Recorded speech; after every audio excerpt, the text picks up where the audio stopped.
Hello and welcome to Microservices Full Course by Mindmajix. In today's digital first world, applications need to be scalable and flexible. That's where microservices architecture comes in.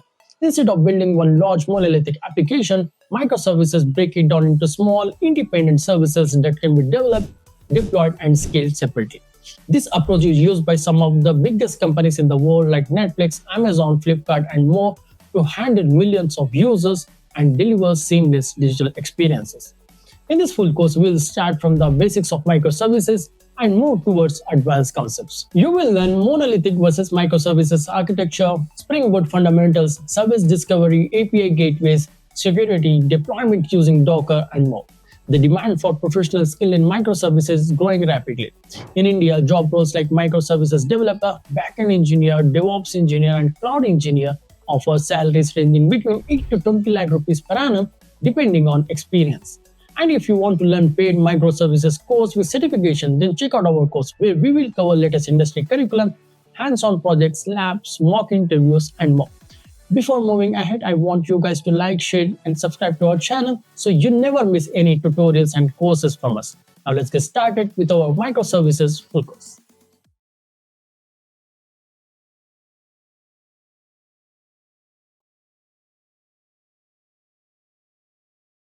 Basically, what are microservices?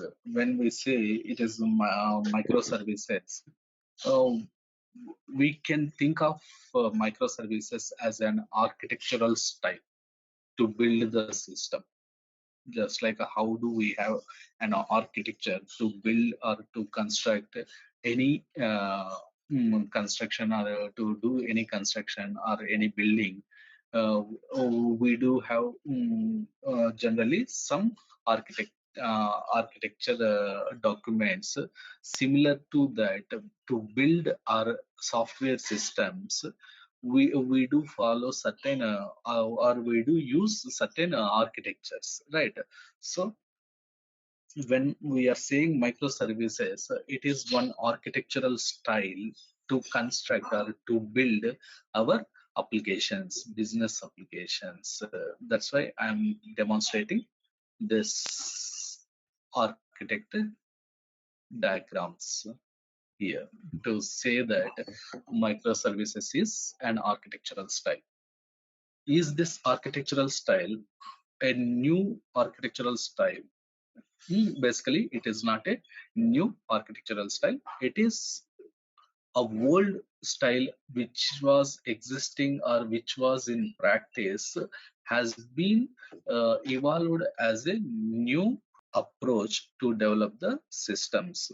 So that's why what we can say, it is the old new thing, something like the old wine in the new bottle kind of thing. So what is that? The old thing that was existing in the industry or in practice before microservices is SOA, service oriented architecture.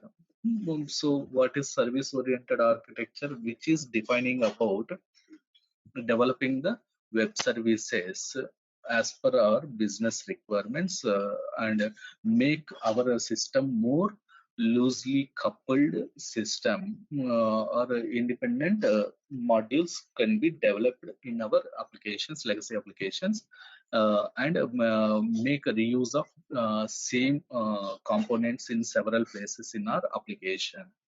So that was supported by SOA.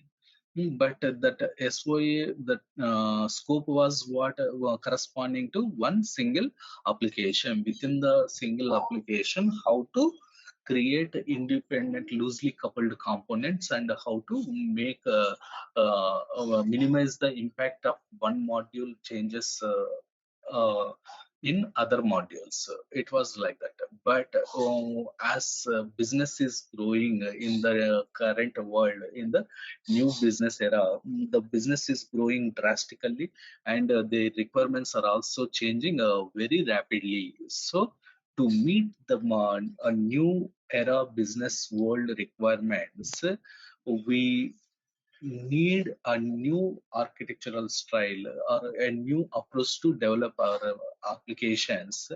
That's so where SOA is not able to uh, support all the new requirements. What are the new requirements or new world business requirements? Like a speed of delivery. Applications must be delivered as soon as possible. Hmm. So here application means it doesn't mean that entire application release. Hmm. Even every application may require to have new feature release as frequently as possible. If new features are not uh, added, then what happens? Application will be get outdated in market, and it may lose its existence in the market. Mm, that is what the new era business world requirements. And even business cannot wait for a longer times for the product to be developed and released. They should any even though we are starting with a very new project, business cannot wait for uh, a longer time, so that project can be completed, means built completely and released for it.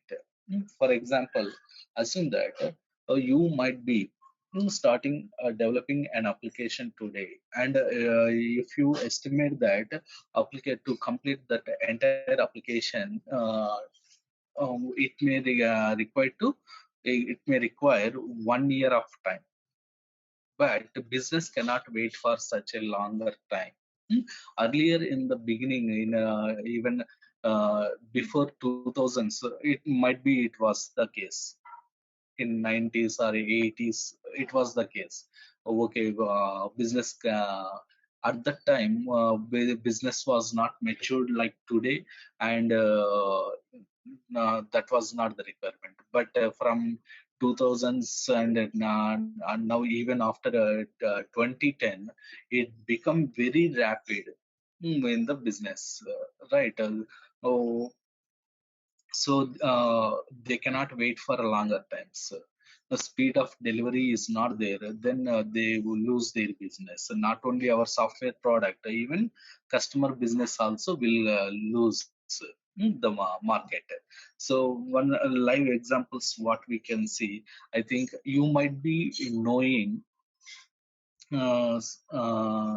one some applications like on social platform like Orkut, Yahoo Messenger. You might be knowing, right? Orkut, you know, right?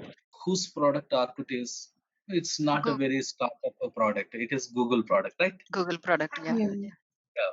But still, the giant is supporting that product. It has been vanished from market. Why? Because and even Orkut is not a small, not containing a small user base. It was also having millions of users, but still it has gone from the market. Why? Because not having faster delivery of new features. After Orkut only we got Facebook, right? Facebook is giving started to give new features day by day. Very frequently, new features releases were there, and all the users like turned to Facebook. So that is one simple example.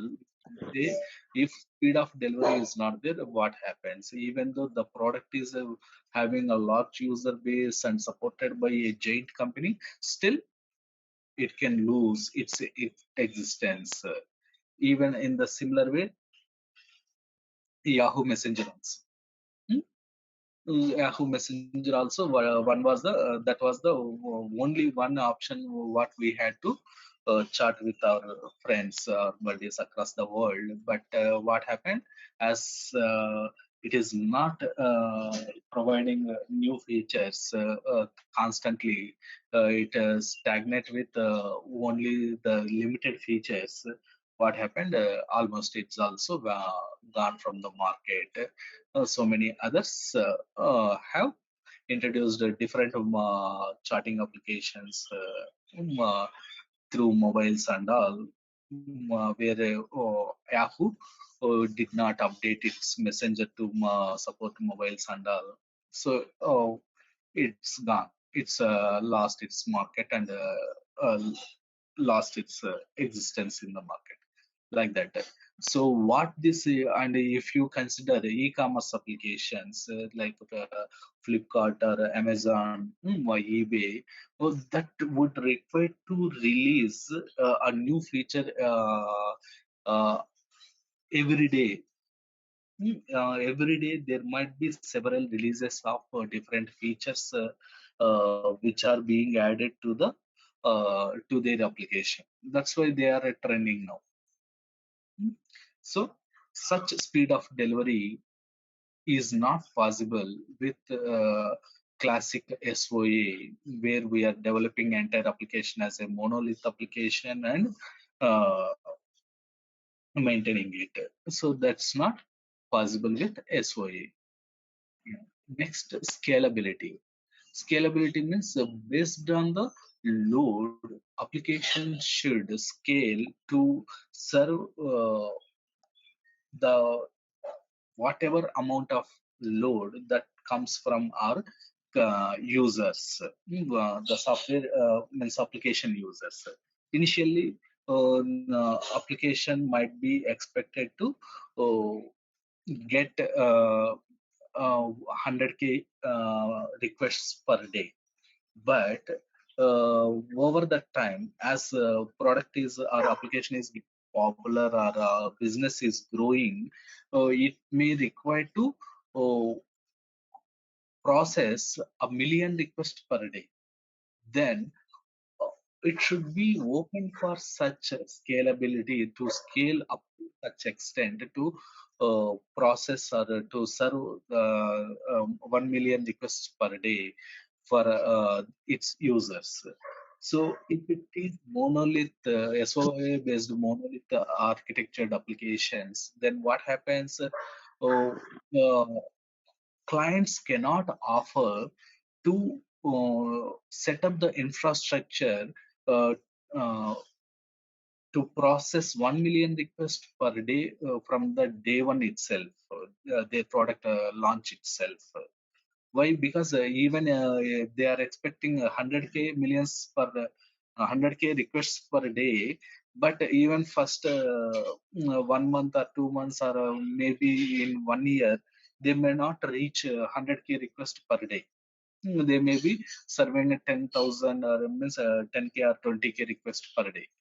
So in that case, maintaining infrastructure with the capacity of serving 1 million requests per day is a waste of the money. There will be resources wastage, a huge wastage of resources, right? That will incur lots of millions of dollars cost for the clients, right?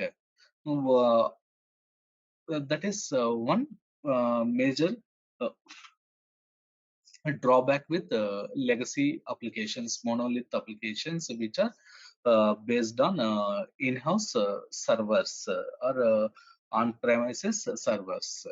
And even mm, sometimes what may happen, they might be expecting uh, 1 million requests per day, but in peak season, that might be uh, 10 millions requests per day to serve. See, for example, if we take e-commerce applications, uh, on peak periods or on special sale periods, like Flipkart or Amazon. In India, Flipkart is doing like a big billion days sales, or Amazon is announcing like a Great India Festival kind of things, right? At that time, huge hit will be there on the application. So automatically application has to expand from 1 million to 10 millions load, to scale up to serve 10 million requests per day. So how it should be done? So for the whenever the requests are growing such a large scale, people means physically we cannot get the uh, um, uh, new infrastructure set up onto the premises, and we cannot install and deploy all our application softwares and our application to serve 10 million requests per day. And how long that sale period goes for? Only 1 week, like that, right? So whenever it is going for only 1 week, um, for because of 1 week period peak load, we cannot set up a large infrastructure for whole the year, right? It is again uh, loss of the resources. And even if we are not setting up that load, means to serve that load, what happens? Business will be lost. Customers will lose the interest, that uh, the requests will be dropping off or failing whenever customers are placing the orders. If it is failing, then what happens? Okay, application is not working, let's move to another application. They look for alternative options. So what happens? Obviously, the final end customer business will be a getting impacted and losing the market. So it will be a huge loss for the clients. So scalability also is a very important for in today's new business world applications. It has to dynamically expand to scale up to serve the new high loads. And whenever load is done, means the sale period is completed, load will be shrinked, right? Reduced. So according to the reducing loads, again the resources should be shrink to previous standard mode. So how this should be managed, the scalability of the application resources, that also an important factor that is required for the new era business world applications, which is not possible with SOA applications, monolith architecture based SOA based applications. It is not possible. And one more important requirement is there should be a way, or there should be doors. The doors should be open for showing the innovation and experimental implementations of new technologies in our applications. So we cannot stick for same technology forever. We should update our application with the new uh, and experimental new softwares as the softwares are updating in the market, right? So, and even we should be allowed to implement any innovative uh, technologies in the applications. So then only application will get newer form and newer performance standards, all these things. So now, and another important point or feature that is required is uh, our application should be cloud ready, and it should be open for DevOps culture implementation. So application should be cloud ready means now to minimize the cost for the infrastructure cost, it is recommended to have all our applications to be deployed on cloud, not on the in-house servers, or not on the on-premise managed servers. It should be open for deploying onto cloud platforms like Azure Cloud or AWS Cloud or its own organizational internal cloud. So with the cloud, what is the advantage? Well, because it is a distributed environment which could be distributed across the globe, and it can uh, give better performance and user experience for the end users. If it is a single managed on-premises server, then what happens? There would be response delays when clients are making or customers are making, means end users are making requests from different regions from the geographical regions, right? If it is cloud, we can set up the application to be we can make a application to be available from different geographical regions, so that when customers are making or means users are making the request based on their geographical region, the corresponding cloud instance will serve quickly and gives better user experience. So all our new era applications are required cloud deployment and not the on-premise server deployments. And a DevOps culture. DevOps culture means the release means build and release should be integration. Build release should be a continuous process with the automated automation. It should not be user or manual task anymore to achieve frequent releases to achieve frequent releases of our application. If it is manual build, manual deployment, it takes a lot of time, and a man cannot a person cannot do um, several deployments in a day. We need to employ multiple, means client should employ multiple people to integrate and deploy the application every time when new features are coming.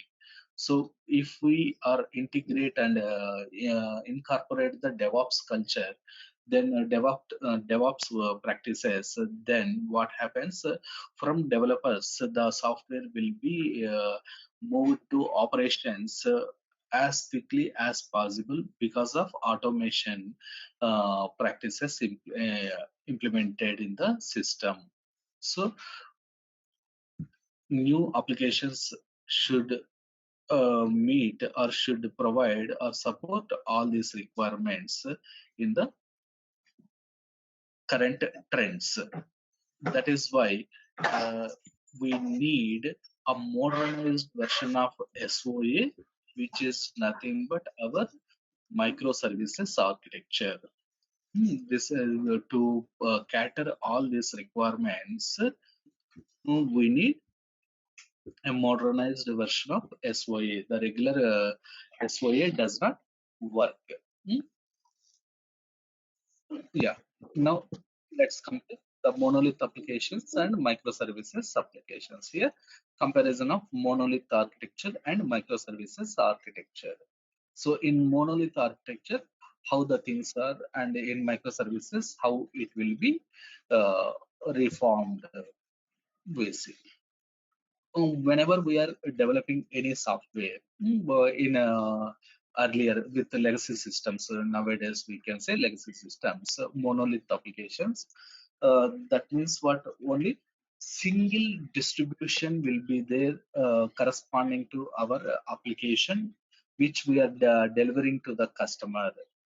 So single distribution means it could be a single WAR file or EAR file, which would be required to deploy on the servers like a Tomcat or JBoss or WebLogic or WebSphere.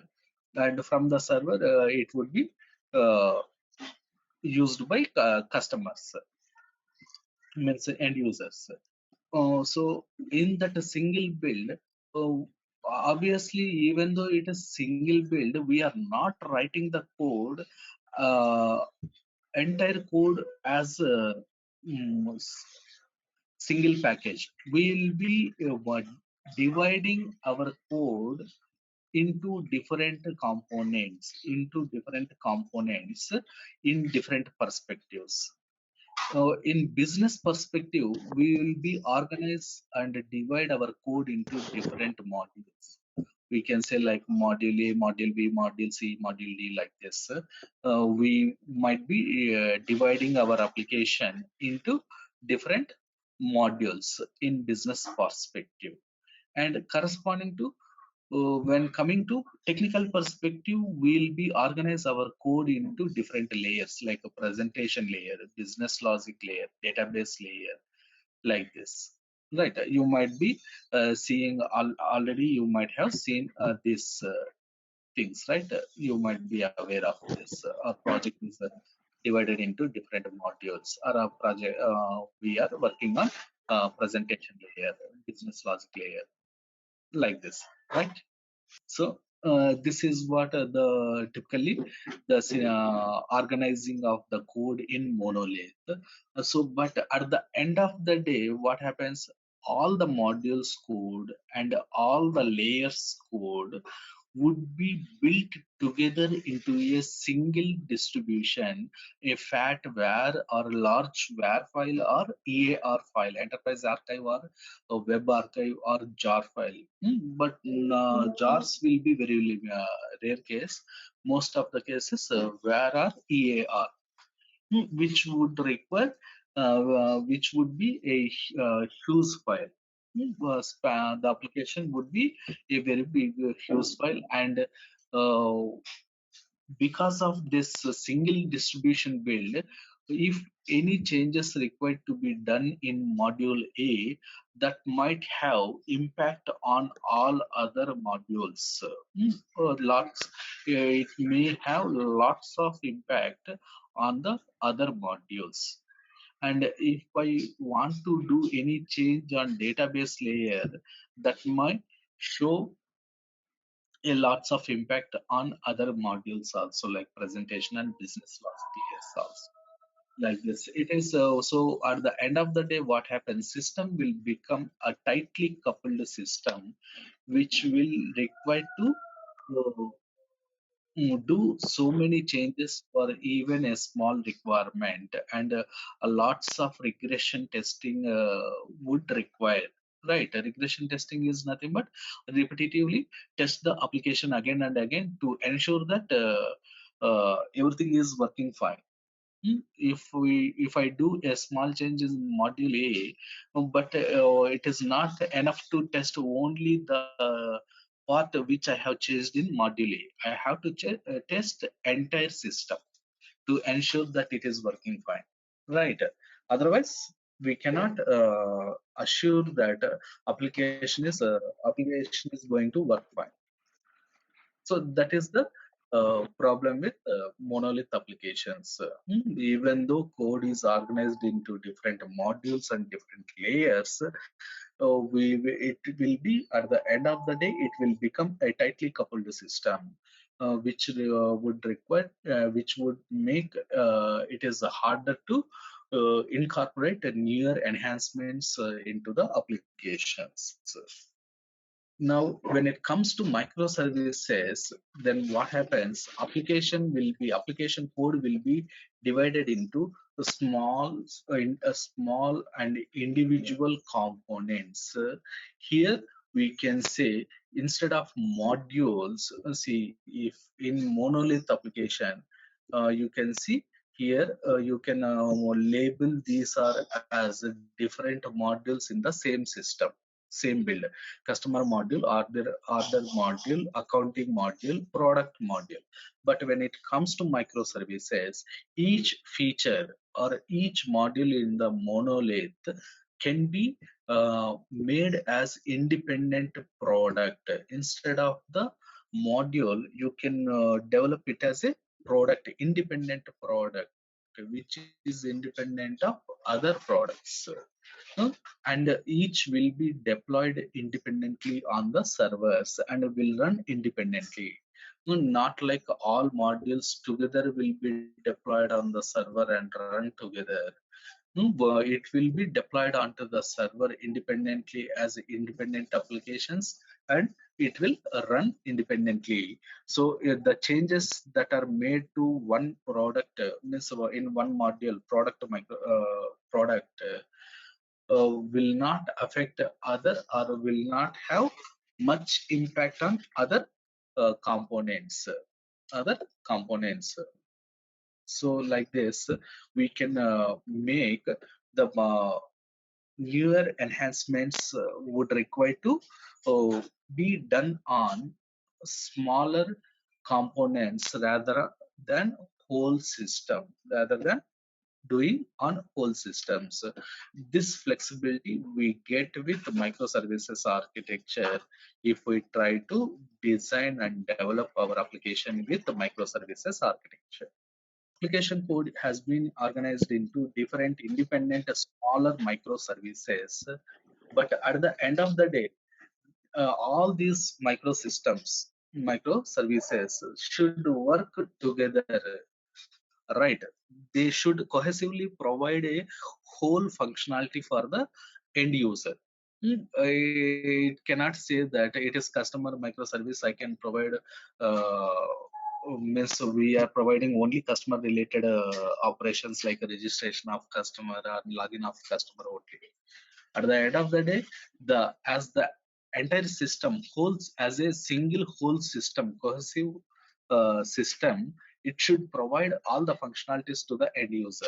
Like a user should be able to register as a customer and should be able to place an order or should be able to browse the products and see the product details and get the invoicing information, right? Everything should be provided from the single interface. So here, what is the requirement? Uh, when customer or end user is using the system, these individual microservices again required to uh, communicate with each other. These microservices are required to communicate with each other. So how do they communicate with each other, microservices? That's what I'm trying to say here in this slide. Microservices will communicate through APIs. Will communicate through APIs. Every microservice will expose an API. Through APIs, every microservice will communicate with other microservice. And every microservice code, again, you might be organizing into different layers. Every microservice code, like presentation layer, business logic layer, database layer. In some microservices, presentation layer would require the user interface. In some microservices, a presentation layer may not require. Only business logic layer and database layer may require. So you might be developer like this. Now, these two microservices, how do they communicate? Through APIs. One microservice, every microservice will be having certain resources or producing the resources, means functionalities. Those functionalities, the produced functional resources should be consumed by another microservice. But how this consumption happens from one microservice to other microservice? Through APIs. So what is an API? How do we create such API and how do we expose that API to the external world? That will be understanding and implementing in our demos when we are working and discussing further concepts with Spring Boot. But as of now, you need to remember that how understand and remember that how microservices can communicate with each other through APIs. So this is how microservices will communicate with each other through APIs. By exposing the APIs, microservices will communicate with each other. Next, when we are designing a microservices architecture based application, we need to consider these points. Means several points we need to consider, but the important key points that we need to take into consideration are these 6 points or principles, we can say, are points to be taken into consideration while designing microservices architectured application, that are like modularity, autonomous, hiding implementation details, automation, stateless, and highly observable. So these 6 principles are key features we need to take into consideration when we are designing our microservices. Uh, and when we are implementing our microservices, all these points we need to consider, and we need to ensure all these points are satisfied or implemented. Now, what are these exactly? The modularity means in what perspectives we need to provide the modularity, and how do we need to have the modularity, and in what perspective autonomous means, and what is hiding implementation details. All these details, uh, let's understand in clear. What we can say about a Spring Boot? A Spring Boot provides a good platform for Java developers, a stand-alone and production-grade Spring application. This is what actually whatever you said makes run faster, but actually not run faster. It provides a uh, rapid application development environment to develop. Means to develop the application faster, it provides an environment, Spring Boot. So that what type of applications that Java developers can develop is standalone. The very important basic point that you need to remember here, it is a standalone application, yet it is a production grade application. That means you can use that standalone application in production to serve your customers' needs. So you need not to depend on any other softwares. If it is a standalone software, means it directly copy paste it and run it. Java applications require only Java virtual machine to be presented in the target machines. Nothing else is required to run. Java standalone applications require what? Only JVM is required to be installed on the target machine. And JVM alone in the target machine is enough to run our production systems. That's why we are calling this as standalone applications. But generally, in other scenarios, means regular monolith application scenarios, uh, uh, what is the requirement, or what is the scenario? We need to develop a WAR file or EAR file, enterprise archive or web archive files we need to create, and those files directly we cannot run on the machine. We need to deploy onto a particular server like a Tomcat server or JBoss or a WebLogic or WebSphere, and there we need to do lots of configurations on that servers again, right? Like a security SSL configurations or data source configurations, or administrator users configurations, like that. We have to do a lots of configurations to run our web archives or enterprise archives. But when it comes to Spring Boot, we can, using Spring Boot, we can develop a application which can be directly run on the any machine without depending on any other third-party softwares, like third-party server softwares like Tomcat or WebLogic. Directly you can start running. That is what it means, a standalone application. And basically, how do we develop standalone applications in Java?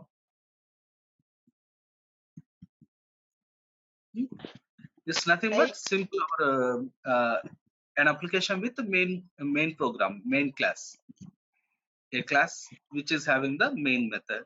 And whenever it is the main method class, how do we run the program? Just run the main class, right?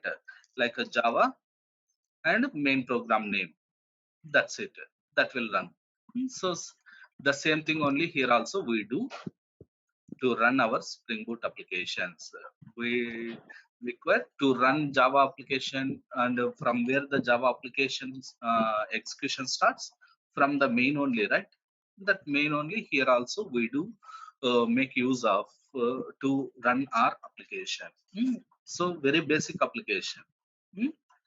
So it will be very easier, and always only what we require to know, we require to remember certain things, but to develop the microservices applications with the help of Spring Boot, and application development, overall application development will be easier and faster when we are comparing with any other applications development. That we see now.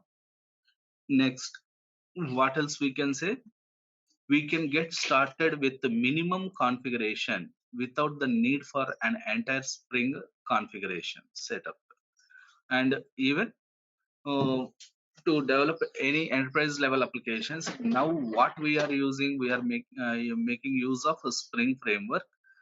Whereas even though we are telling that Spring framework is lightweight framework, but still we need to do a lots of configuration stuff in our Spring applications. For everything we need to do several configurations, right? Configuring the beans, configuring the data sources, configuring the dispatch servlet, like that we have to do a lots of configurations using XML. Right, in basic Spring framework.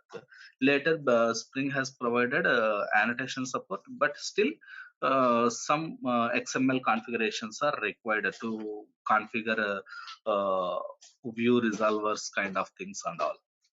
But when it comes to Spring Boot, we don't require to configure.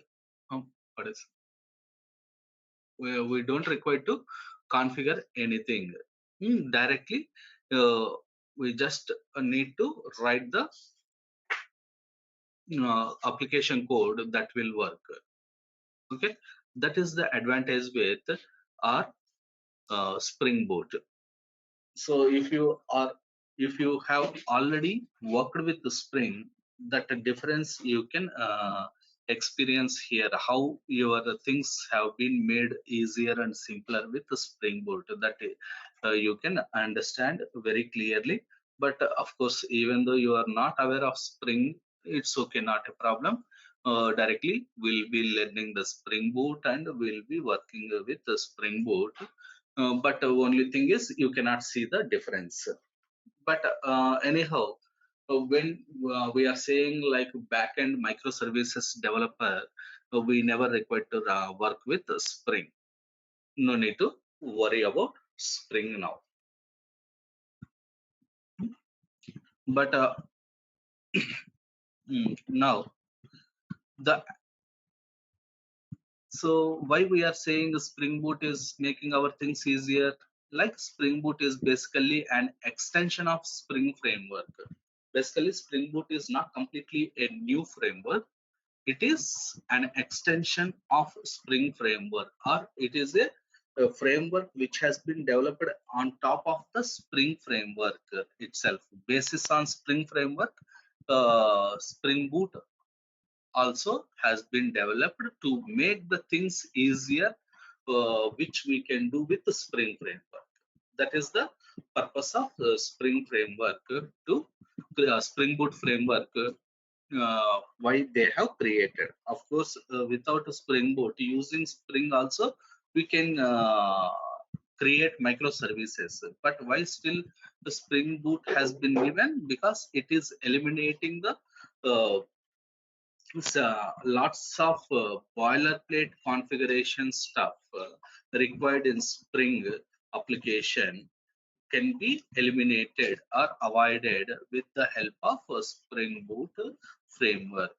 And basically, at the end of the day, wow, your application would be a Spring application only. Your application would be a Spring application only. Just like how your application is Java application at the end of the day, at a core level, what is your application? It is a Java application. But on top of Java, you have used the Spring application to provide a certain powerful features of Spring, like dependency injection, kind of things, right? And the context for managing the beans life cycles, and managing resources like data sources, and view resolvers. All these things should be managed by whom? Spring. So you are developing basically you are developing a core Java application, means Java application, which is based on Spring framework. And on top this Spring framework, on top of this Spring framework, the Spring Boot framework is being used, like that, layer by layer.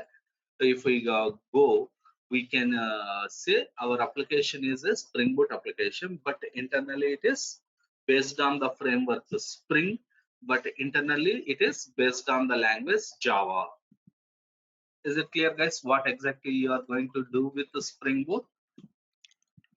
Yes, So, means code wise or technology wise, what you are doing, you are creating a Java application with a main method. That's why we are calling it as standalone. I'm just trying to say that there basically we are trying to create a Java application only. In between, we have Spring, and even when we are using database connections, Hibernate also will come into picture. But anyhow, again, directly we are not going to use Hibernate here. We'll be using JPA, Spring Data JPA, latest technologies what people are using in the real-time applications development. Hibernate, all these are gone. Now, when we are using Spring Boot, what are the advantages that we can get from Spring Boot framework in while developing the application? So it is easy to understand and develop Spring applications.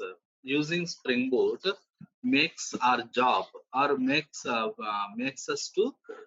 us easy to understand and develop the Spring application. Developing Spring applications will be easy to develop, easy to understand and develop the code. Hmm. Next, it increases the productivity. It increases the productivity. So that means developers productivity will be increased when we are using Spring Boot. Why? Because it is avoiding all this boilerplate code stuff, boilerplate activities, right? Like the configurations kind of things, writing so many XML files is being eliminated. So it is increase at the end of the day, it will be increasing of uh, developers productivity, right?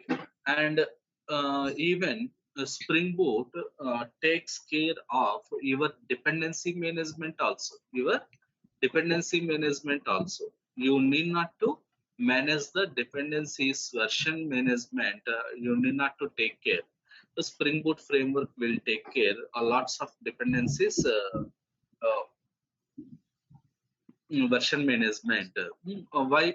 Because today you might be using uh, um, one version of one version of a dependency in your applications, but after few days, the uh, dependency would be enhanced to the other version.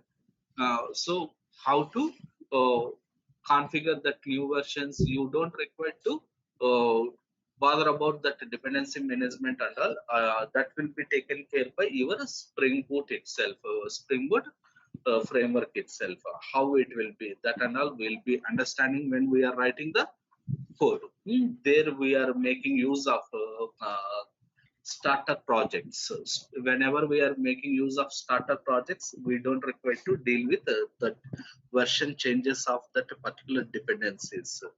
If it is a regular job, means regularly if we are using a normal dependencies, then we need to take care of all this starter project, means all the dependency management and all. But if you make use of starter projects, you don't require to as the programmer, you don't require to bother about the version changes in your dependencies and transitive dependencies, all those things. So that and all we'll try to understand. We'll be understanding when we are doing the demo applications. Next, it reduces the development time. Obviously, a lots of boilerplate coding or boilerplate activities have been taken care by the framework. Developer needs not to do all that activities. So, development time will be uh, less when compared with the regular Spring application development. When we compare with the regular Spring application, it will be a lesser time to develop the applications. Next, goals. When we are making use of Spring Boot framework, what would be the goals? What is expected to achieve? So what is it expected to achieve? To avoid complex XML configurations in Spring. Whatever complex configurations presented in Spring, that should be avoided. No, it is sure that we'll be achieving this. We will go with no XML configurations development. And next, and of course, it is we are trying to avoiding, but if at all we require to go with conventional way, we want to write XML configurations with our custom options. We can write that never stops you, but I hope we never face it. We never require it. So you can forget about XML configurations. Next, to develop a production ready Spring application in an easier way. Means to develop a production ready Spring application in an easier way, which can be triggered quickly and which can be used for configure serving the client's requests directly. The Spring Boot application can be initiated and it will be receiving the request from clients, and it will process the client's requests quickly. And next, to reduce the development time and run the application independently. The overall development time should be reduced, that we can achieve, and it can and run the application independently. The application can run independently. No need of depending on any third-party server software installations like a Tomcat or JBoss, anything. Directly we can run. And it offers an easier way of getting started with the application. Spring Boot offers an easier way to getting started with the application. So these are the targets or goals. So we can say avoiding XML configurations, production ready application can be developed in an easier way, and run the application independently. All these three goals we can directly see in practice, practically, when we are developing our demos. And of course, we can understand how easy it is when we are developing our applications. So the same Spring Boot features, the advantages, whatever we can say here, like when we are using the Spring Boot, what are the features, or what the features offered by Spring Boot are like opinionated starter dependencies to simplify build and application configuration. The Spring Boot features are like opinionated starter dependencies to simplify build and application configurations. So here opinionated starter dependencies means what? Whatever dependencies we are going to add in our build file, that may be maven form.xml file if it is maven, and gradle dot gradle file if it is Gradle build tool, if you are using Gradle as the build tool, then based on that, whatever dependencies you will be specifying in your build file, based on that uh, it will use all the transitive dependencies also into the project class path. It will get automatically, and even it will create required resources automatically without any configuration specified by you. Assume that if you have added MySQL dependency in your build file, then it will try to create a database connection with MySQL and place that database connection into connection pool. Like that, it will do automatically. It will take. That is what opinionated starter dependencies means. It will make an opinion based upon the uh, dependencies that you had added in your application. Hmm. And for creating any resources that are required for your application. That's why we are calling this as means Spring Boot is an opinionated starter dependencies framework. Next, embedded server to avoid complexity in application deployment. And it will be having an embedded server to avoid complexity in application deployment. Means dependency, like generally after developing WAR files or ER files, to run them, what we need to do, we need to deploy on the server. But can you deploy the server means application directly? Uh, can you deploy the application directly by yourself onto server? No, right? You need to depend on the uh, infrastructure team or the server team to deploy your application onto servers. But in case of a Spring Boot, what happens? You don't require to depend on anything. Directly, you just run it. Why? Because it is going to be a standalone application. Standalone application doesn't require any servers or dependencies to deploy the application, right? So it will be easier to deploy and it will be easier to use. Metrics, health check, and externalized configurations. The another feature of Spring Boot is providing the built-in options or tools to capture the metrics of application and health check to check the application health, whether it is running successfully or not, or whether it is down or up.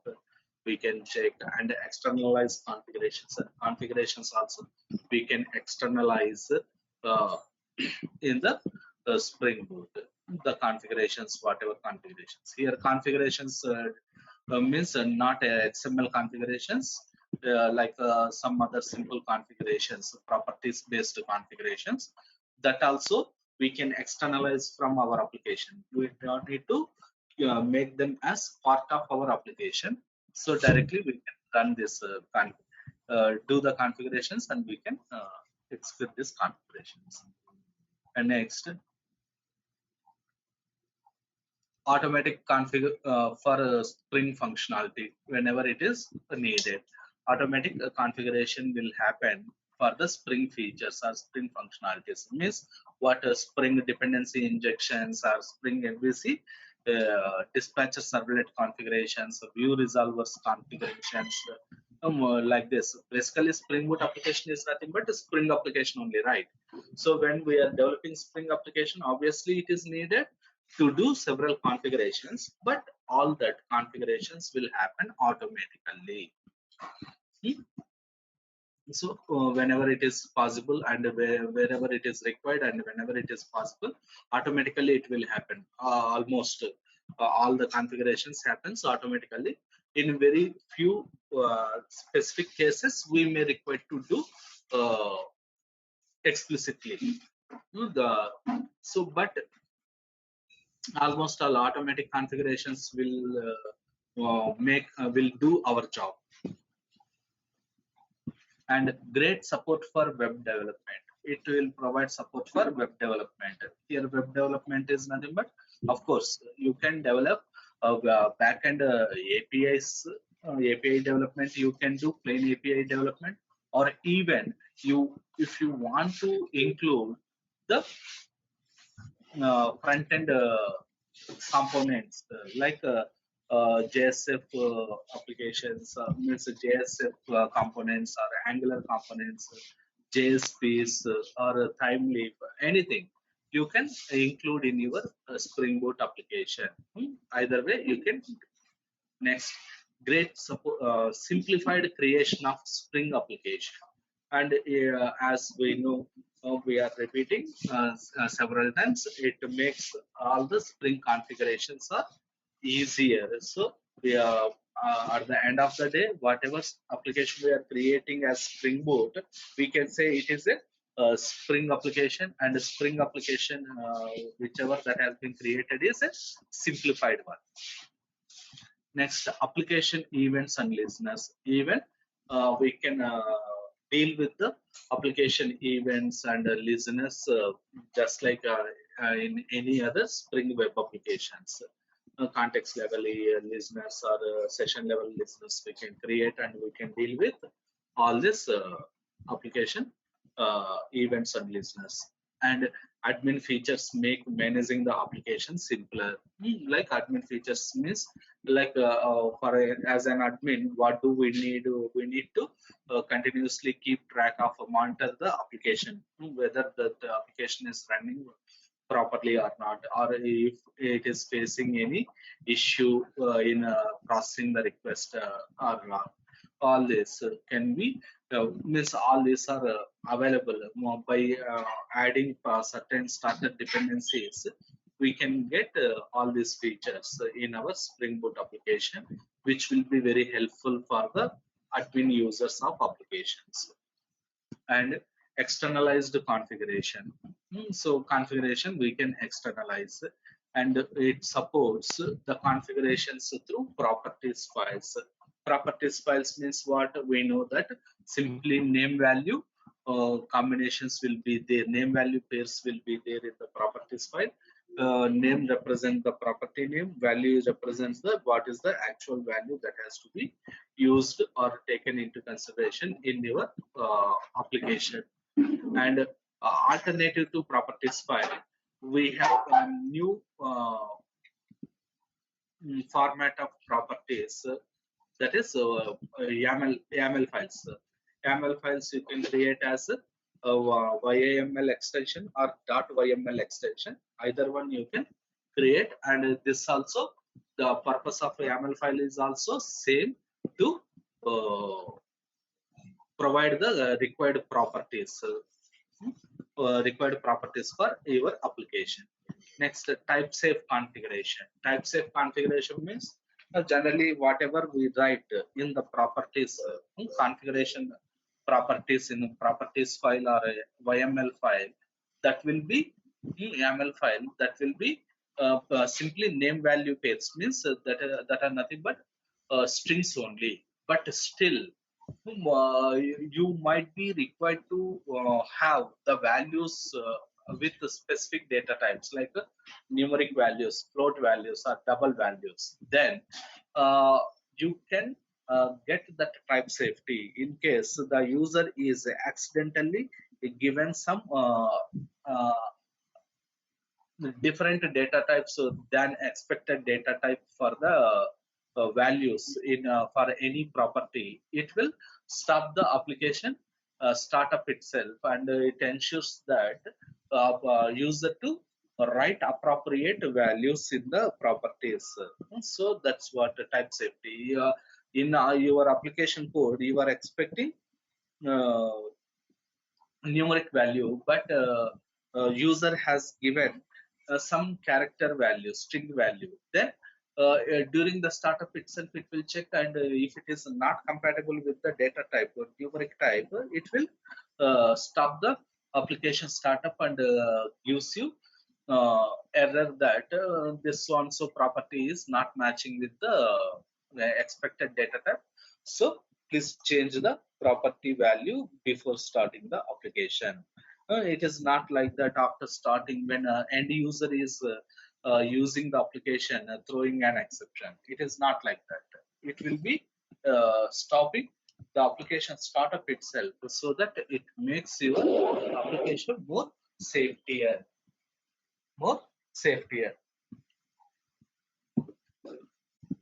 And it provides support for logging, and it provides support for security also in your applications. So these are the powerful features that we get with Spring Boot on top of Spring features. On top of Spring features, so Spring features are what the main and important feature is dependency injection and bean life cycles management. So all these are also available here also, and even you can use the AOP, aspect oriented programming, you can do, and you can include security, and you can take do the transaction management, everything whatever you do with the Spring, everything you can do with the Spring Boot also.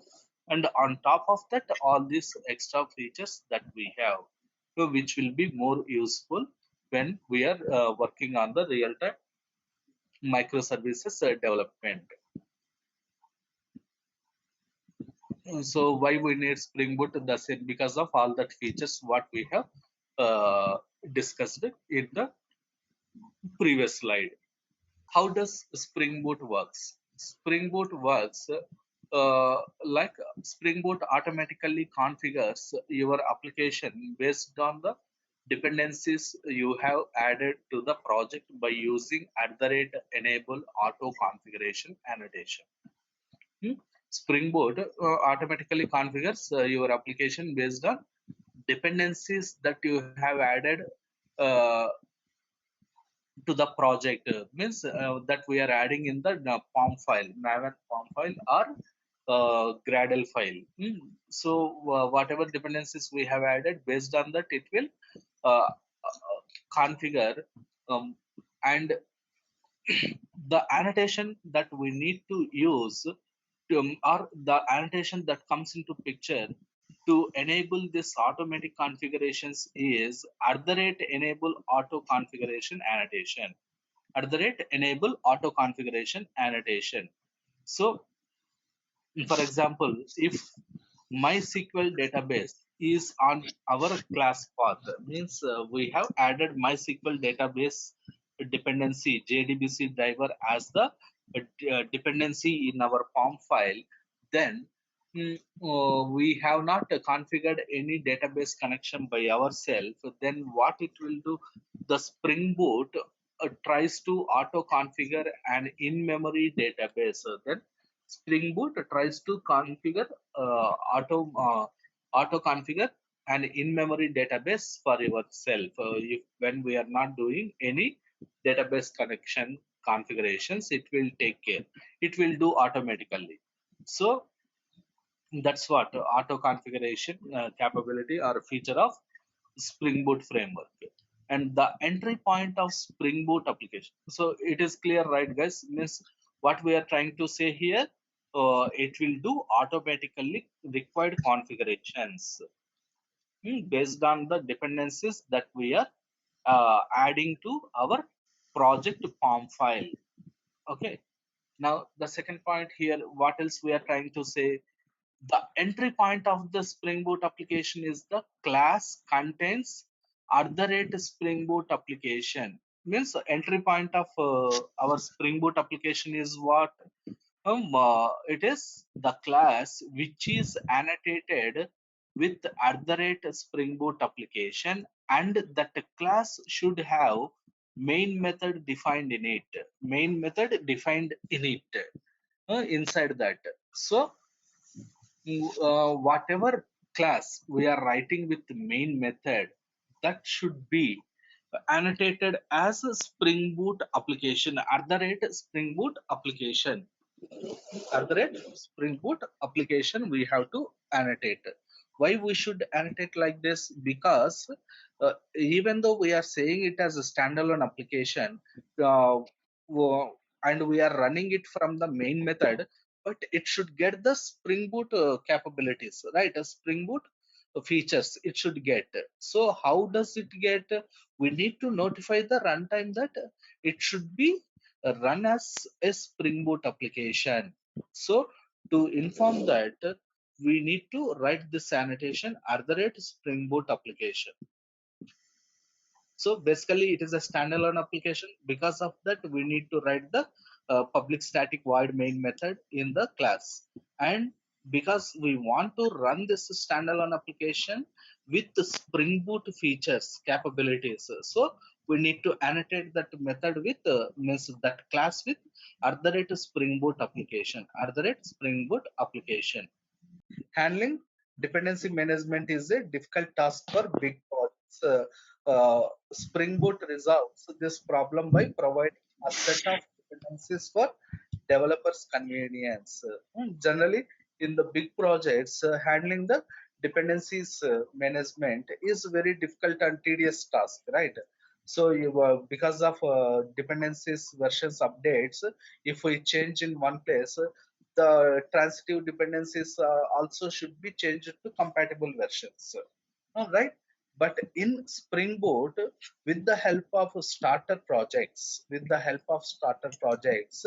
can avoid all this dependency management uh, uh, responsibility from developers. As the developers, we don't require to take care of that dependencies changes. Now, for example, if we want to use Spring and JPA for database access, it is sufficient if we include the Spring Boot starter data JPA dependency in our project. That is enough. And we don't require to specify individually like JPA dependency and Spring dependency and Hibernate dependency. All this explicitly we don't require to include. Everything will automatically comes with this Spring Boot starter data JPA.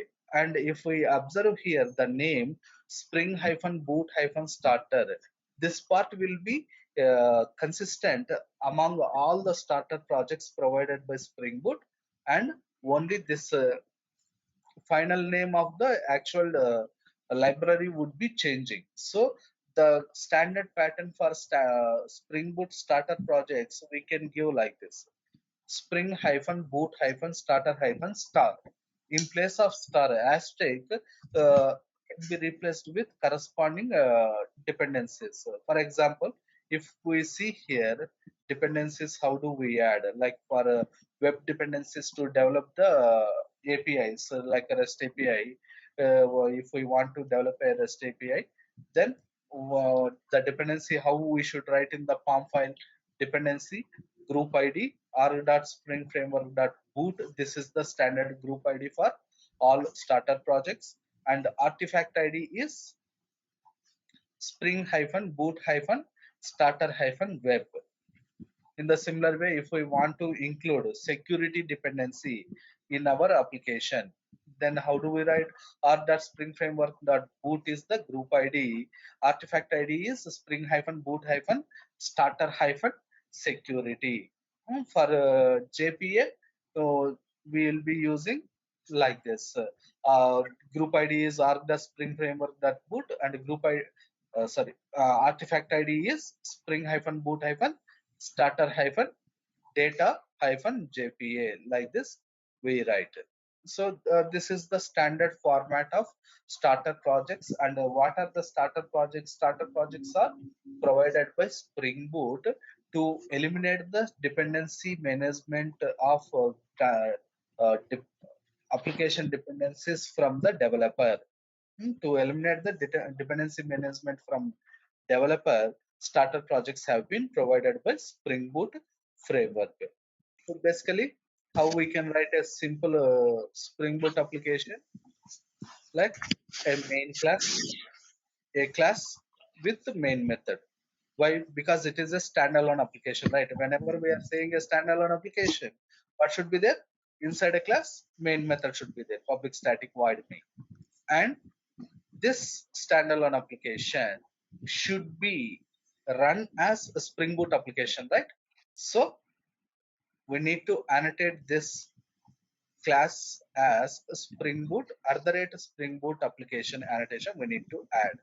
And of course, if you want, you can write it explicitly, but not required. Why? The purpose of enable auto configuration is carried out by your Spring Boot application itself. Okay, and basically this Spring Boot application should run as a Spring application to get the capabilities of Spring, right? Spring features. What are the Spring features like? Having a Spring bean container, and to take care of dependency injection.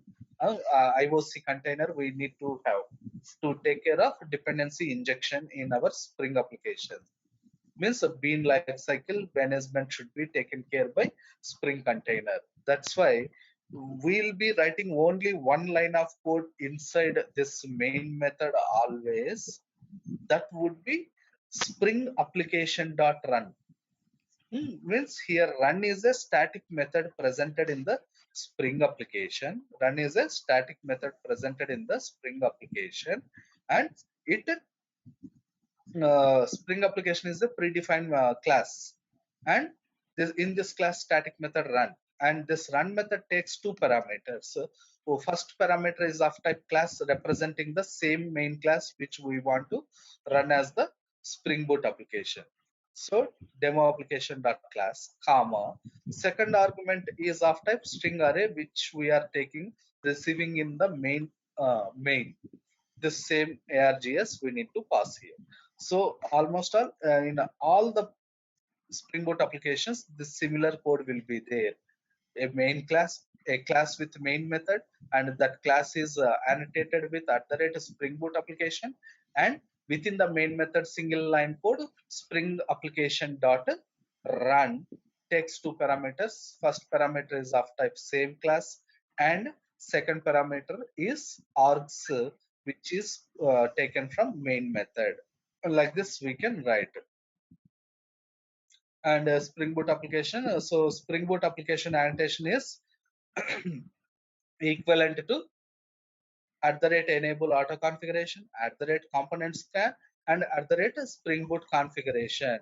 All these three annotations features or capabilities can be attained by writing simply one single annotation Spring Boot application on top of our main class. That's why we do write always this simple annotation Spring Boot application. That gives all these things: enable auto configuration, Spring Boot configuration, and component scan. So what is component scan? Like a scanning for the beans where that have been defined, the packages, right? In Spring we do write configure component scan to specify in which packages are our beans have been presented. All that automatically will come here into effect, and that will work as if you have configured all these annotations. Like this it will do. So individually, if we want to write like this, we need to write like component scan, Spring Boot configuration, enable auto configuration. Like that, we need to write, but all that will be taken care by your Spring Boot application annotation, single annotation itself. And to bootstrap our Spring Boot application, or to create and run our Spring Boot application, we have different ways, like 4 different ways. Using a Maven project or a Gradle project, converting into Spring Boot, and we have one web page provided by official Spring site, that is a Spring Initializer, and we have Spring Boot starter project wizard in the IDEs, and write using Spring Boot CLI. But anyhow, so writing a project with the Spring Boot CLI is not recommended. Means it's outdated approach, very basic approach. Even I have not used in my entire career. Since beginning, we are using like turning up the Maven project into Spring Boot, or using the project wizard or Spring Initializer. In our demos, Most probably I will show you Spring initializer. How do we use from this Spring initializer? How do we create Spring Boot applications in regular? But of course, I will show you this Spring Boot starter project, wizard, and Spring Maven project. All these three approaches I will show you. Okay. And the Spring initializer link is this one. Web page link is this one. So from this web page, how do we create the application that we do this? Now we see a demo application on how we develop API application using Spring Boot, and what are the practices that we need to follow when we are constructing the URI, that we try to understand now. So here how we can create the application. Well, let's take Spring Inch. So I'm creating the application from start.spring.io. That is nothing but Spring initializer. So here group com.mm. Mindmajix. Let's create an application in like a full management system or anything we can create. Let us take it as like SMS school management service or student management service. Let's keep it specific to students information, as it is a microservices application. Let's take it. We can't go for like a school management system. When we are developing this microservices, it should be specific to one's particular domain object or particular feature their system. So different microservices when we deploy on the cloud and are on the whole, then through the entire. But when we application should here what we can service, we can write like STMS instead of school management service.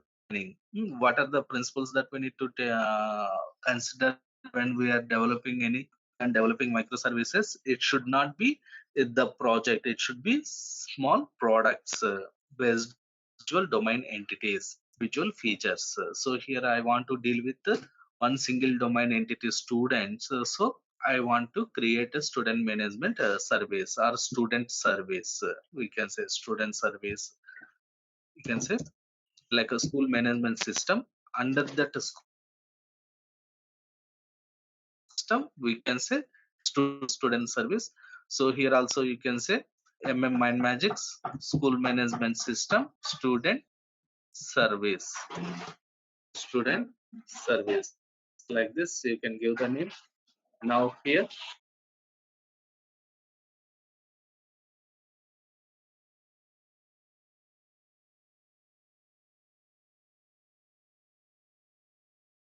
package name, like a root package name we can give as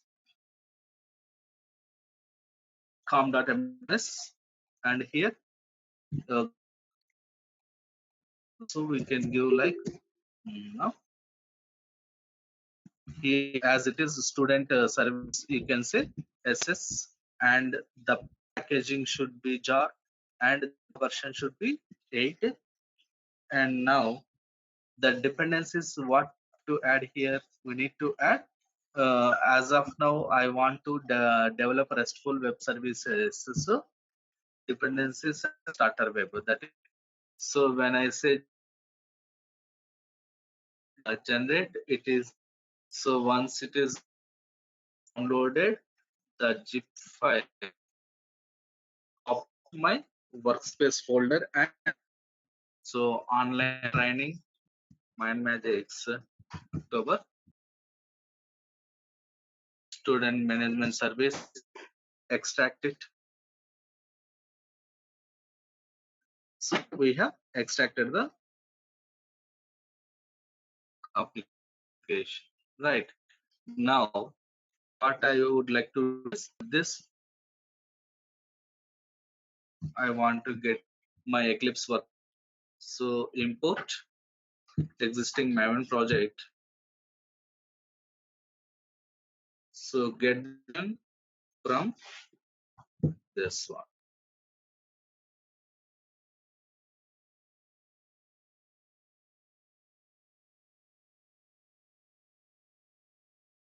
Student may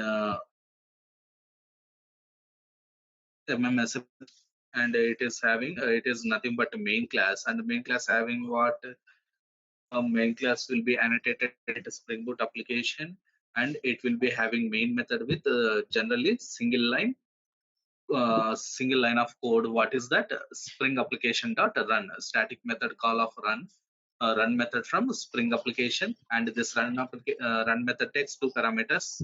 What are that? The same class which we want to run as the Spring Boot application, and then args of this main method. Now in this, what we require now, let's create a simple endpoint for test purpose. Later we proceed further. So where should we create all the endpoints? In controller class. So we can write the controller like student or students controller. Here which service we are developing? Student service, right? So we can say students controller, and this student should be presented in which package? Controller package. We need to move it into controller package, place it into controller package. So now how can a class becomes a REST controller? We can use individual annotations like at the rate controller, at the rate mapping.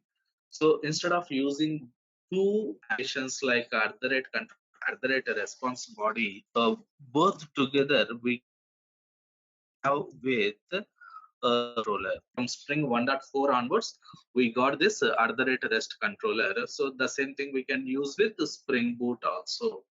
So we can use directly instead of writing two annotations at the rate controller and at the rate request body response body. Those two directly you can write at the rate next at mapping, request mapping at a class level, API level we have to give how the mapping API level URI we have to give the API level part of the URI you here. So usually we have the APIs like API version number v1 slash and what is this feature students, right? Like this we can write.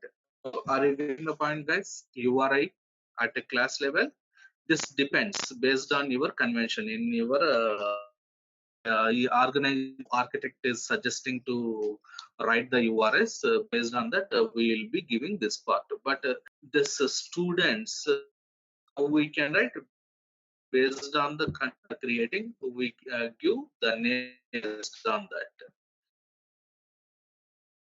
that picking up the URIs for our endpoints or APIs.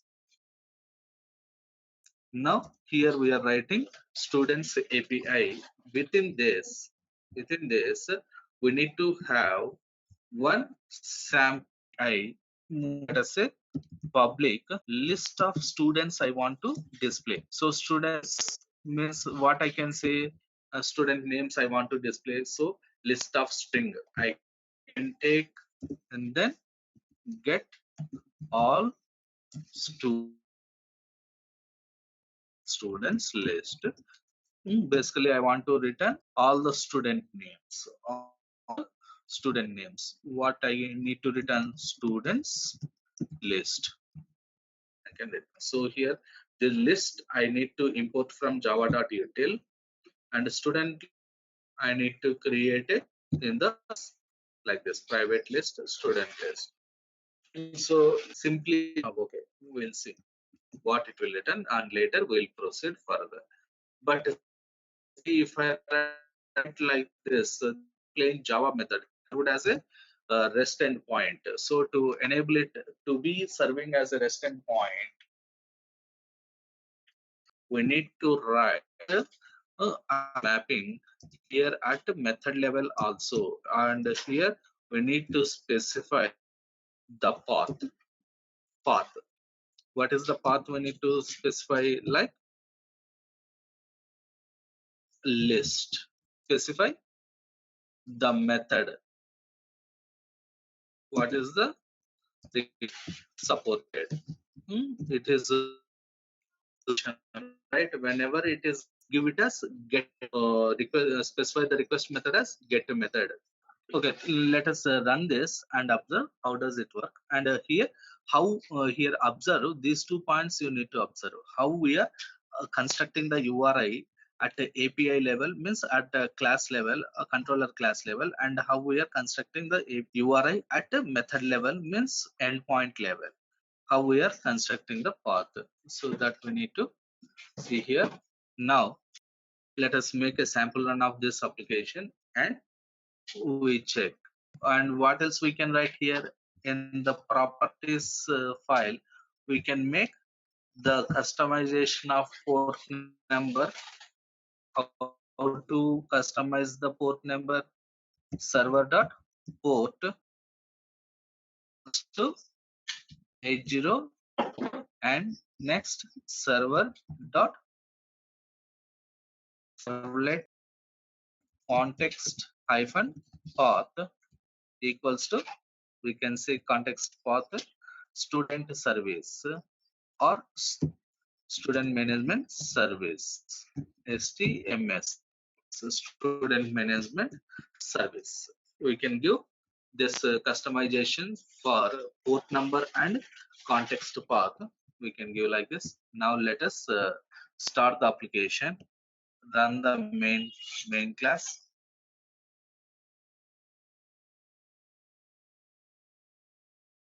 So application has, now let us request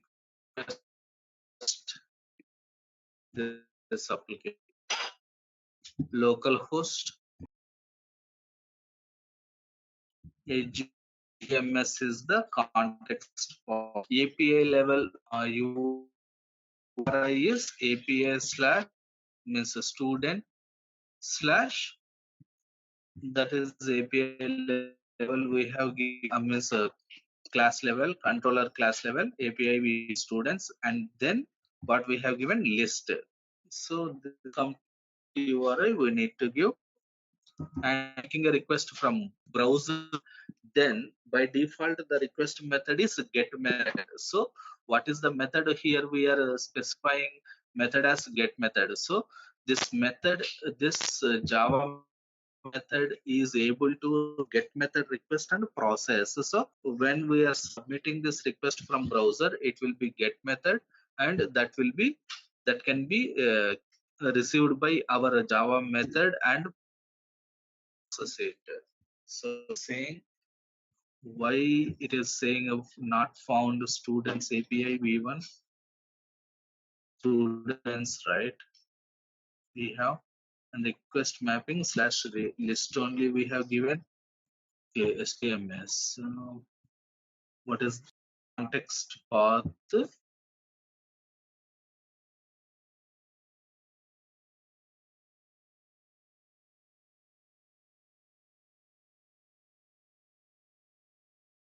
Server servlet context path we should give.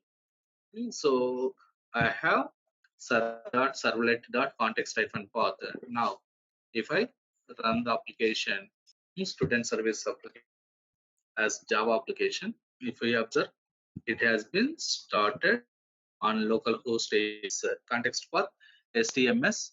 So now take this, run the application, playing anything, because we don't have list of students. That's why it is giving you blank screen. So now if I wanted to display something here, what we should do? We need to initialize this list of students, right? It is simply array list, reference variable. So what we need to do before displaying it here, let's create an array list of string. Already we have declared it, right? Directly we can initialize here students list equals to array list Ravi, Kiran, Ramya, Kavya. So now I have initialized the list with some values. So arrays.asList method we have in arrays class as list will return takes multiple string parameters, string arguments, and that it will return as a list. Right now, let me restart the application and run the application. So list. That's why it was returning me a blank empty. Now get all the students list in this we can create. But here, how we are writing the URIs to understand. One of the important aspect that we need to have good understanding in the context of and API developers microservices first is this one. The basic one, how we are designing our APIs.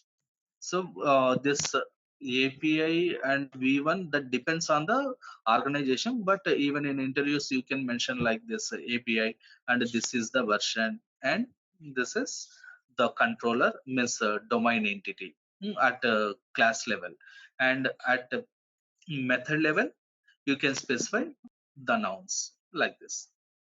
So here what I am doing, I am commenting this property.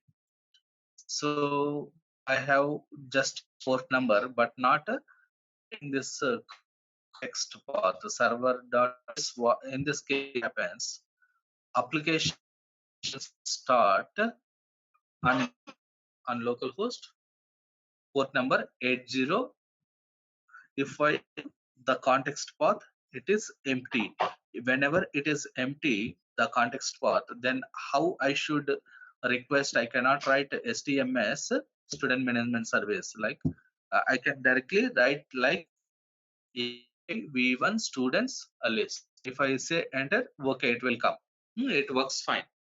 But what is happening here? If we observe here, localhost colon one and then V1 students list. But if I want to specify this API endpoint is from my particular microservice level path also we need to specify, right? Even we, here actually up to this localhost 8081 you can consider it as the domain.xyz.com, but our application.com application several microservices, right? So which microservice we are using, that microservice level part we need to specify. Here we may be having student management service or a teachers microservice, courses microservice, right? So from which microservice we are requesting this URI, that should be specified, right? That should be make it understandable for the clients. So that's why we need to give this also like a, microservice level URI part. Otherwise what happens, students might be we are using here, and even in another microservice also we may require to have the students information URI related to student. Then how to differentiate that it is from student microservice or courses microservice? In the courses also we need to know who are all the students enrolled for courses, right? All courses. Then how do you need to give the URI? Students list only you need to specify the URI, right? Then how to differentiate whether it is from courses or whether it is from students? That's why we have given this context path. We need to give this context path. If we give this context path, microservice level, we can differentiate the URLs. This is only build operation. So, right, means always we need to specify get method. Next, now I want to add a new student to the existing list of students. That means to perform a create operation. My add it, we can write a method, the Java method like this public. Whichever student I have added that I wanted to return back. So string add student, or let us make it as create student. And this create student should take a parameter student, right? Student. Now this student we need to add to whom this students list, right? Students list dot add student, and then we need to return the student whichever has been added, the same thing I want to return. So like this I can write the now this Java method, it is plain Java method. Now we need to make it as capable of serving the client request. So how can we do that? By mapping with request mapping. That will be the path that has been given here, that should be given here. Path equals to slash, what we need to specify here. What is the appropriate path that we can give for this endpoint? Just guess, guys. Can you tell? Just give your guess. What is the path we can give here? So like this, add student, and method, what we need to give? We need to give request. Very good. Request method dot post. Whenever it is a create operation, always we need to give the request method post, and like add student. Why we want to create a student or add student, like this we can. Let us run the application now.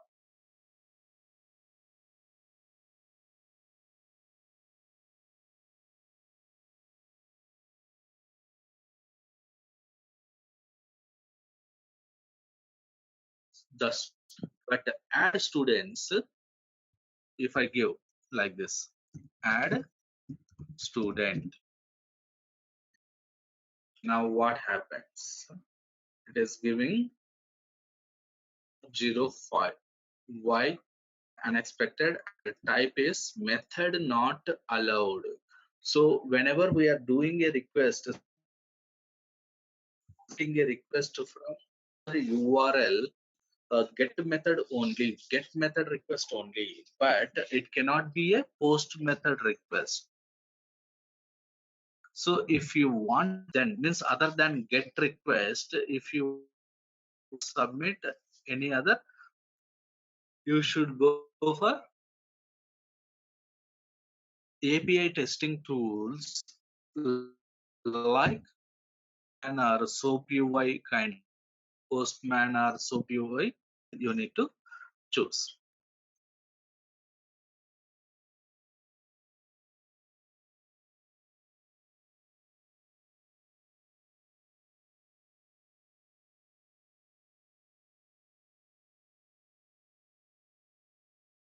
So post from extension install also local machine, and you can extensions, so we can use this.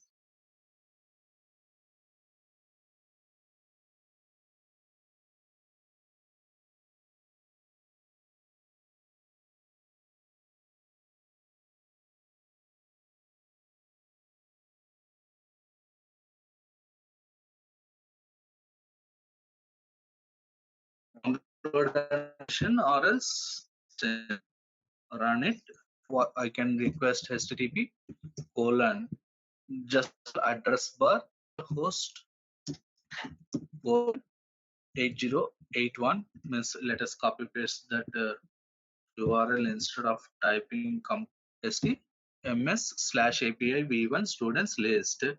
If I say student list, it all the students names here. Now what I want to create a new student. So I want to create a new method that I should use. I need to use post URI is students add student, right? Add student. If I say like this, now what happens? It's a 500 error. Why? Right? That should be we are saying add to list. We are not specifying. We give the input from the body. We can as a student or simply like Kishore, student Kishore.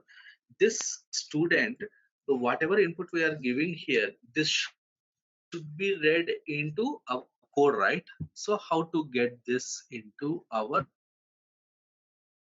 method? So simply our parameter, which cannot be emitted here, should do. We need to at the rate request body at the rate request need to read, otherwise it cannot read it.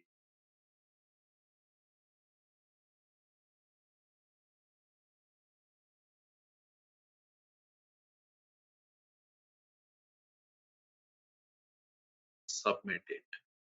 500 server error when I am running it. Why I am getting this?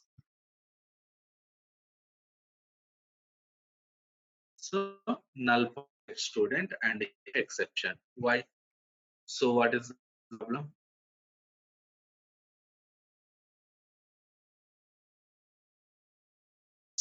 On students list, when it is trying to add student to this students list, it is null pointer. It is, that's why it is okay. Let me, and then you tell. Now put a break here.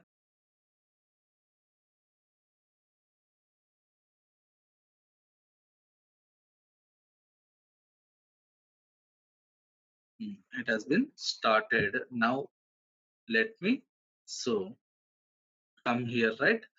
Value we have given the student, right? What is the student list? That's why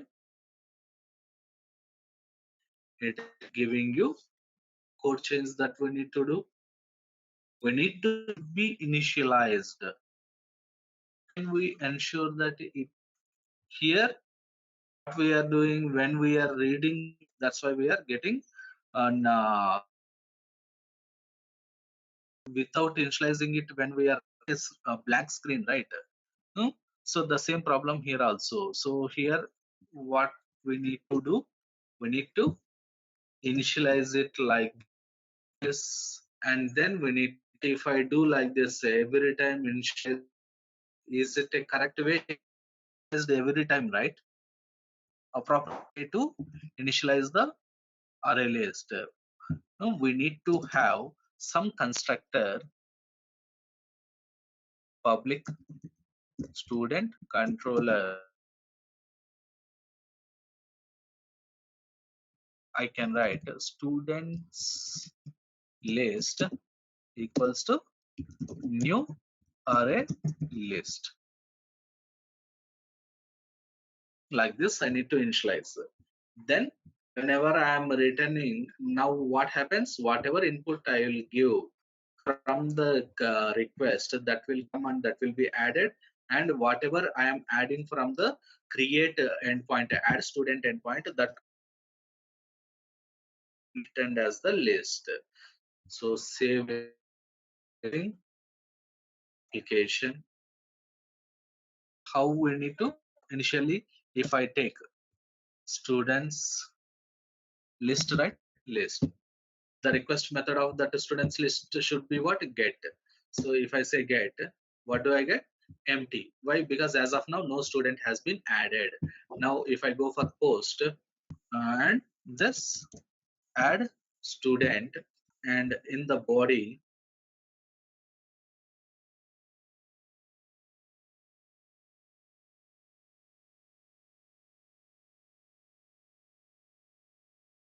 here, in the body,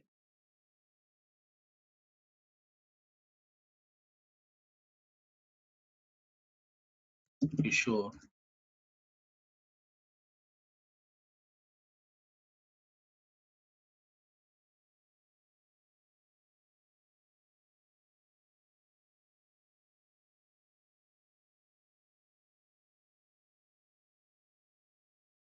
like this. I can create a body. Now what happens?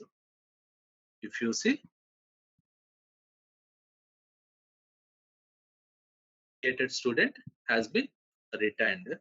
And now if I check list of students, if what happens, it is giving list of students. But what is the problem that is facing here?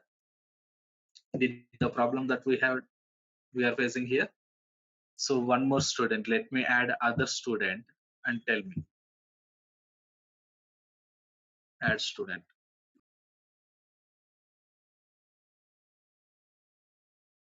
Kishore, Kumar. Now if I say get a list of students, get a students list, now what happens? See, both the students and, yeah, Rachna, expected behavior here. Need so student colon name Kishore, the names. So string values, single string value, sending multiple values of class object or product or request is post method. Then instead of sending like this, instead of sending, we can send like parameter. We need to send like this as the part of URL itself. We need to send, and this string will in our application, not like a request body. We need to read it as variable or variable. We need to use specific parameter. What? Student. We need to construct the URI. So what happens?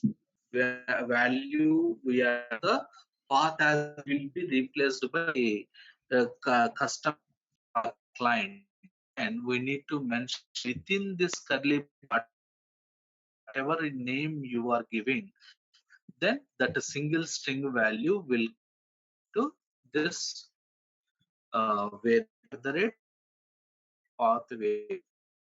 I'm it, and the risk body you can ignore. See, whatever Kumar we have will be added. Next, now let's get student slash list. So like this, individual value need to pass as path parameter with other rate path variable annotation into our parameter. We need to specify the variable as URL within, guys, what we are methods and post methods and when in post methods we string, we need to take it from the path. In the student service, if we look into the code, we can see we are developing an API to manage the students. All CRUD operations we have developed using a REST API implementation. But here, what is happening? If we observe this code is not as per the standards. All the code we have written within the controller class itself, which is not recommended. It is not as per the standards. What is the best practice? The recommendation when we are developing any MVC based architecture application, controller, MVC stands for model, view, and controller. The whatever REST endpoint class or classes we are writing, REST endpoints we are writing, all that should be written in controller class. And this controller class responsibility means the controller class methods responsible for only receive the request and delegate that request to so service layer classes, appropriate service layer class, or not a controller method should not deal with the complete logic or completely processing the request. Such a complete logic should not be implemented here in controller methods itself. We need to move this code to different layers. So what we need to do now, let us create a service class which will be having all these methods, CRUD operations methods, right? So what we should do now, we create a service class. So now let's create student service, and whenever we are writing different layers, it is recommended to write with the interface and implementation, now instead of writing direct class. Okay, so interface, what is the interface that we need to write? Students interface, students service, or student service we can say. And uh, we need to move all this interface and classes into service layer. So let's create a package service. So com dot Mindmajix dot student management system dot student service dot service. So ss dot service. So keep this student service and it should be interface. Now for this interface, we need to create an instance local field here, and we need to uh, use this. So here what you can do, you can write public student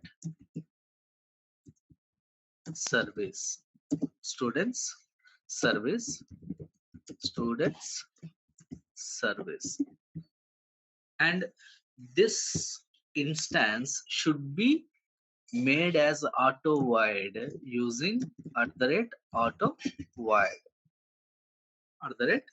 auto void. Like this we need to write, so that what happens, during the startup of the application, Spring container will take the responsibility of creating an object for this student service and inject that object automatically into this reference variable.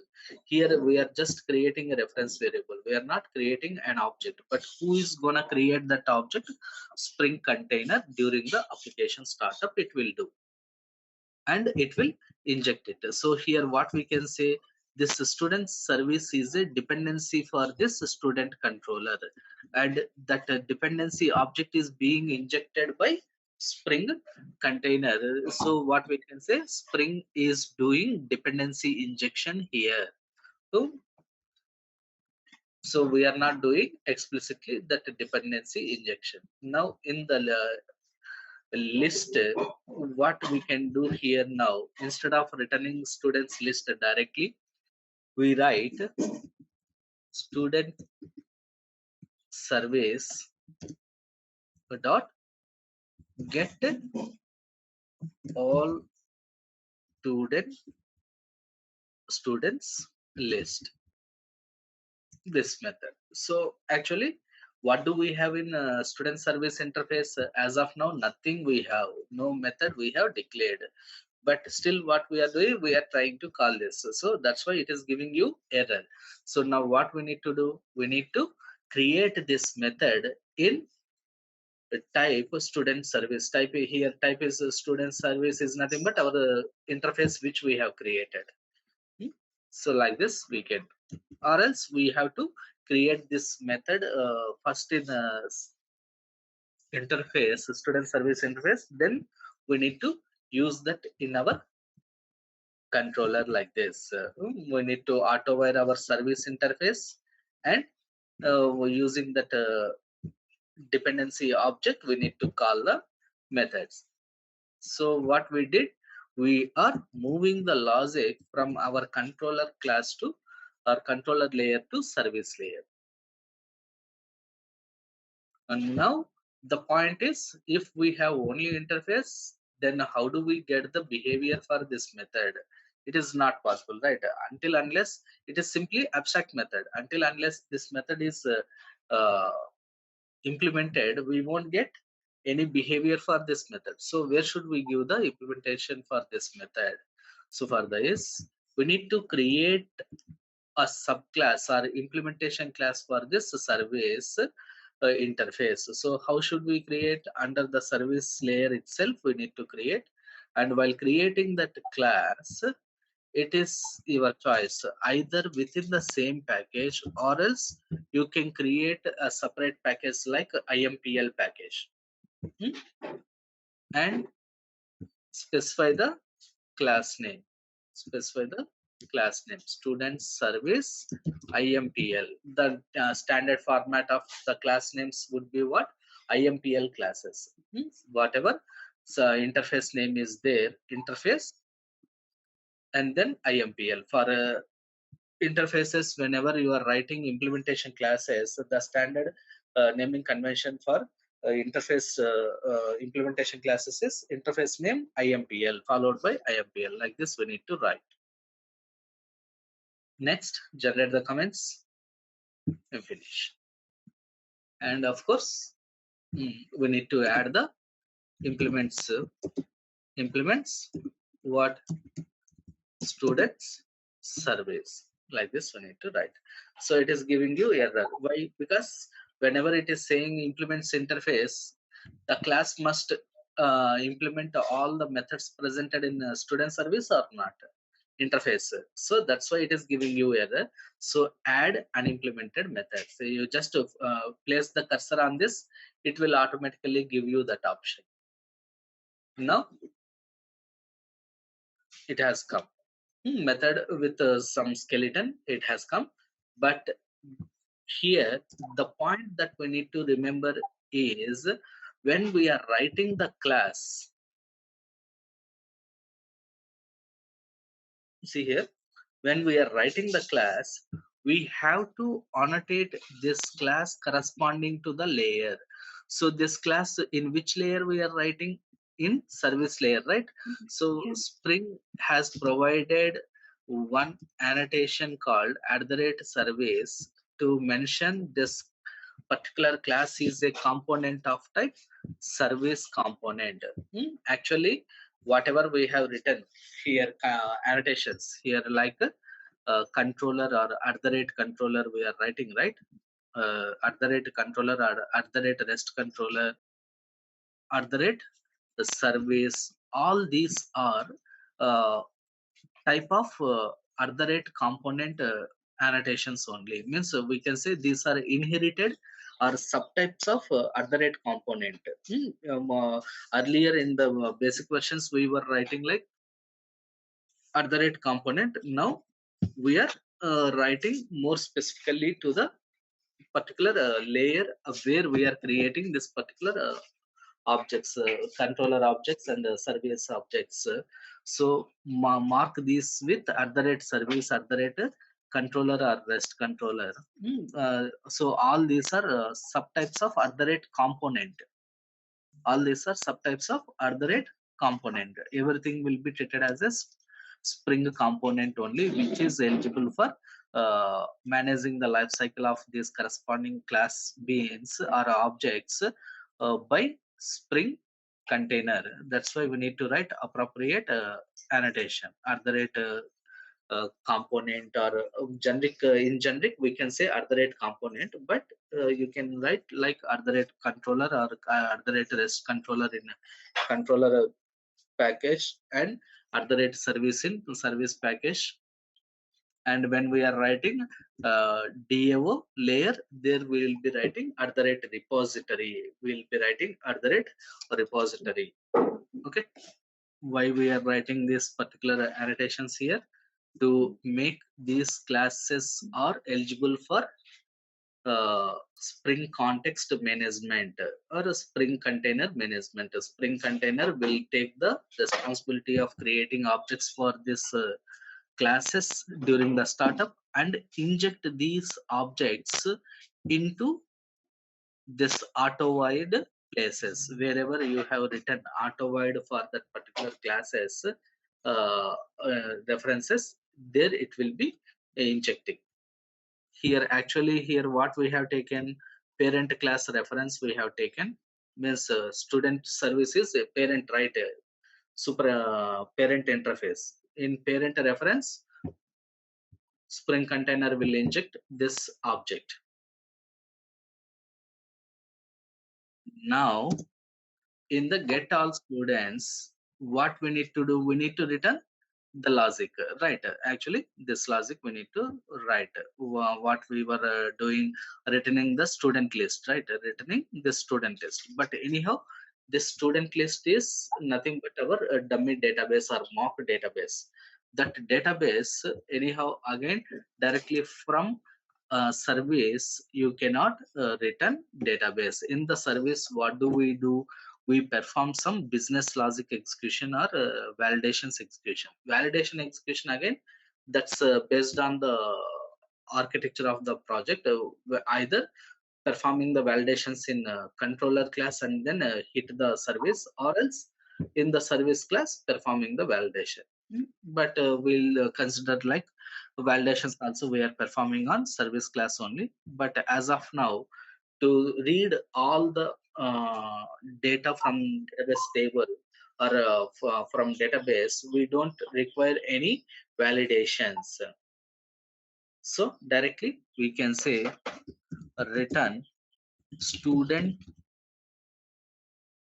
DAO layer, data access layer object dot get all students list. Same method I have on DAO layer.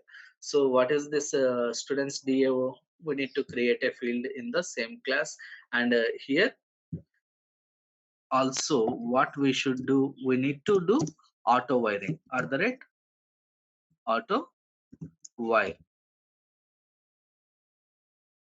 So here which object it should be? Not service object, it is the DAO object, right? So create a DAO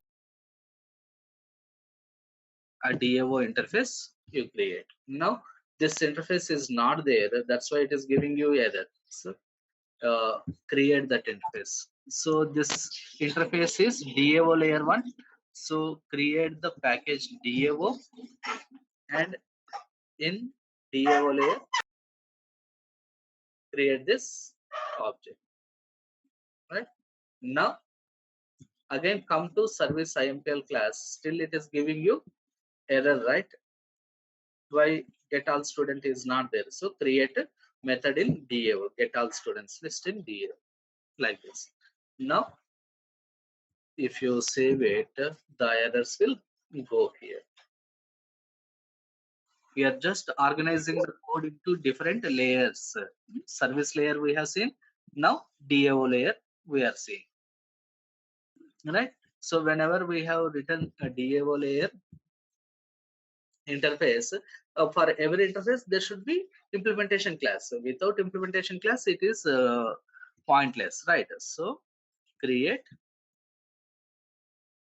a class this here also we can move the class into IMPL package, students DAO IMPL, and here interfaces we can add our interface, so student DAO.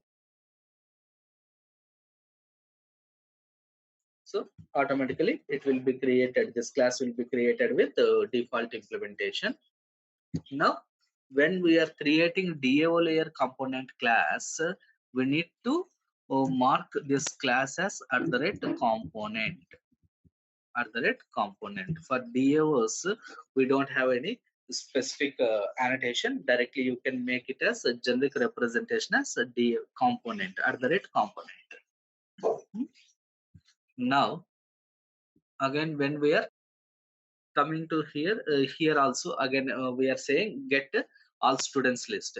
From where should it get this all students list? From database, right?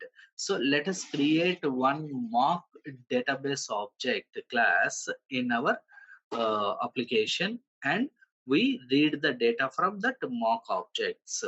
So let's create, or let's mark the database here. Create class db, you can say training center database student. Training center database student, or training center db.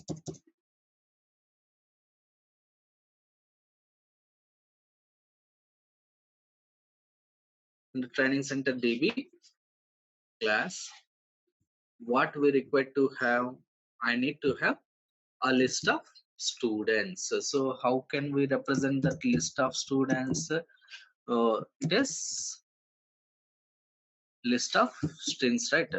Students list, this is what we had, right? And create one constructor for this. Create one constructor for this public training center db default constructor, and within this you initialize it students list, new URL list. And this training center db you can mark as it is a database, is nothing but a repository of our data or not. So here you can mark it as @repository, or else you can mark it as @component. Either format you can mark. In either format you can mark it. Means annotation you can give either @component or @repository, anything you can give. So now on this database, what are the operations you need to perform? You need to perform db operations, right? Like reading the data, inserting the data, updating the data, deleting the data, you need to do, right? So for reading the students information, means so how do you read, to read the data from student, what you will miss from table, what you need to do, you need to write a select query, right? So let us write the similar method list of string which returns all the students list. So you can say select students, or select students list, or simply select all, right? Return students list. So if you observe that logic, whatever we had written earlier in this controller class, that we had moved to database, right?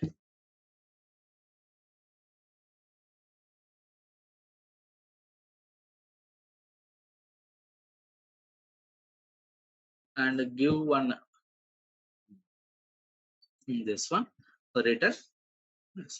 Next method is what we require public string create, public string create, which takes a parameter of type string student name.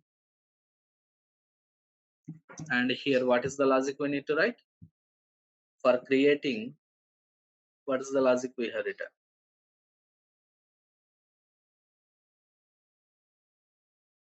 This. Next, what is the other method that we need? Public string update, which takes parameter of type string. We can take this student name old, student name new, both we need to take, and we need to perform, right?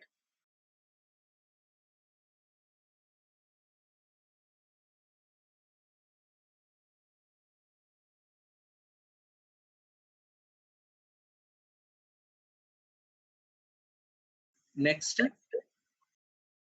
we should delete public string delete.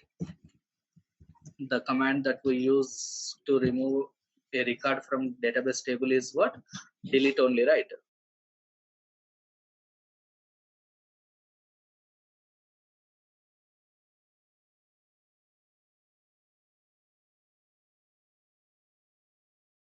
Boolean.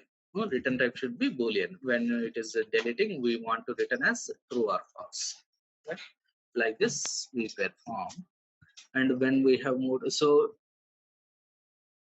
we are organizing the code into different layers, and we are moving the logic into the place where exactly it has to be performed.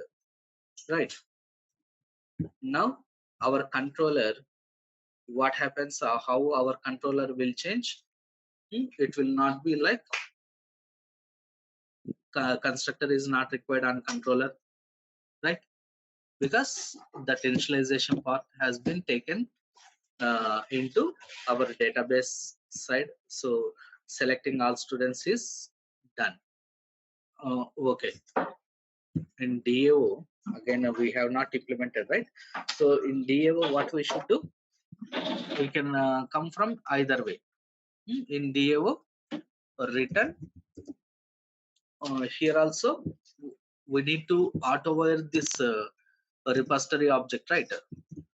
Private training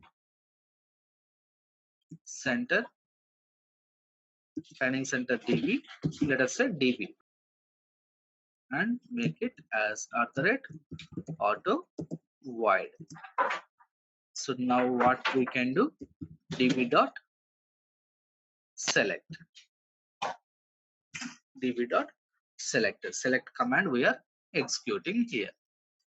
That is for selecting all the list of students. Now let's write other things. So this endpoint is done. Now here adding the student, to what we can do? Return. Simply what we are doing, if you observe, student service dot create student name, create student name, right?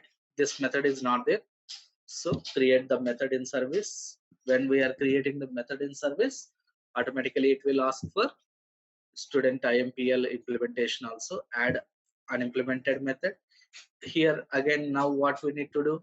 Similar code what we have written in our controller class. What is that? Return student DAO dot create student and pass student name. But before passing this, if you want to perform any validation, you can perform. What if string utils, control Z, string utils, you string utils you import from Spring Framework util, not from Tomcat, or else if you have Apache Commons in your class path, that you can use. String utils dot is empty. If it is empty, which one? Student name. Then what you should do? I want to throw new exception, or instead of throwing an generic exception, you can define your custom exception, and that custom exception you can throw. That we do in next phase. As of now, let us simply throw normal exception. Student name cannot be empty. Cannot be empty. So whenever we are throwing, here we should say throws exception. Add exception in interface declaration also. So like this validation logic you can incorporate within the service, or else any business logic you can incorporate here. And it is giving you error. Why? Because this method is not there in DAO. So create this, and here what you can do, when we are defining declaring in the interface, obviously it will ask for implementation in class. So add unimplemented method. On DAO, what we need to do here, it is simple.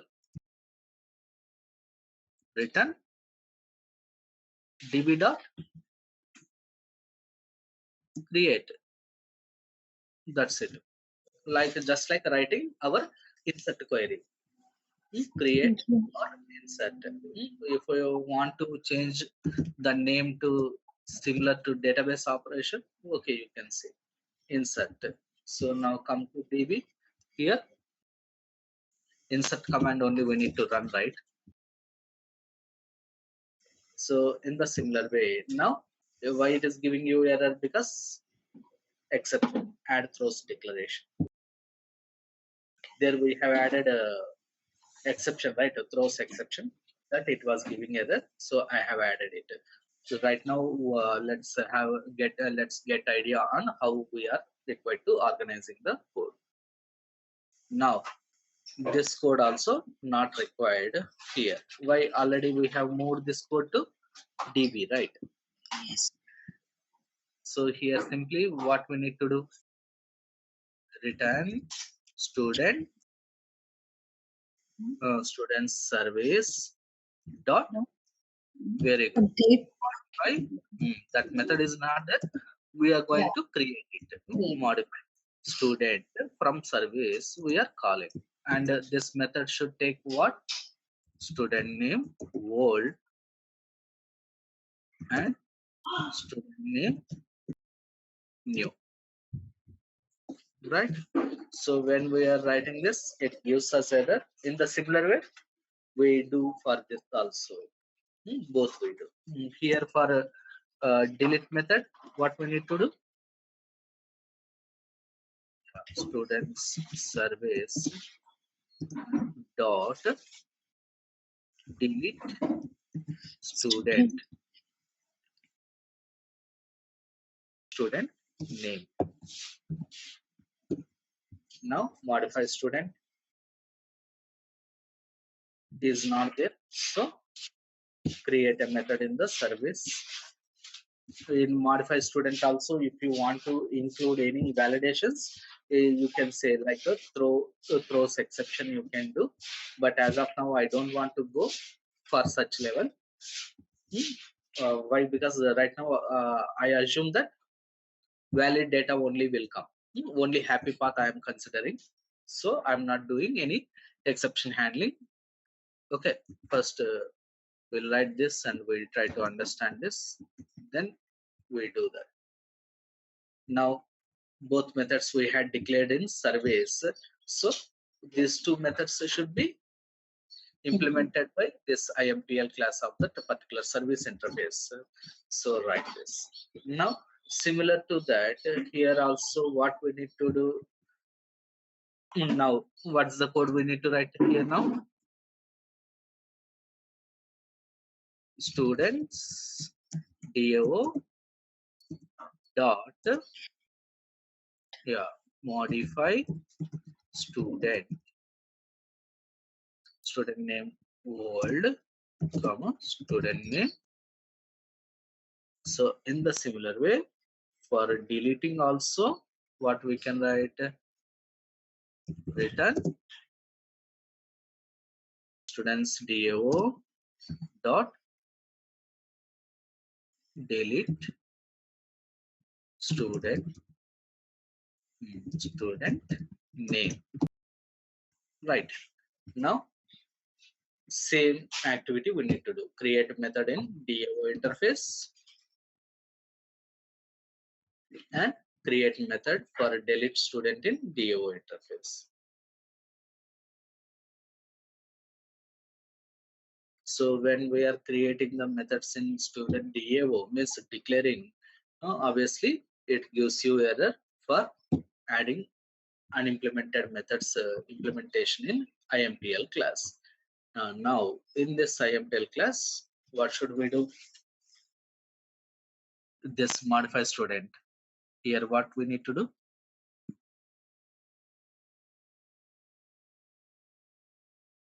Update student name old, student name new, set. Similarly for delete, return db.delete. Yeah, nice. Yeah, that's it guys. See, more simple, right? So it seems like so much of code we have written repeatedly in different layers, so student service layer, DAO layer. But thing is, when application is growing bigger and bigger, this kind of organization is required, so that our modification means future maintenance of the code will be easier. Less efforts would require. Otherwise, it will incur. It will require a lots of efforts to understand and modify the code. So without disturbing controller in future, the database you might be required, you might require to move your database from one database vendor to other database vendor. Like today your database might be maintained on Oracle, tomorrow you may require to move to MySQL. So only this database layer you can change, or DAO layer you may require to change, but you don't require to touch any controller code, so that the client's code will not affect. If you are changing anything in controller, that may directly show impact on client code, right?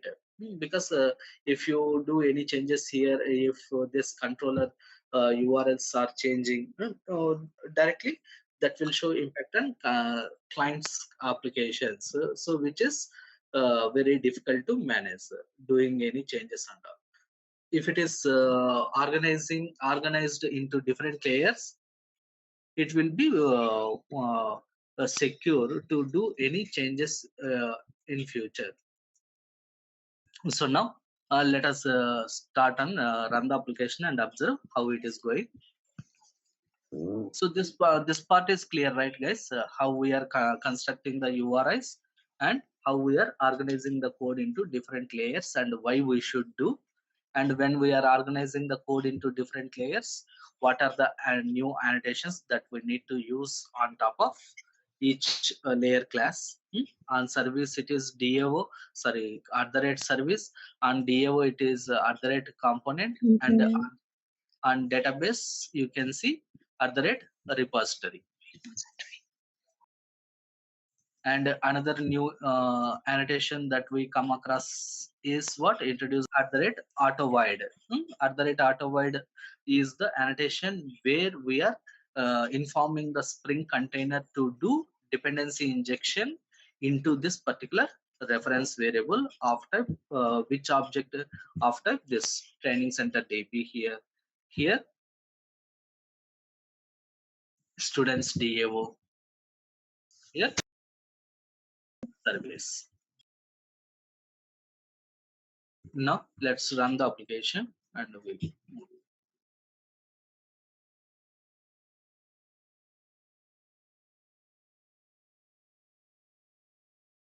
so application has been started with the STMS on port number 8081. Let us test it. So get method on localhost 80. As of now, no students are there. Next, what we need to do, we need to create a student. The student has been created. Now let's create one more student, Kumar, another student, Kalyani. Now we can check the students list.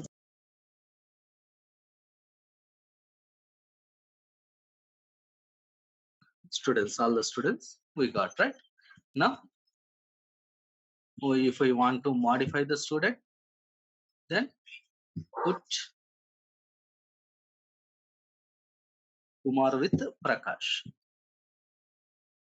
Replace the Kumar or modify the name student name Kumar to Prakash.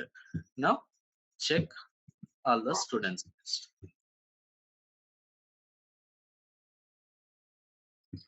Right, Kumar is updated as Prakash. Like this we can write. So in the similar way, if I want to remove, means delete, what I can do, I can give the student name. It is deleted. Now again, if I get a list of all students, get the list of all students, so Prakash is deleted. JPA in the form of Spring Data JPA.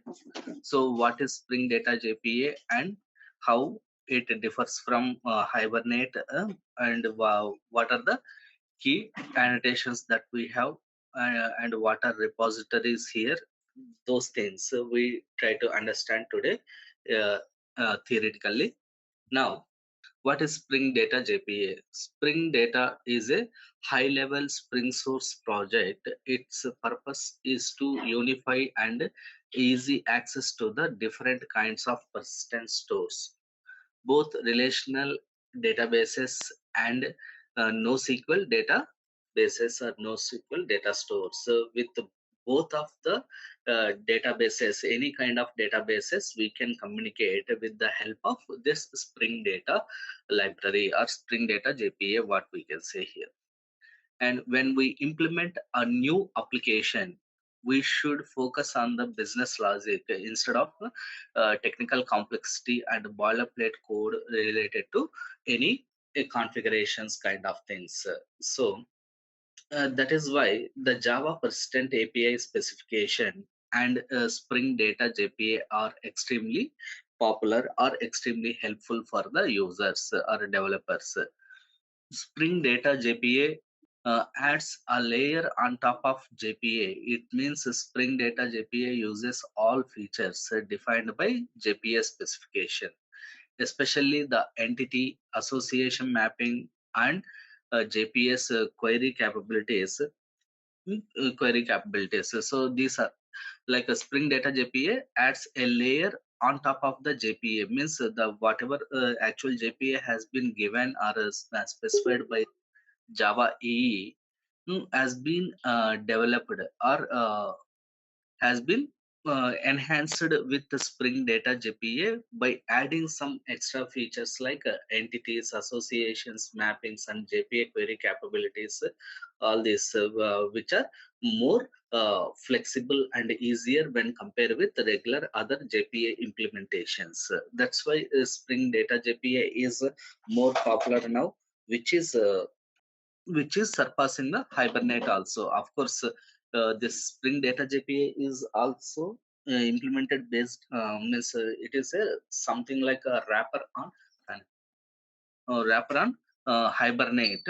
So So Spring Data JPA gives you a flexible way to communicate with and easy way to communicate with the database. Now, Spring Data JPA adds its own features such as no-code implementation of the repository pattern and the creation of database queries from method names. These are very important features which will be appearing something like a magic. Without writing any code, we do get support, or we do get capability of communicating with the database and executing the database operations without writing almost any code. We can perform the DB operations. So the Spring Data JPA no code implementation repositories and queries from method names will be very helpful feature, and we will be doing you can understand how these are making your job or a Java programmer's job more easier uh, when we are doing the demos.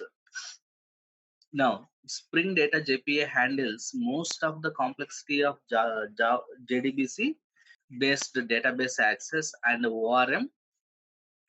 ORM is nothing but object relational mapping, and it reduces the boilerplate code required by JPA. It makes the implementation of your persistence layer easier and faster. And Spring Data JPA aims to improve the implementation of data access layer by reducing the effort to the amount that is needed. Spring Data JPA always aims to improve the implementation of data access layers by reducing the effort to the amount that is needed. So Spring Data JPA target is what, our objective is what, to improve the implementation of data access layers by reducing the efforts. So means reducing the effort corresponding to the data layer is the main objective or target for Spring Data JPA. So these are some high level introductory points about Spring Data JPA. So here the main point that you need to remember is this one. Spring Data JPA adds its own features such as no code implementation of the repository pattern and creation of queries, database queries from method names. These 2 points are important, which you need to remember about Spring Data JPA. Why? Because that are very useful features which we are going to experience and we are going to learn, of course. So now, what are the features of Spring Data JPA? The Spring Data JPA features we can say like no code repository. No code repository is what? It is the most popular persistence related pattern. It enables us to implement our business code on an higher abstraction level. On a higher abstraction level, no code repository is a database related persistency related pattern, and it enables the developers to implement our business logic code on a higher abstraction layer. And in simple terms, what you can understand here, no code repository means no code will be there, or no code is required to be written by the programmer. That is what a no code repository. And how it will be, how it will be, that we can see in our demo applications. And next, reduced boilerplate code. Boilerplate code is what, whenever we are dealing with JD means database, the conventional libraries that what we are using, like a very basic level JDBC we were using. Later we got ORM framework like Hibernate we got, right? But when we are using either of these libraries, we had to write a lots of code configuration. If it is plain JDBC, we need to take care of creating the connections and creating statements and executing queries, and then processing that query results, and again closing the connections and statements. All these activities we need to do by ourselves. So, which is required a lots of manual efforts, programmer efforts over there.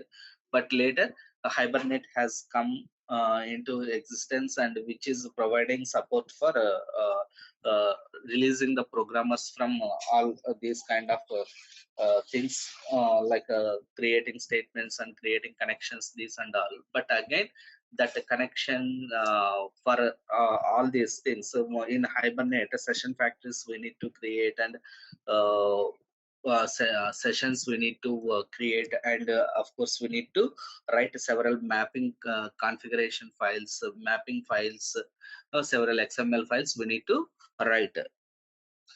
So, and still it is most of the responsibility is there on the database, so Java developers, to related to database activities again. So to overcome that, means all such kind of boilerplate coding activities or configuration activities are eliminated here with the Spring Data JPA. If you have already, if you have idea on Hibernate, you can understand. For every uh, database table, we need to write one configuration file, one mapping file, right? Hibernate mapping file we need to write for every uh, database configurations. Again, CFG file we need to, Hibernate configuration file we need to write XML files. But all that can be eliminated with Spring Data JPA usage. That is what we can say, reduced boilerplate code. And generated queries, another very important and a very useful feature from Spring Data JPA for us is generated queries. So which is making our job is easier. We no need to write even a single query. If it is Hibernate, at least we may require to write some queries by ourselves. But when it comes to Spring Data JPA, even it is providing a lots of support to generate different types of search queries with different filters. So it is more convenient and more easier when compared with Hibernate. Next, it can integrate custom repository code. Even custom repositories also we can integrate with our applications when we are making use of Spring Data JPA. And it is a powerful repository and custom object mapping abstractions. It is a very powerful and custom mapping custom object mapping abstraction. Means it is high level ORM framework which has been built on top of based on Hibernate and JPA. And it supports transparent auditing. Even it supports auditing of your application, means to log, to write audit logs about transactions and transaction management. It is providing the support. And it implements a domain-based class that provides basic properties. It implements a domain-based class, means like even you can write a common class, and that class you can inherit into every entity class based on your requirement. Like inheritance is also allowed in between the uh, entity classes that we are going to write to represent our database tables. And it supports several modules such as the Spring Data JPA, Spring Data MongoDB, Spring Data REST, Spring Data Cassandra, etc. So it supports different libraries, means it is providing different libraries to deal with different databases. Spring Data JPA is for relational database communication, and Spring Data MongoDB, by names itself we can understand it. To communicate with MongoDB, we can use Spring Data Mongo DBs, and Spring Data REST is for communicating with the downstream REST services and carrying out CRUD operations. And Spring Data Cassandra we can use for communicating with the Spring database, means Cassandra database. we can use. So these are the some important features of Spring Data JPA. Now Spring Data JPA repositories. So what are repositories? These are very important, or we can say these are the key components in Data JPA implementation. So what is a repository? A Spring Data JPA provides generally three types of repositories or three repositories. What are that? CRUD repository, paging and sorting repository, JPA repository. Three repositories Spring Data JPA is providing us. What are that? CRUD repository, paging and sorting repository, JPA repository. So here CRUD repository is basic repository in Spring Data JPA, which provides support for all CRUD operations to perform on our database. CRUD operations are what? Like a create, read, update, and delete operations. And of course, all these three are interfaces: CRUD repository, paging and sorting repository, and JPA repository. Now, CRUD repository will provide a support for all the CRUD operations, basic CRUD operations, and of course, along with this, in read operations, it is providing some default implementation like find one and find all, and to create a resource or record on database, it is giving us a save method, and to remove a record from the database, it is giving us a delete method. And of course, to update also, we use here save only, it will work. And paging and sorting repository. Actually, paging and sorting repository is the sub interface of or child interface of CRUD repository, which is inheriting all the CRUD repository features, and along with that, it is providing support for paging and sorting operations. And JPA repository is a child interface of paging and sorting repository. So that is nothing but it is inheriting all the features of or methods of paging and sorting repository, and enter its parent repository, CRUD repository. So both the interfaces methods are being inherited into JPA repository, and it provides support, and along with that CRUD operations and paging and sorting operations, even it is providing support for some cleanup operations like flushing the connections and trigger to flush on persistent model, everything like this. So but in general, what do we use? So by looking at this, we can understand generally using JPA repository is a better option, so that we can perform any kind of operations based on our requirements. But if it is sure that only the CRUD operations are enough to perform on a particular domain object or a database entity object, then you can go for CRUD repository. But generally, we do uh, use JPA repository in general. So now, example how we can use a JPA repository. If we observe here, we can see public interface, and again here see we are using the JPA repository through interfaces again. Means not only JPA repository, even paging and sorting repository or CRUD repository. All these three are also interfaces. We are going to write child interfaces for any of these interfaces based on our requirement. So here in example, if you observe what we are writing, public interface account repository means our own repository interface we are creating, which is extending JPA repository,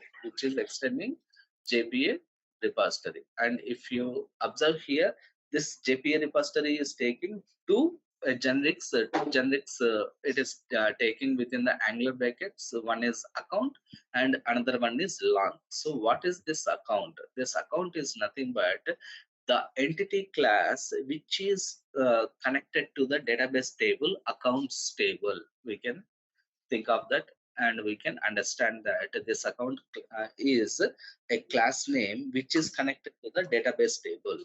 And second one is long. What is long?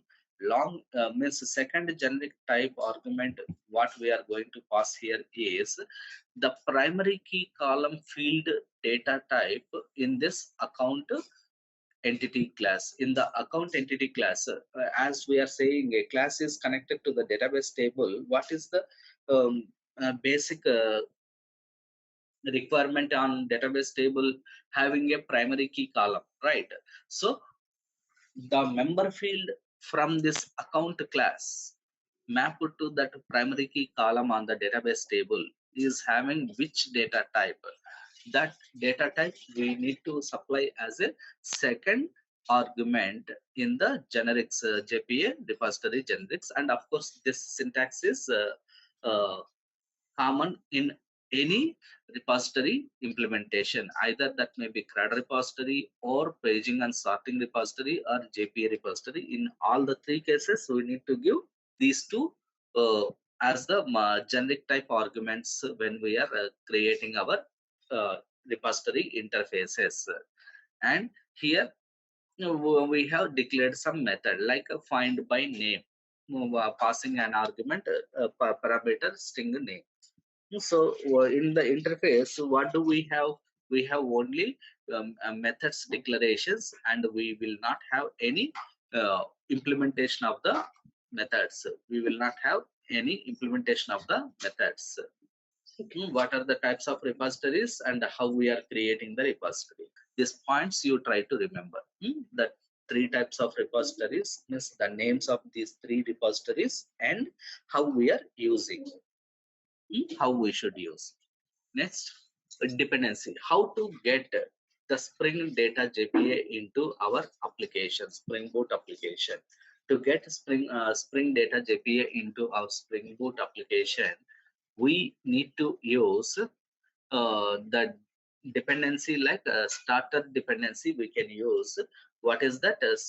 Spring Boot starter data JPA dependency.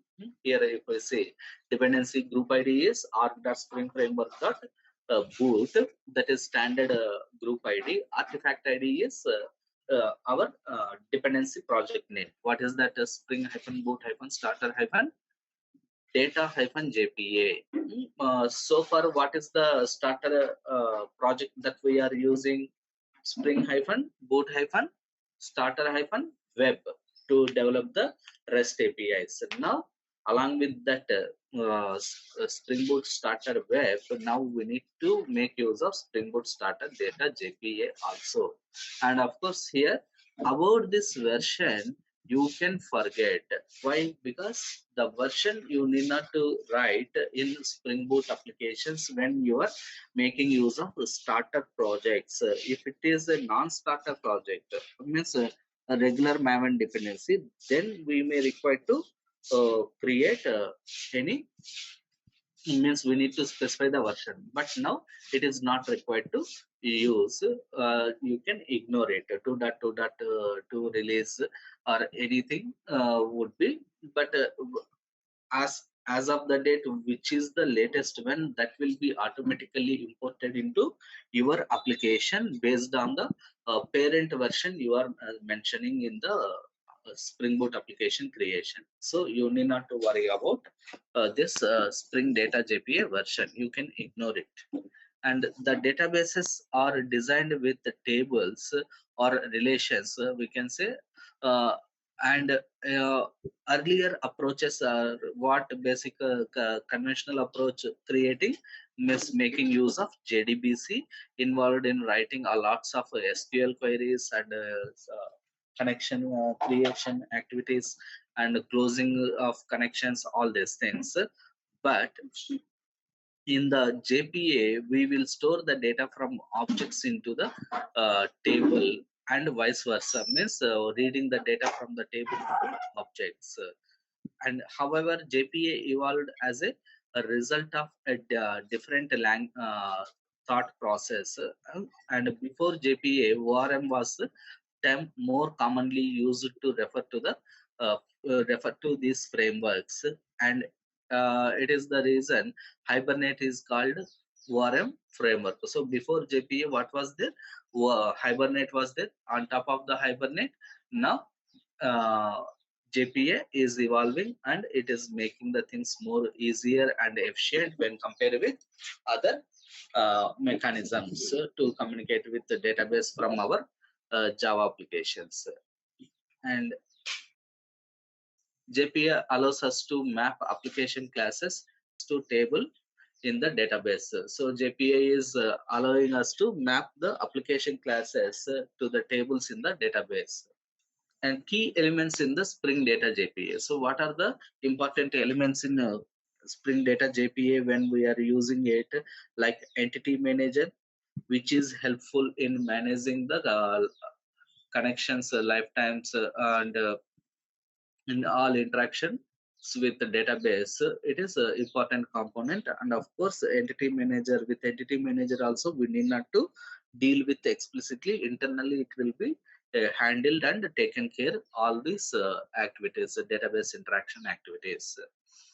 And JPQL, Java Persistent Query Language, which is used to write database independent queries, even though in future, our application database need to be migrated from one vendor to other vendor, like from Oracle to MySQL or MySQL to Postgres, without touching and modifying a lot in our Java code.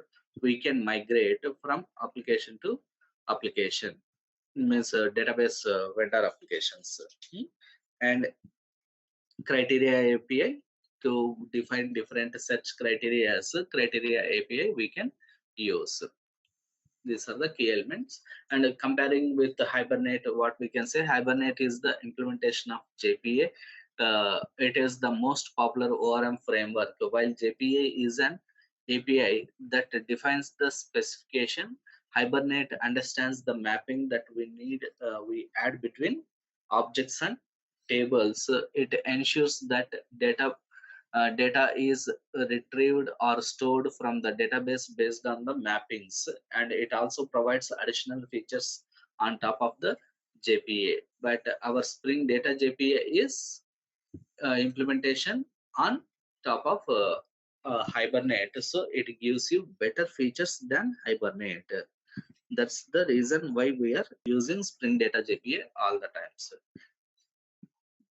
Of course, even nowadays, Hibernate nowhere, almost nowhere, people are using when it is microservices based applications. In legacy applications, which have been started in 10 years ago, like around 2010 or before to 2015 or 2016 or till then, it was there. But 2017 or 18 onwards, in recent years, the recent 4 years span, almost all the projects are starting with the Spring Data JPA. No one is preferring still Hibernate. So even you can ignore about Hibernate. No, you can forget about Hibernate.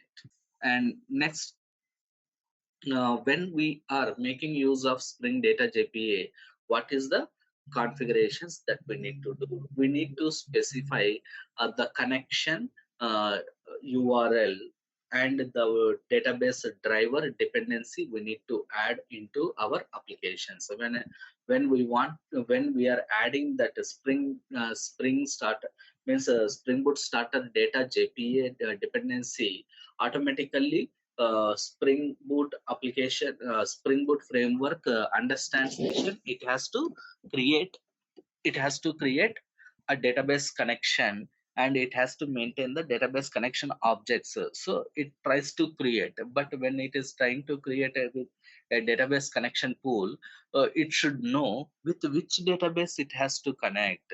So for that, we need to supply the JDBC driver.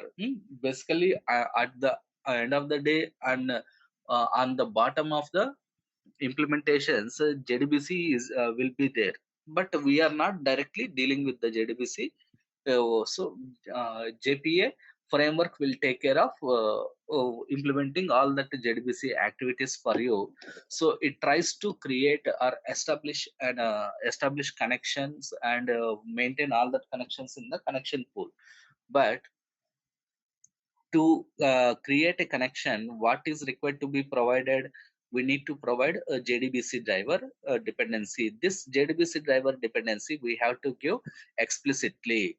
So here I'm giving the JDBC driver dependency like a H2 database driver dependency. Why I'm giving a H2 here? H2 is a in-memory database which will come with every Spring Boot application. When we are adding, simply it will come as the in-memory application, in-memory database. A small tiny database can be created on your RAM itself when you are starting up the Spring Boot application, and you can create couple of tables, means small sized tables on your H2 database, and you can work, which is very faster as it is in memory database.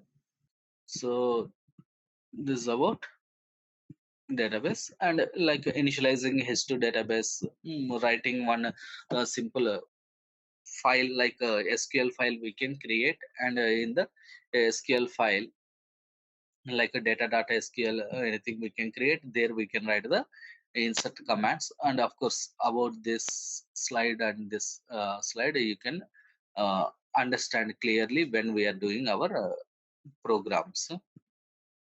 So this is about a basic uh, high level intro and outline of Spring Data JPA. To create a Spring Boot application to communicate with the database, what we need to do, we need to create the application from Spring Initializer. Let's create start.spring.io and Spring Maven project Java 2.5.6 com.mm.spring boot demo or sb dot or JPA demo, Spring Boot data JPA, and the application name we can give Mindmajix Spring Boot or simply JPA demo.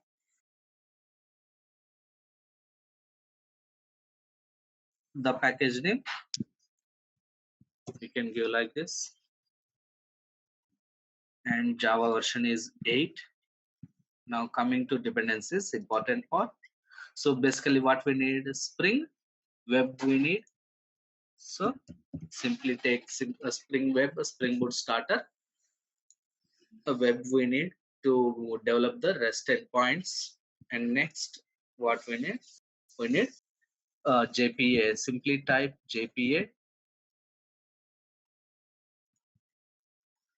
Now generate application. So like this we need to generate application, and this application get into our working folder. Cut this zip file, get into our online training Mindmajix, place it here. Now this one we need to extract and get this extracted project into.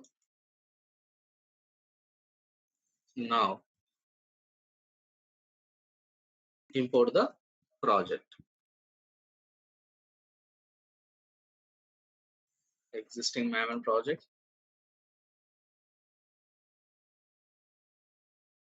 JPA demo, finish. It is still importing, so it's imported now. Now what we can do, if we see the dependencies, we will be having Spring Boot starter, a web, and a Spring Boot starter data JPA. Now along with these, what else we require? Based on the backend database what we wanted to use, we need to add the corresponding JDBC driver. See here, if we see Spring Boot starter data JPA is there, starter web is there. Then what about the JDBC driver? That JDBC driver also we need to add. Then only we will get database connection. Otherwise, directly if I try to start this application, what happens, you see? And that is what we are saying as auto configuring capabilities of Spring Boot auto configuration. So even though if you don't give anything, what we learnt in the slides, it is trying to create data source object or connection with H2 database by default, right? The same thing it is saying. If you observe the exception or startup errors, it is asking about fail to configure a data source. URL attribute is not specified. No embedded data source could be configured. Like this, it is giving, right? So you have mentioned data source Spring Data JPA in the dependencies. That means what it understands that there is a requirement for connecting with the database and dealing with the data on the relational database, but with which database it has to connect. Whether it is Oracle or MySQL or a SQL Server or a MongoDB or Cassandra or a H2 database or InnoDB or Postgres, how it can understand. So for that, we have to give the database driver dependency here. Database driver dependency here. So what is the database driver dependency we should give? From Maven repository, we can get it and we can paste it here. From Maven, we can get all the database dependency drivers, right? Maven is the centralized dependencies server, universal and centralized server, from where we can get all dependencies when we are working with Maven. If it is Gradle build application, from Gradle we need to get it. But whatever it may be, again, for these JDBC drivers dependencies, we need not to go for that external sites. Here in starter Spring Boot initializer page itself, we can get that also. Come to add dependencies list. Here, what you require, you just type MySQL.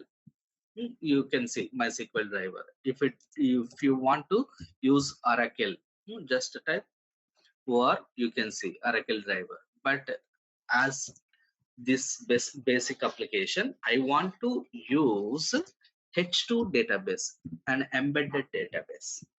H2 database. So you can see provides a fast in-memory database. It is not the disk memory database. It is in-memory database. Supports JDBC API and R2 DBC access with a small footprint. It's a small 2 footprint. Means only 2 MB footprint. Supports embedded and server modes as well as browser based console application also. Even to access this database, even you will get the browser based console also to access this H2 database. So like this. So now explore it. You can see the H2 database driver dependency. You can copy paste it from here, or else in the beginning itself you can choose and download, but either one is fine.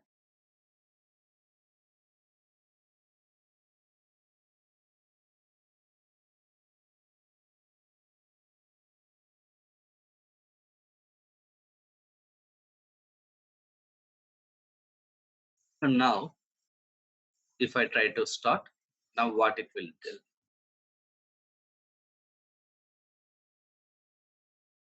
Java application. Now again it will ask for the URL. You are trying to sorry, directly it will do the embedded configurations, auto configurations it will do, and it is connecting. See, right? So if it is connecting like this, it's okay. But now what else we need? It has done auto configuration and it is connected to default connected with the H2 database with the default settings. But whatever tables we are going to create, that should be created under our specific database, and we anyhow, as it is in memory database and simple database, we no need to have, or we don't have any username and password credentials. So to configure those things like a database name and connect with that H2 database from console means browser console, we need to write some configuration properties. What are the configuration properties that we need to write? We can see even this configuration properties, how we can write in YAML file or application.properties. In either place we can write. Okay, let's continue with the application properties now. And in the next example, we see YAML file. How do we use YAML file? So server dot port equals to 8090, and let us configure context path server dot servlet dot context hyphen path equals to slash, let us say, student service ss, or JPA demo. Anything you can give. Now these are regular properties that we are seeing from the previous applications. Now specific to this JPA, what we need to specify is, we need to specify the Spring data source URL and Spring data source username, password, and then some other properties. But actually here what you can do, let us copy the details, means that your URLs and all from previous examples things. Yeah, so MySQL properties I have here. Okay, instead of this, we do one thing. We open some other batch application, and from there we get it.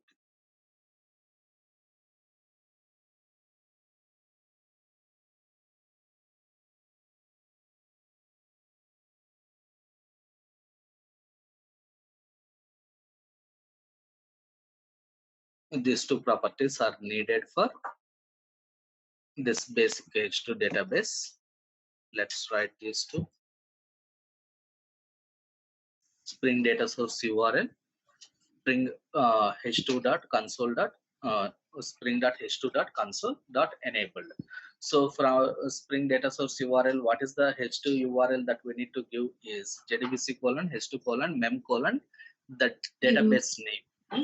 So with which database it should be created, under which database name you should create your tables. Well, let us say students DB or school management DB. Anything you can give. School management service database. So anything you can give. Any name you can give. With this given name, the database will be created. And to access that database and to check the data presented on the database, you need to write this spring.h2.console.enabled true. This property you need to write. Server.port, that is. I missed it. Now, under this, we need to create a new class. We can create the class like, we can say students controller, which is going to deal with students, means which is going to have a API, REST API for performing CRUD operations on students. Students controller, generate the comments, and where it should be placed under controller package. Okay. Now how can we make this Java class as controller at the rate rest controller. Now public and list of how we are writing generally string and get all students or get all students list, any method we are writing, and here we are returning what? Students service dot get all students or students list. But this okay, first we create this one, create a field student service, but this student service is of type students service class. No, actually it is interface, right? A student service, and it should be auto wide. It should be auto wide. What is the purpose of auto wiring? Create the object automatically means who will take the responsibility of creating that object and injecting that object into this dependency, the Spring container. We are giving the responsibility of creating this object and injecting this object into this particular reference variable to Spring container. Now student service is not there. We need to create the interface. Okay, let us copy, create interface, and it should be in service layer, not on the same controller layer. It should be under service layer. So now if we come to this, here what we need to do, actually now it is not our case to return a list of strings, plain strings. The student does not limit to have only the name. Along with the name, some other properties or attributes also we need to maintain about student, like student roll number, student course into which he has the student has joined, and the fee, how much student has paid, or what is the course fee, like that we need to maintain. So simple string does not work here. We need to have student object with all those properties. We need to have student object with all those properties. Now what we are returning? The create that student class. So whenever we are creating a class to represent the data, that the class should be created under model of objects. You can tell it as model or entity. Either one you can specify. Depends on your project architecture specifications. It would be treated as taken as a model or entity. Both are same, but the objective of this one, this class student is what? Representing the data, right? So data means where do we place all our data? All our data we are placing in general in real time. Uh, where do we place or save all our data? In database, right? So in database, to represent this student, there would be one table, right? In database we'll be having a table, right? So the table name, we need to specify with which table this class should be mapped. So basically it is a JPA class, and it is going to be mapped with one table. So this is what we are calling as object relational mapping. If we say class means class is nothing but object, a relation table is nothing but a relation in the relational database, RDBMS. So that's why we are saying it is ORM, object relational map. So here at the rate table, we need to write in the table, we can say from javax.persistence JPA API, we need to get this annotation here, the table name. What is the table name on your database? Generally, we'll be having students like this, right? So the attribute in the table annotation, the attribute that we need to use is students. Okay, a name and a table that represents the table name on the database, it is mapping. But every class which is going to be mapped with the table should be annotated. Even before table, you should annotate it as entity class, just like how you are annotating service classes with @service. But this model classes you need to annotate as entity classes.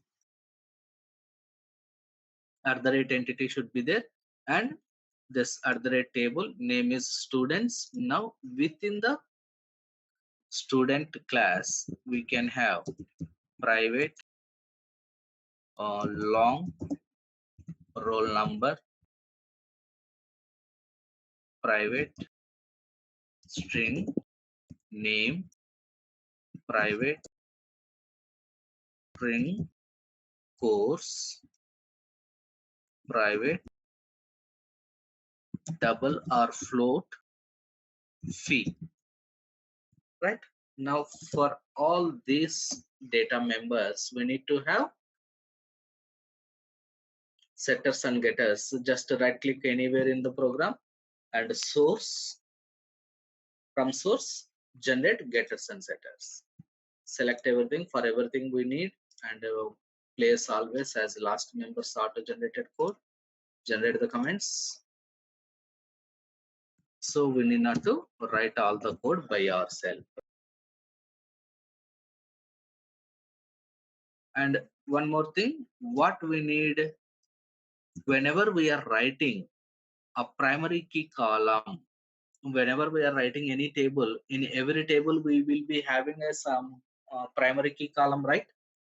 Without primary key column, it is not recommended to have any table, right? The de facto standard is every table should have its own primary key column, so that uniquely we can identify the records, right? So to represent primary key column field here, we need to annotate a field here. A roll number can be a primary key in the students table, right? So that this field, roll number field, we need to annotate with @id, @id,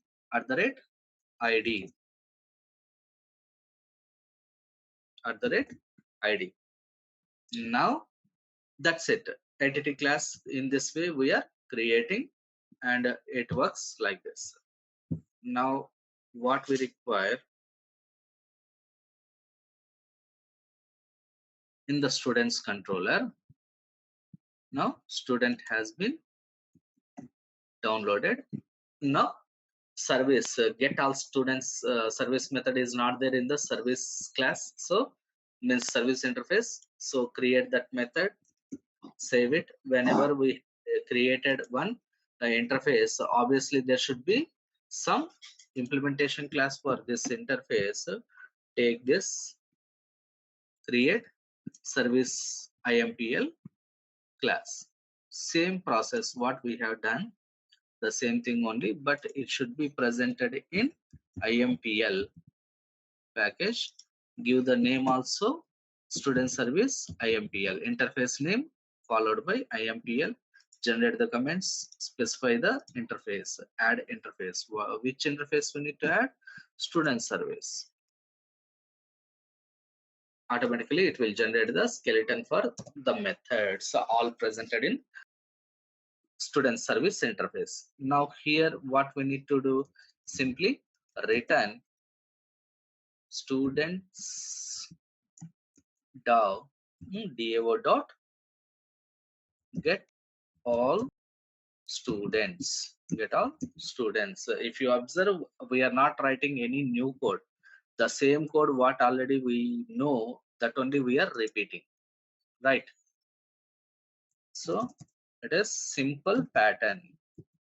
we follow all the times same format. @auto void. Now it is saying that the student DAO I don't know. So create student DAO interface where it should be created under DAO layer. DAO. Generate the comments, finish it, and here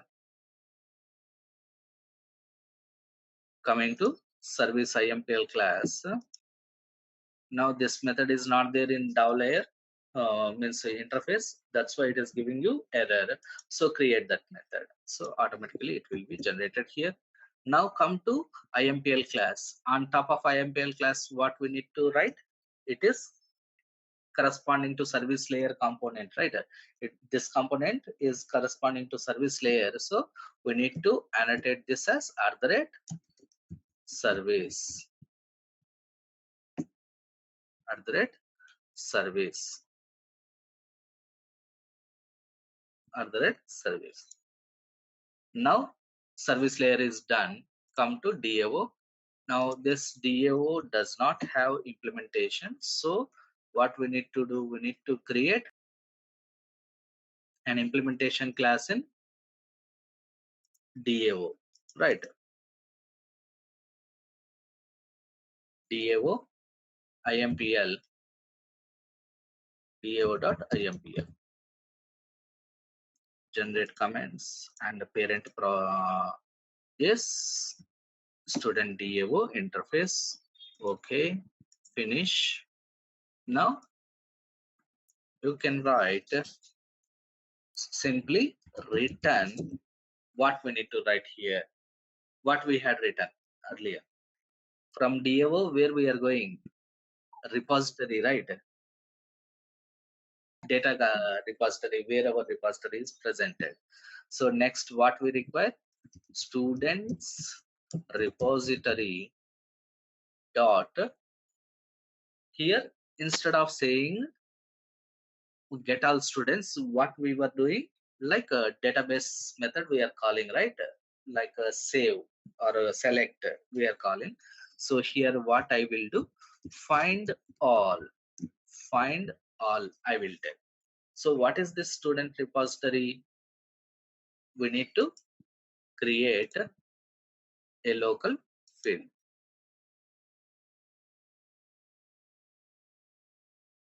Create a field students repository. The students repository should be of type student repository only, and it also should be auto void, correct? Auto void, correct? Auto void. And what is this students repository? We need to create interface for repository. So this repository we can place under DAO repository. Generate comments.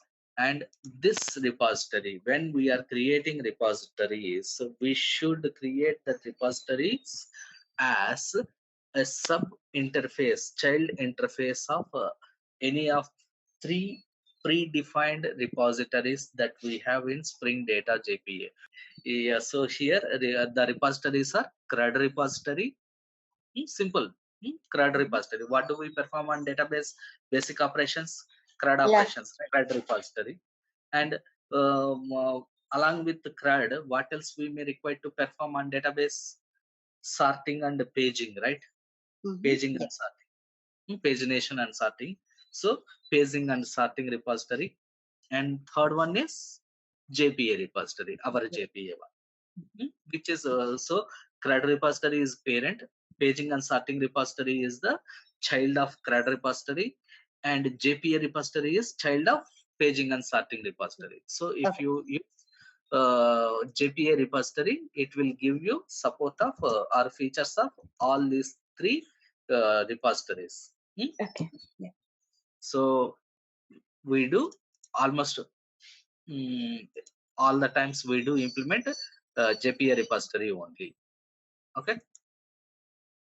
Now this repositories are taking two generic specifications, right? One is type, one is ID.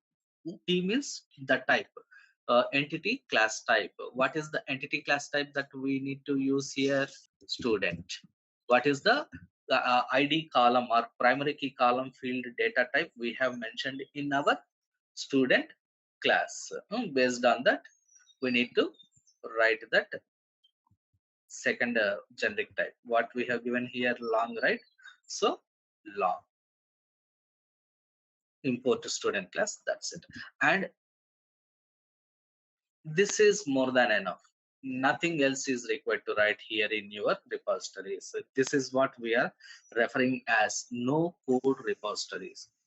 No code repository. Okay. So now you can see all the errors have gone. Find all. Did we specify anywhere this find all in this repository interface? So we didn't declare or inherited means declared or defined, but still it will come from where? From JPA repository. From JPA repository it will come. And see, even you can observe and you can understand JPA repository is an interface, right? No, so even though it is interface, we are never given any implementation for this find all method anyway, but still directly we are calling it. So the implementation will be automatically given by that JDBC vendor. Your database driver you have provided, right?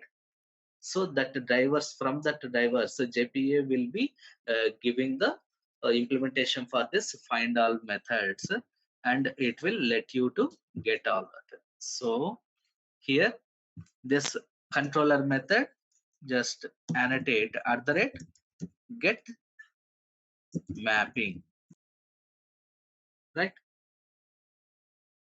And in the REST controller at the rate request mapping, under request mapping you can give slash students or student or students, and even if you want you can give API v1 and student, like this you can give.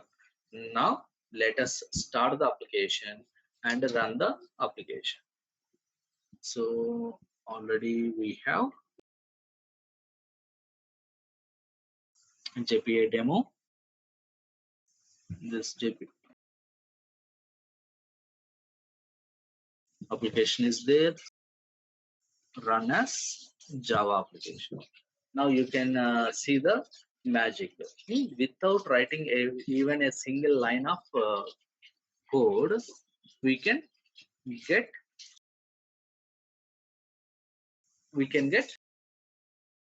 DB operations to be executed. It is giving issue. What? Consider defining a bean of type DAO, student DAO, in your configuration, where it is trying to create a student service IMPL object. It requires bean of type student DAO, but that couldn't be found. Why it is saying we have written student DAO implementation class? Whenever we are writing implementation class of DAO, we have to annotate it as At component, right? yes, very good. That we missed. That is the problem. At the rate component. Now component is a generic type of all these annotations, like at the rate REST controller, at the rate controller, at the rate service, at the rate repository. On top of all these, which is sitting at the rate component. Just like in Java, how we have object class is a parent of all Java classes. This at the rate component is a parent annotation of all these annotations. At the rate service, at the rate repository, at the rate controller, and under the at the rate controller we have child annotation at the rate REST controller. So now you can start the application. It will start, and observe the logs. It has been started on port number 8090 with context path /ss. So now localhost 8090 JP demo, not JP demo. It is SS, right? Context path SS and API v1 slash student. So what do we get? Blanker. Why? Because no students we have stored so far. So how to store the student objects? For that we need to access the H2 database console. How to access it? If we observe the logs, you can see H2 console is available at /h2 console. Right. You can copy it. Localhost :8090 ss /h2 console. Like this we can do. So here you can see by default it is connecting to DemoDB. But what is the database name we have given in our properties? By default it has been connected to DemoDB. But in our properties, in URL, what we are specifying SMSDB, right? So we need to connect to SMSDB. Default username is SA, no password by default. So you can ignore these two, only this one. You can say connect. It has been connected. Now, if you observe here, the students table, we can see under run. As of now, no records are there. What we can do now, edit, add 1001 course, let us say Java, fee, let us say 1000 rupees, name Kiran. Another course means another student 1002 C++, fee 750 bucks, and Pawan 1003 C, let us say 500 Priya. So now we have 3 objects, right? Now if you run, you can see all these 3 records. Now once again let us submit our request. See the database values, whatever we have given, that have come, right? So if you add one more record here, that also you can get. Data structures using 6,000 rupees Priya.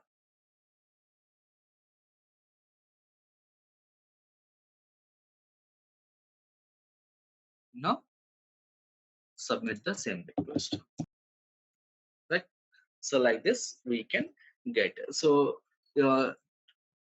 have you anywhere implemented any connection creation code or SQL query or anything else, closing of this and processing a result set? Nothing we have written, just like that, just like magic, it executes everything. That is the power of Spring Data JPA. How do we do this Spring Data JPA example with MySQL? Let's quickly create.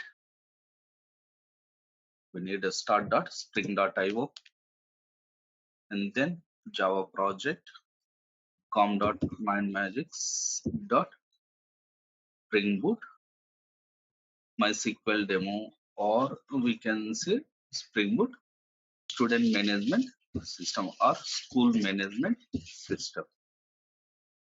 So we want to develop a service for develop a system for school management.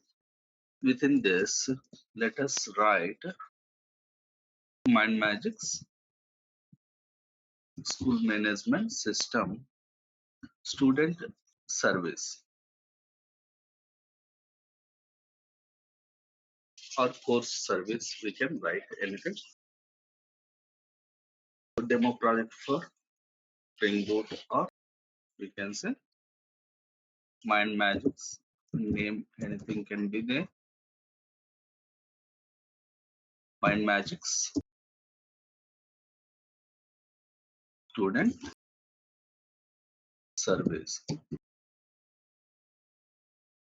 Now the root package, let us remove the artifact ID, just only group ID, let us have, and packaging jar, and Java version is 8. Now, what are the dependencies we need to add? Web. The full form of this web project is what? Spring Boot starter web. Spring hyphen boot hyphen starter hyphen web. Next, just what we need, just keywords based search also we can do. It is now searching, right? So keyword based search we can write JPA dependency. So from there we can say it is Spring Data JPA. Next, which database means which dependency we need to add? The third one, we need to add the database driver, right? A JDBC driver. Now our target is MySQL. So just type MySQL. MySQL driver will be this. So now generate,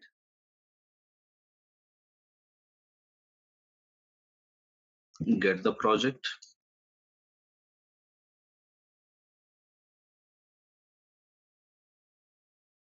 place it here. Student service already is there. So basic project also we created like this only. Okay. Now paste.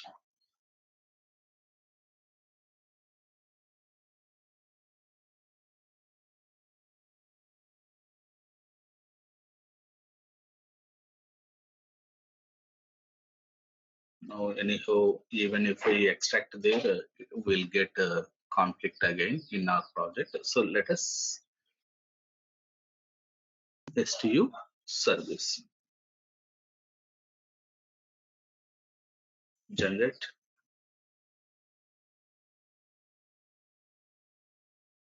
get the project,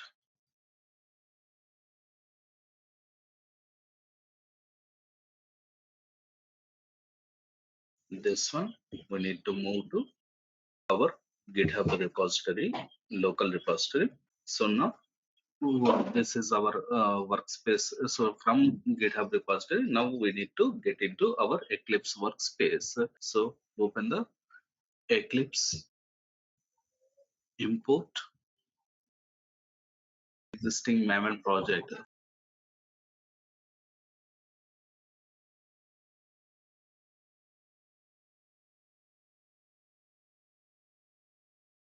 SMS STU service.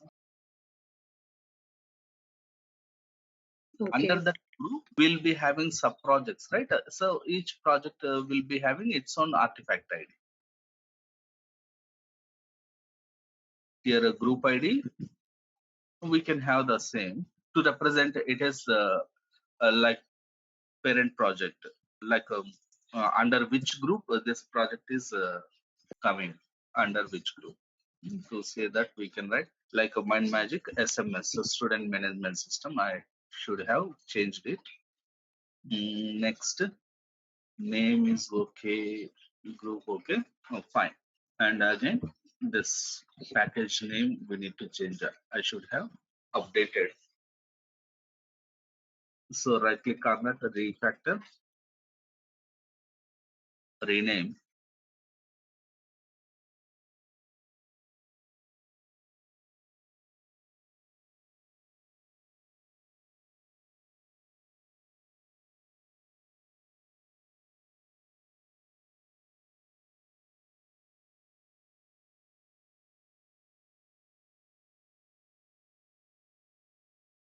Now what we can do, close all.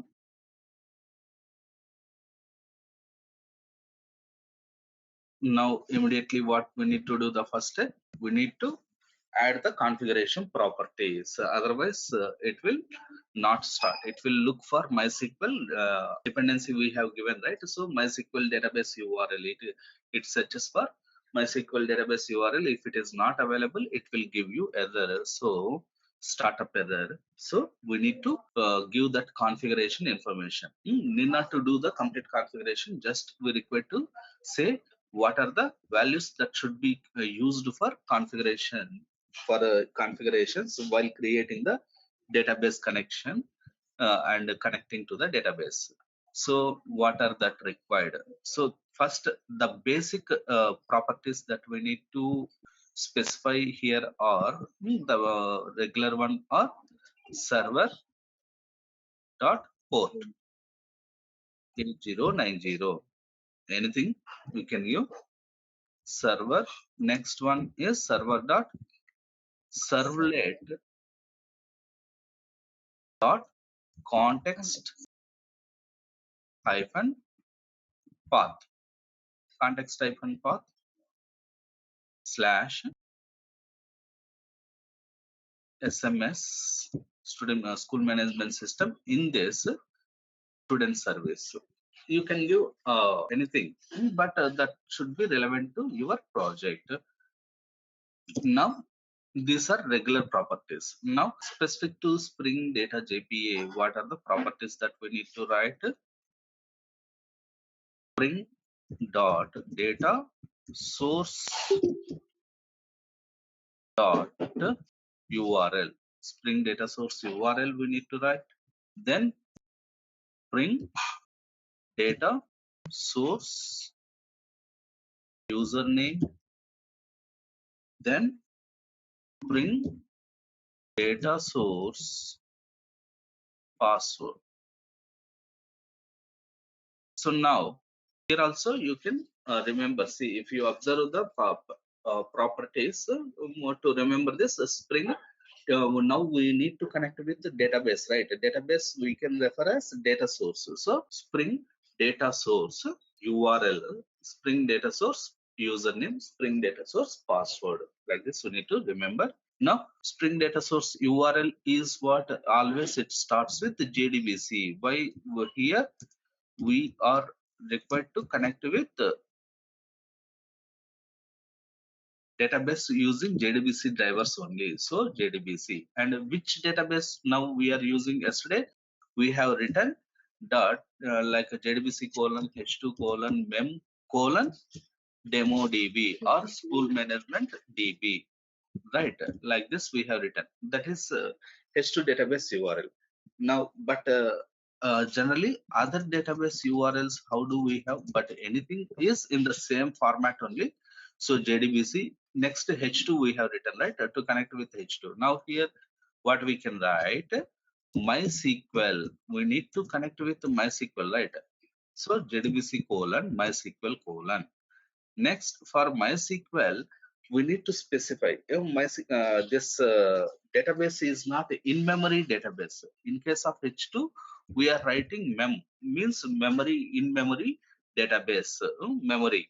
Mem stands for memory. That means in-memory database. But here it's not in-memory database. It is running on some server machine. So that server IP or server name you have to write here. When you are writing the server name, you need to specify like slash slash. But in our case, it is running on localhost only, right? So localhost colon on which port number your MySQL server runs. By default, it is running on 3306. If it is apart from that anything else, then you can write that other port number.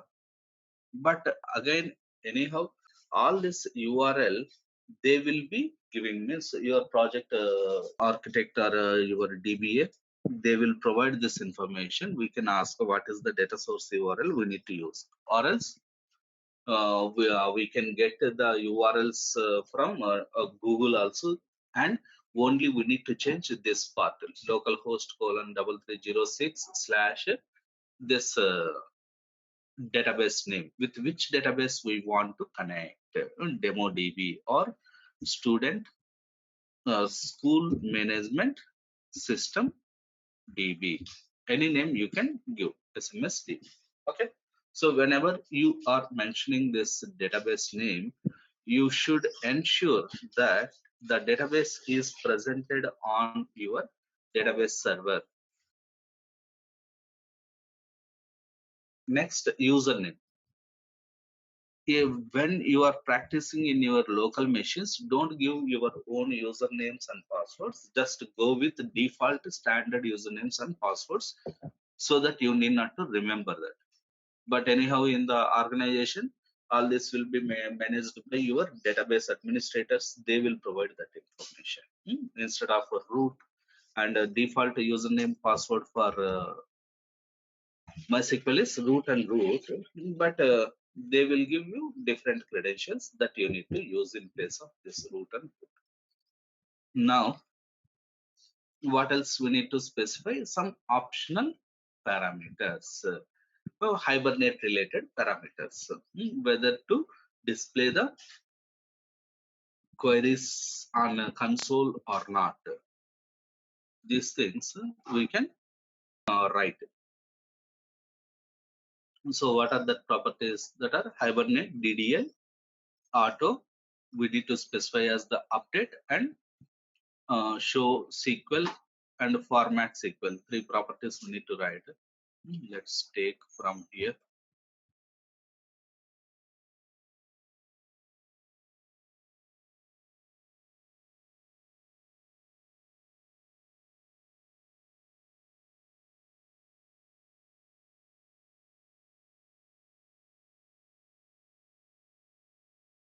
Okay, I'll post all these properties.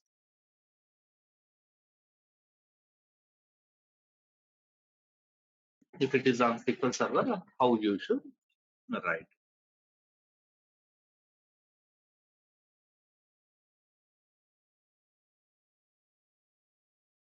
Spring hibernate.ddl-r2 always give us update. Even you can give like create also. Create means what? It every time application is starting up, it will drop the existing database and create a new database and a new database tables. But that leads to loss of data, right? But anyhow, in real time, we don't require to drop and create every time a fresh database. We wanted to work on the existing database only. So I'll just give it as update, Hibernate DDL-auto as update. Next, Spring JPA show -SQL means SQL commands should be displayed on our command prompt or terminal when application is running. That flag we are giving. Next, Spring JPA properties Hibernate dot format SQL. Format SQL means whatever query that is being displayed, that should be displayed in a formatted order, formatted way on the screen. That we need to specify. And this dialects and SQL Server driver, those things, if it is SQL Server, then you can use. For MySQL, you need not to write these properties. Okay. Next step, what we need to do, whatever database name we have given, we should ensure that this database is presented on our database server. So come to server, MySQL,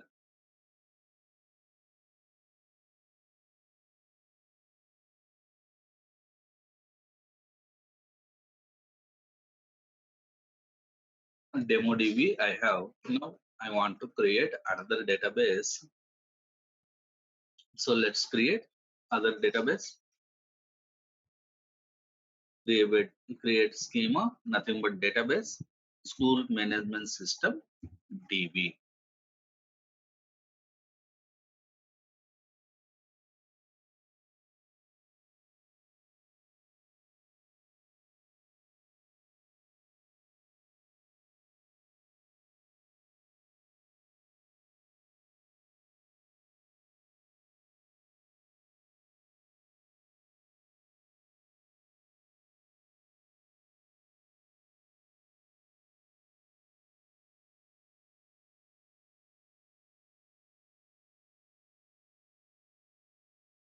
So SMSDB has been created.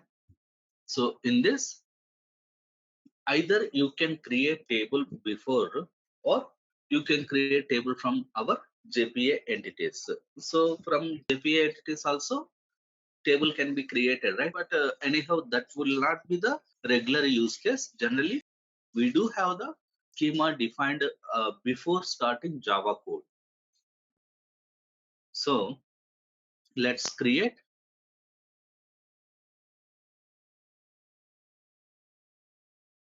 this tables. Let's create a table. Which table we need here now?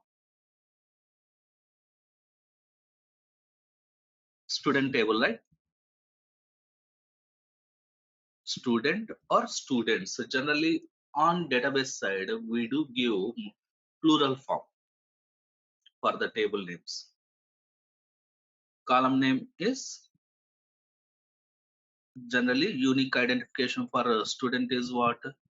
Roll number, right? Roll underscore number, or else simply roll number. Directly you can have data type int.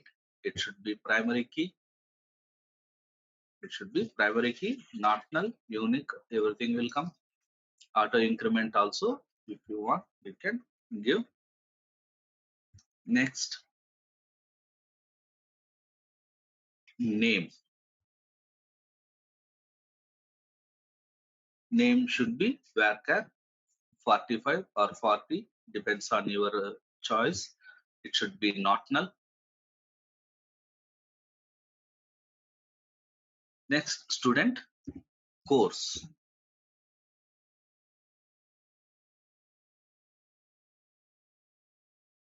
Course, it also can be varchar 45, or you can give 10 or 15, anything. And of course, to course also cannot be null, so mark the not null flag.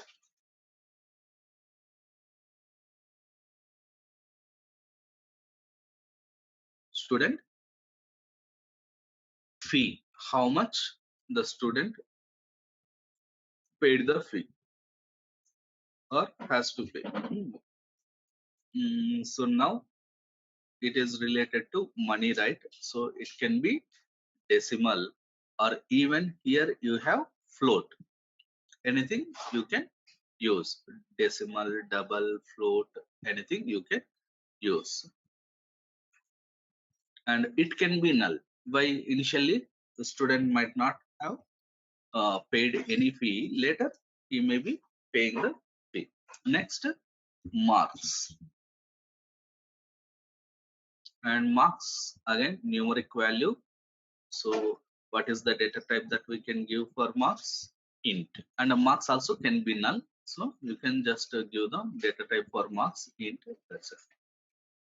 Now as of now we don't require to have any foreign keys kind of things as of now, so just apply. Later we will modify. So now table has been created. If you expand, you can see the students table. Select rows. Here as of now no data is presented in the student table, so that's why it is blank. Now roll number 1001, name Kalyan, course Java, he has paid 5k. Marks, no marks, still not attended any exam. Kailash, he is also joined for Java, paid 9k, taken one test or given some test and scored 87 marks. Now 1003, Kumar, C++, 3k, paid 75 marks. 1004, Kiran,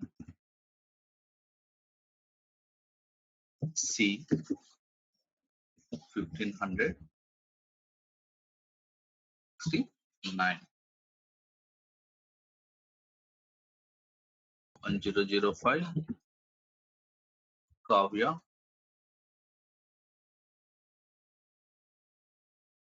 Spring 4K. No exams given it. Like this we can try.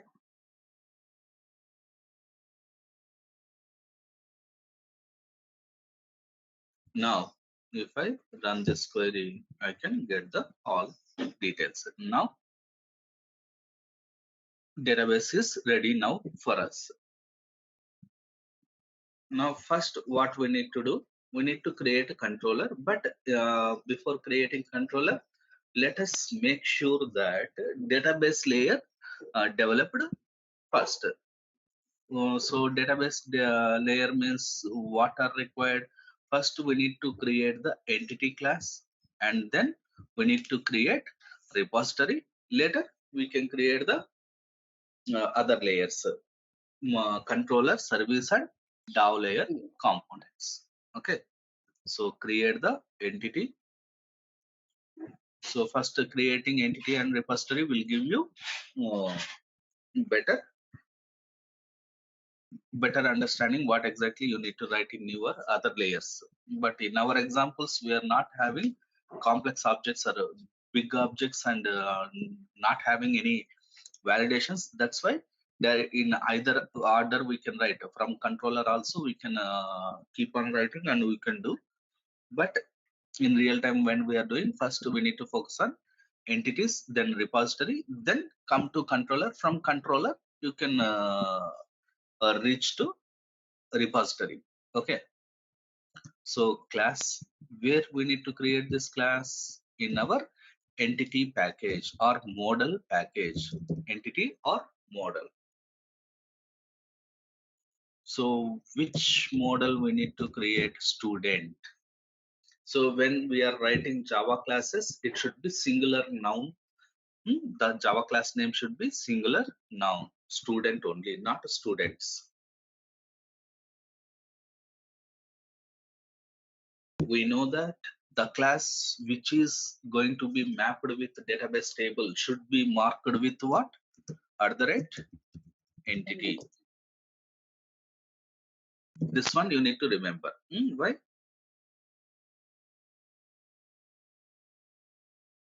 And now here the class name is student, but in the database the table name is students, right? So in this case, we should specify another annotation, simple annotation, straightforward table annotation from javax.persistence, and this table annotation takes an attribute called name that specifies what is the table name on database. What is the table name here that we have given is students, right? Next, what else we need to write? This is enough. But if at all we have different databases, multiple databases to deal with in our application, how to specify? But already that if it is single database, here we have specified right database name, so this will work. But still, if you want to specify that database schema explicitly on the entity class, then you can write like schema or catalog. Schema is what? SMSDB, Student Management System DB. In this way, we can mention with which database we need to connect. Now, specify the fields. What are the fields that we have in our database? Means for each and every column, there should be one mapping field in our database, our entity class, roll number, name, course, fee, marks.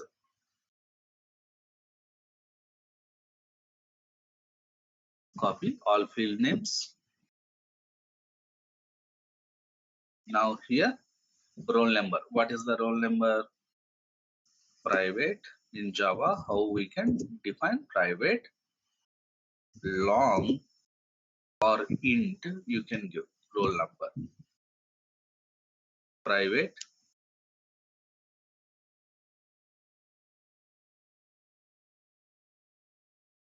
in future it will be changed to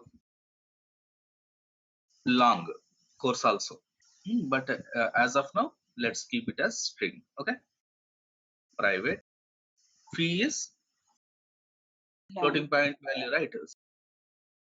Double fee. Now private marks would be always within 100 only, right? Generally based on 100 scale we measure. So let us take it as integer marks. So why I am taking wrapper classes rather than primitive types? It is remember that always we need to make our system fully object oriented system, not the partial object oriented system. So if it is fully object oriented system means it should be developed everything in terms of classes and objects only. Should not go for structural programming constructs like primitive types and all. So whenever you are writing like this, then you can ensure that your application fully object oriented programming. So now what we need to do, need to generate the setters and getters.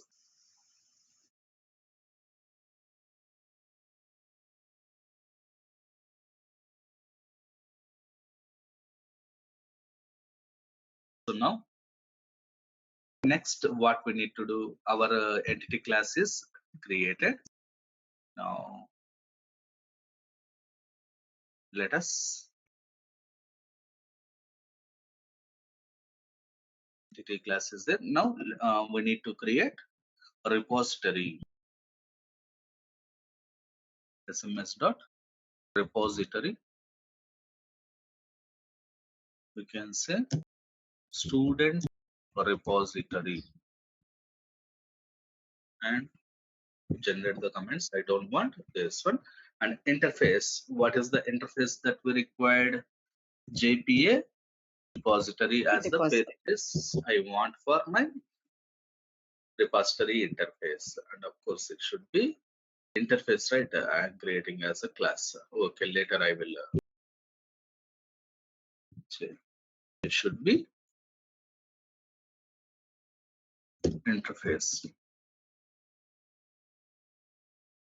and whenever it is interface we should write extends, and in place of t, what we need to write? T is for type, the class name. Repository type is student. ID is long. One more thing we forgot here, sorry. Here the primary key column field we should annotate with @ID, right? Yeah.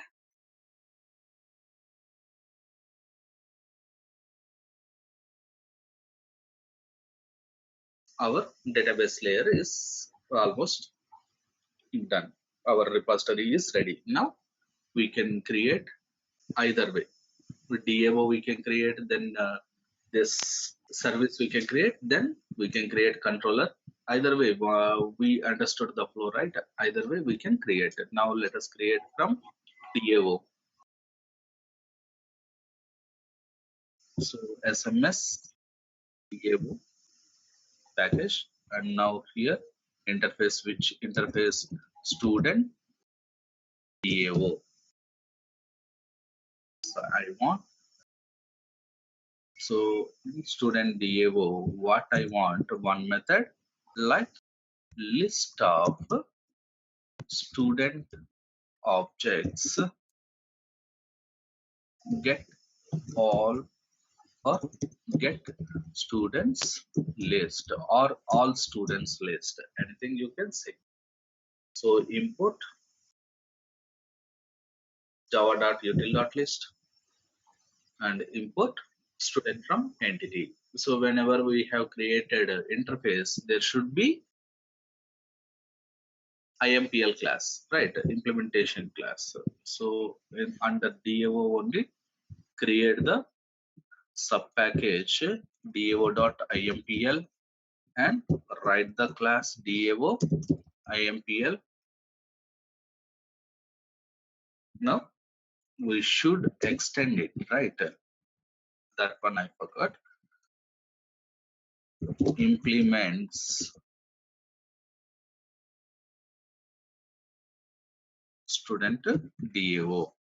So import it and add the unimplemented methods. In unimplemented methods here, what we need to do, simply return student repository dot find all. But what is this find all? Sorry, student repository. It is a field of type student repository interface.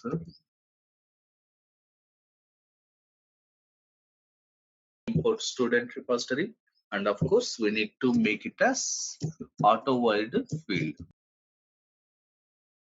Now what else we need to write?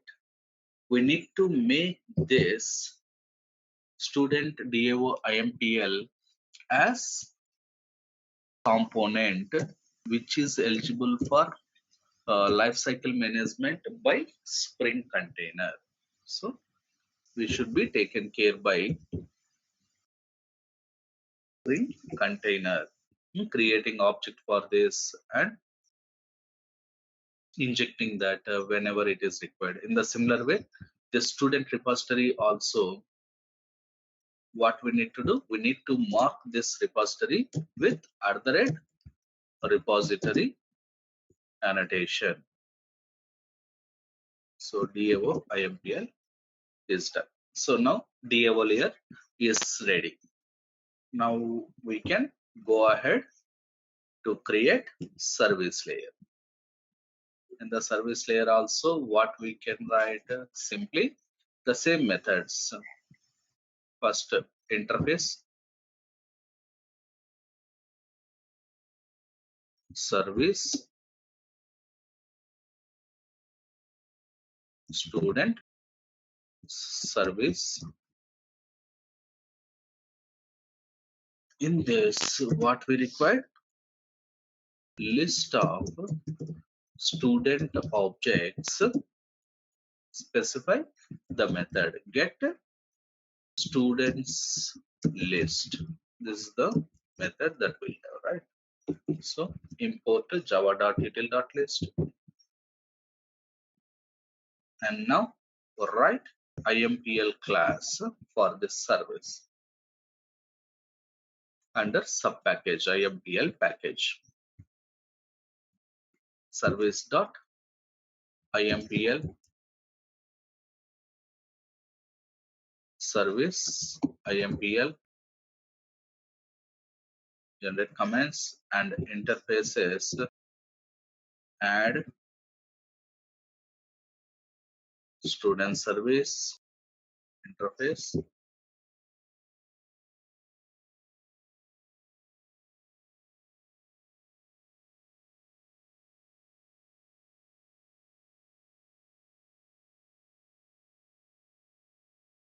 add unimplemented method,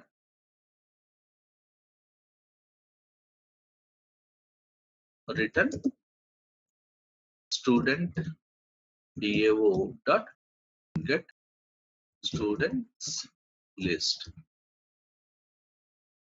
What is student DAO? Create a field and this should be student DAO and this should be auto-void component. Auto-void component to import the student DAO.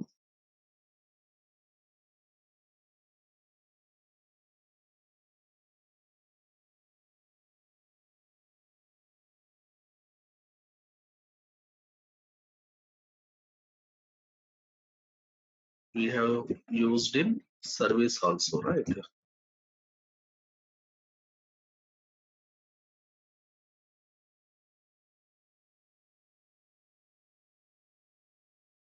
And this student service IMPL should be marked with which annotation?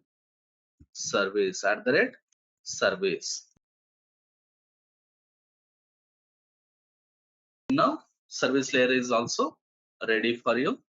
Now we can go with method controller component. Let's create controller class.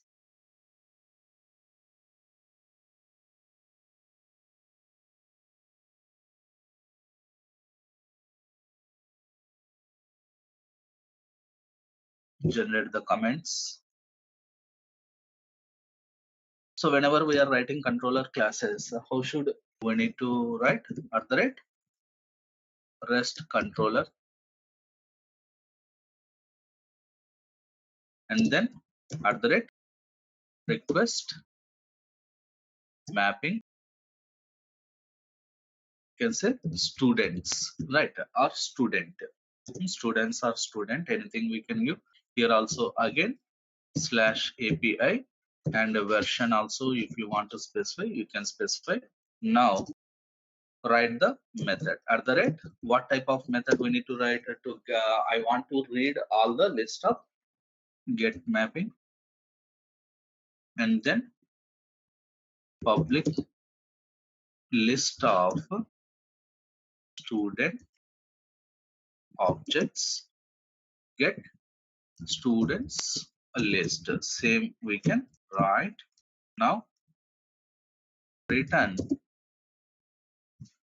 so import java.util.list and import student, then return student service dot get student list.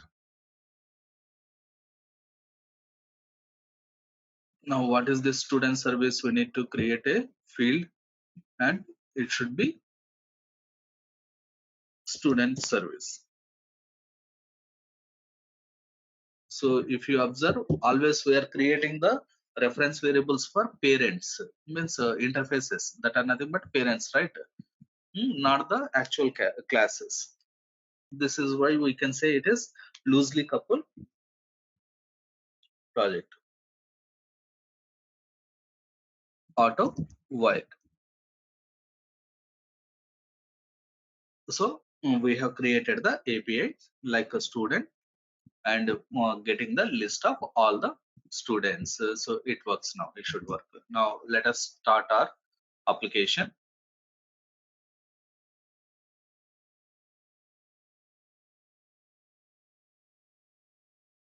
So application is starting.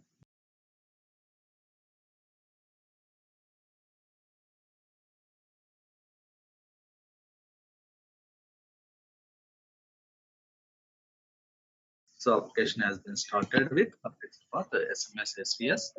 So localhost 8090, we can start Postman, or from the Chrome also we can request as it is get request. So localhost SMS student management school management system STS, I think, right? Context path we have taken, right? And here under student service API student. So all the students list we can get from our database in this way. So in this way, we can deal with MySQL, how we need to create a different database connection objects using Spring Data JPA without writing a single line of JDBC connection creation code or SQL queries, anything. We can like this. Spring security. How do we integrate a Spring security with our Spring Boot applications? and why we need to integrate, or why we need to use Spring Security to secure our APIs. Whatever APIs we are developing, all that APIs are not allowed to be used by everyone, right? So that should be used by only authenticated and authorized people only, or users only. So how to ensure security for our APIs? That is with integrating Spring Security. So today what we do, we'll try to understand what is Spring Security and what are the key components presented in Spring Security key terminology, and how do we secure web application with the Spring Security, and what is authentication, the authorization concepts, and like programmatic and declarative security concepts, and configurations, how we do the security configuration, how we do these points, we try to run. Spring Security. What is basically security? Spring Security is an important feature that often goes well with Spring Web applications. Spring Web means Spring Web applications, that is nothing but our APIs. Spring Web or Spring Boot Starter Web API library. Why do we use? We use it for developing our RESTful APIs or web services, right? So Spring Security goes well with Spring Web. And in this session, we'll provide a quick overview of Spring Security and show how it applies with our framework while developing the microservices using Spring Boot. Now, Spring Security is a framework. So separately, we can say Spring Security itself is a framework that enables a programmer to impose security restrictions to the Spring framework based web applications through Java EE components. This security can be integrated, means this Spring Security framework we can use to enable the web security in Spring framework based web applications through Java EE components, that are nothing but Java EE components are what web related components, nothing but servlets and JSPs. So anyhow, here we are not going to write a direct servlets or any JSPs, but with each and every Spring or Spring Boot application, when we are developing a web-based application, there will be one default servlet. What is that servlet, guys? Which servlet will be there with each and every Spring Boot application? The dispatcher servlet. In Spring MVC, we have one basic servlet, right? Very important, even in interview point of view concept. The important, what is that? The default servlet that comes with Spring Web applications or Spring Boot applications is what? Dispatcher servlet, which is acting as the front controller also. Each and every request you are giving to the application first pass through your dispatcher servlet only. Dispatcher servlet will receive all the requests from clients and it will run. Okay, so dispatcher servlet is the default servlet that comes into picture, and that acts as the default that acts as the default front controller or front controller pattern. You can say front controller pattern is implemented over there, and it acts as the front controller which will receive all the requests coming for the application. So that dispatcher servlet will be there. That's what here Spring framework based web application through JE components means that it is the dispatcher servlet. So that would be Spring MVC or Spring Boot. With either one, we can integrate this Spring Security framework. We can integrate Spring Security framework. In simple, we can say it is a library that can be used, extend to customize as per the programmer's needs. In short, what else we can say? Spring Security is a framework which can be used as is, or even you can extend the functionalities of this Spring Security framework or library as per the programmer needs, according to the application requirements. Because it is a member of the same Spring family, it goes smoothly hand in hand with Spring Web MVC. So Spring Security is a part of a Spring family related Spring family frameworks or libraries. So we can say Spring Security and Spring MVC framework both will go hand in hand, and both are best compatible with each other. Our Spring Security framework can be easily and effectively compatible with Spring MVC framework, or even with the Spring Boot also. Even with the Spring Boot also. That point we need to remove. Its primary area of operation is to handle authentication and authorization at the web request level as well as the method invocation level also. So, what is the primary responsibility of Spring Security Framework to deal with the authentication and authorization activities at web request levels, means URLs levels, and even at method invocation levels also.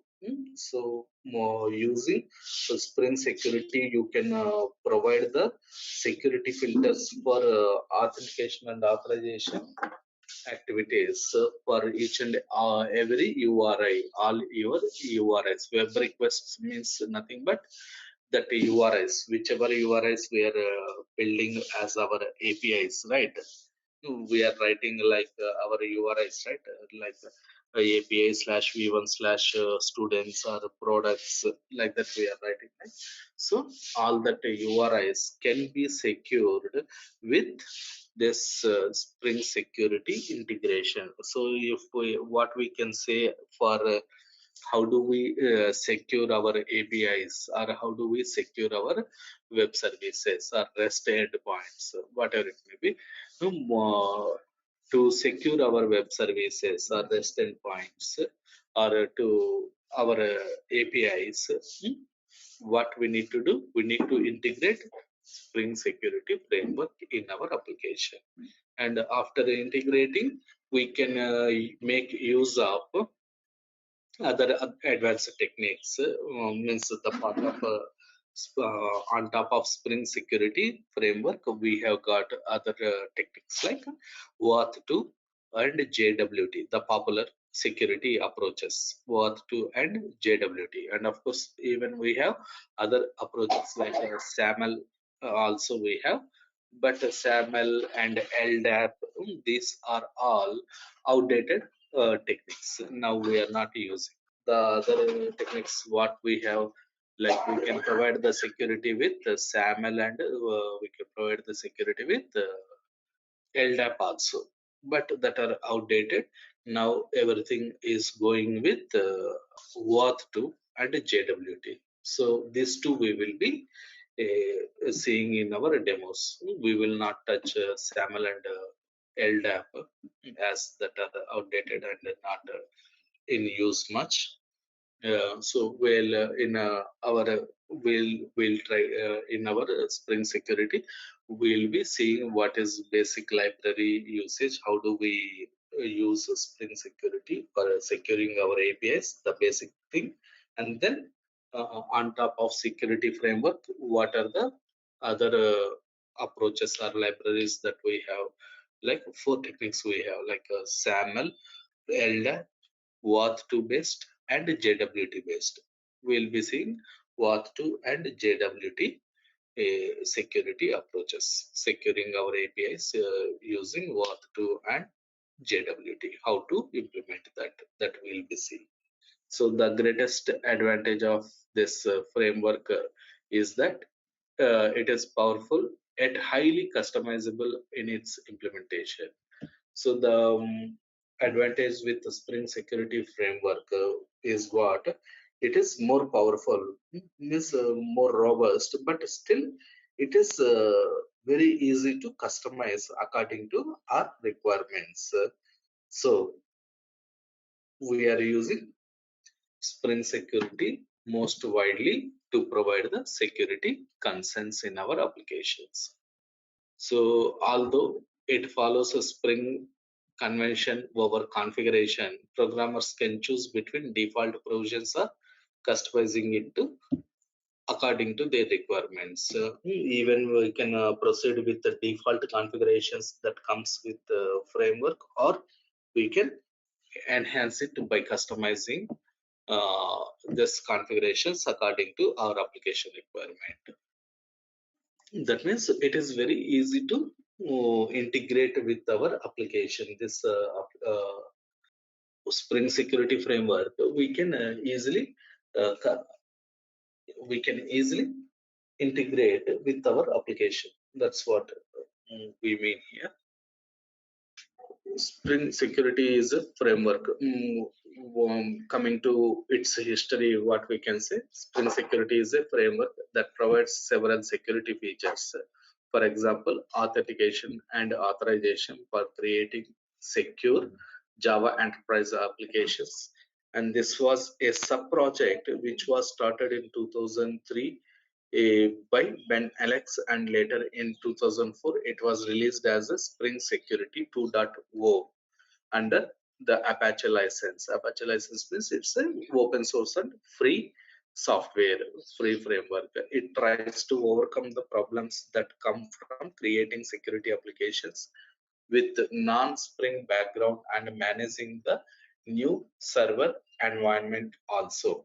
So even you can use this Spring Security with the non-Spring background applications also. Means the plain servlets and JSP applications or EJB based applications also, you can integrate this Spring Security framework. That's what here we mean, that come from creating security applications with the non-Spring background and managing the new server environment and all. And Spring framework has two major applications, which are authentication and authorization. Authentication is a process of identifying and knowing the target user which wants to access the application, whether the target user is a legitimate user or not. Identifying that target user is called as the process of identifying the user, whether the user is genuine user or not, is authentication. And then authorization, what else we can say, whereas authorization is a process of allowing the authority to perform some actions in the application. Means once the user is genuine and registered user, but all the users will not have permission to perform all types of operations or all available operations on the application. So whether this authorized user, authenticated user has appropriate permissions to perform corresponding operation or not, validating that process, this validating process we call as authorization. So in short, how we can remember, authentication is nothing but verifying the user ID password, means user credentials, user ID password, and authorization is verifying the user permissions, roles and permissions. Authorization is user roles and permissions. Advantages, what are advantages? Already we have listed a few advantages. We talked about advantages. What is that? It is very easy to integrate with any Spring based application because it is a part of Spring family projects, and it supports configurations like a configuration support to Java programming language. So all the configurations we can do with Java code, within Java code itself. You don't require to go for XML configurations. So you can do with the Java coding also. All the configurations you can do with Java coding also, and it is portable. Portable means it's a very tiny framework, a small framework. You can plug in it with simple configurations, just a Maven dependency. That's it. And comprehensive support to tasks like authorization and authentication. Authentication and authorization support is there, and even you can integrate a servlet API or servlet based applications, and even you can integrate Spring MVC applications also. Servlet API integration means the non-Spring applications, basic Java applications, Java servlets applications, and Spring MVC integration means a Spring-based MVC application, MVC framework applications, and CSRF production also comes with the Spring security the cross-site resource forging, CSRF. That production also we can provide, means we can get with the Spring security and protection against some common attacks. All this we get cars, all this. Next, Spring security authentication. What is authentication? What it means? Authentication means that while accessing certain restricted resources, the user actually is the right person to do so or not. Authentication means what? Verifying that a user is actually the right person to do so or not. Means to access the application, is the user is a right person or not. Checking that is authentication. And there are two processes to make sure that the user is authentic. What are that? Identification and verification. That means what? Identification is nothing but user ID, and verification is nothing but the mapped password for the user ID, associated password validation for the user ID. So this one. So user authentication includes two steps or two processes: identification and verification. For example, a user is authenticated through their username and password, which is typically stored in a database.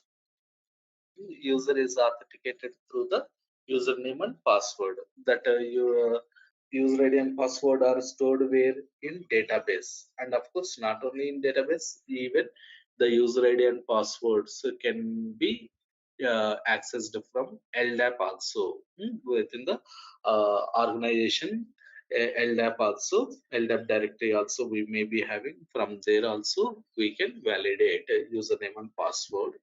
But anyhow, that is outdating approach, or CAS, Central Authentication Server, service, single sign-on protocol for web. All these approaches we can use. Spring Security also has required an interface to encode password to make it more secure. Spring Security always ensures that the password to be stored in a encoded format, not the direct passwords to be stored or dealt with in our application to ensure more security. Dealing with the direct passwords, so plain text passwords is not secure, right? Again, so always the Spring Security makes sure that passwords to be encoded. So for that, it requires one extra interface to encoding the passwords, to encoding the passwords. Let's consider a standard authentication scenario that everyone we are familiar with. Is like what? A user is prompted to log in with the username and password. That is general process, right? And then the system verifies that the password is correct for that username or not. Means whether that password is associated with that given username or not. It verifies. Then the context information for that user is obtained, their list of roles and so on. So once user verification has been done, means authentication has been done for that particular user, the context information will be retrieved. Context information means what it includes. So basically, context information is nothing but the list of user roles, the list of user roles that are involved. And a security context is established for the user. Once the context information has been obtained for the user from the database, context security context will be established. Because it means what, one security context object will be created. In that security context object means one Java object will be created, which is going to store the information of this logged in user. Once authentication is successful, username password has are validated successfully, information related to that user will be retrieved from the database, and that value will be uh, stored into one Java object. That object we can call as security context object. In the security context object, what will be there in general? The user information, username, user first name, last name, like basic information, and the list of roles. In the security context, what will be there? The username, password, or user first name, last name kind of basic information, and then user roles also will be there, where that will be presented in security context. In security context, the user proceeds potentially to perform some operation which is potentially protected by an access control. So the user proceeds to perform some operation, but that operation will be protected by access control. Protected by access control, right? Why? Because all the operations are not permitted to be performed by all the users, right? That's why that are protected mechanism. So access control mechanism, this access control mechanism checks the required permissions for the operation against the current security context information. Means this access control mechanism will be checking whether this particular operation is permitted to be performed by the current user or not. So how does it check? Against current security context.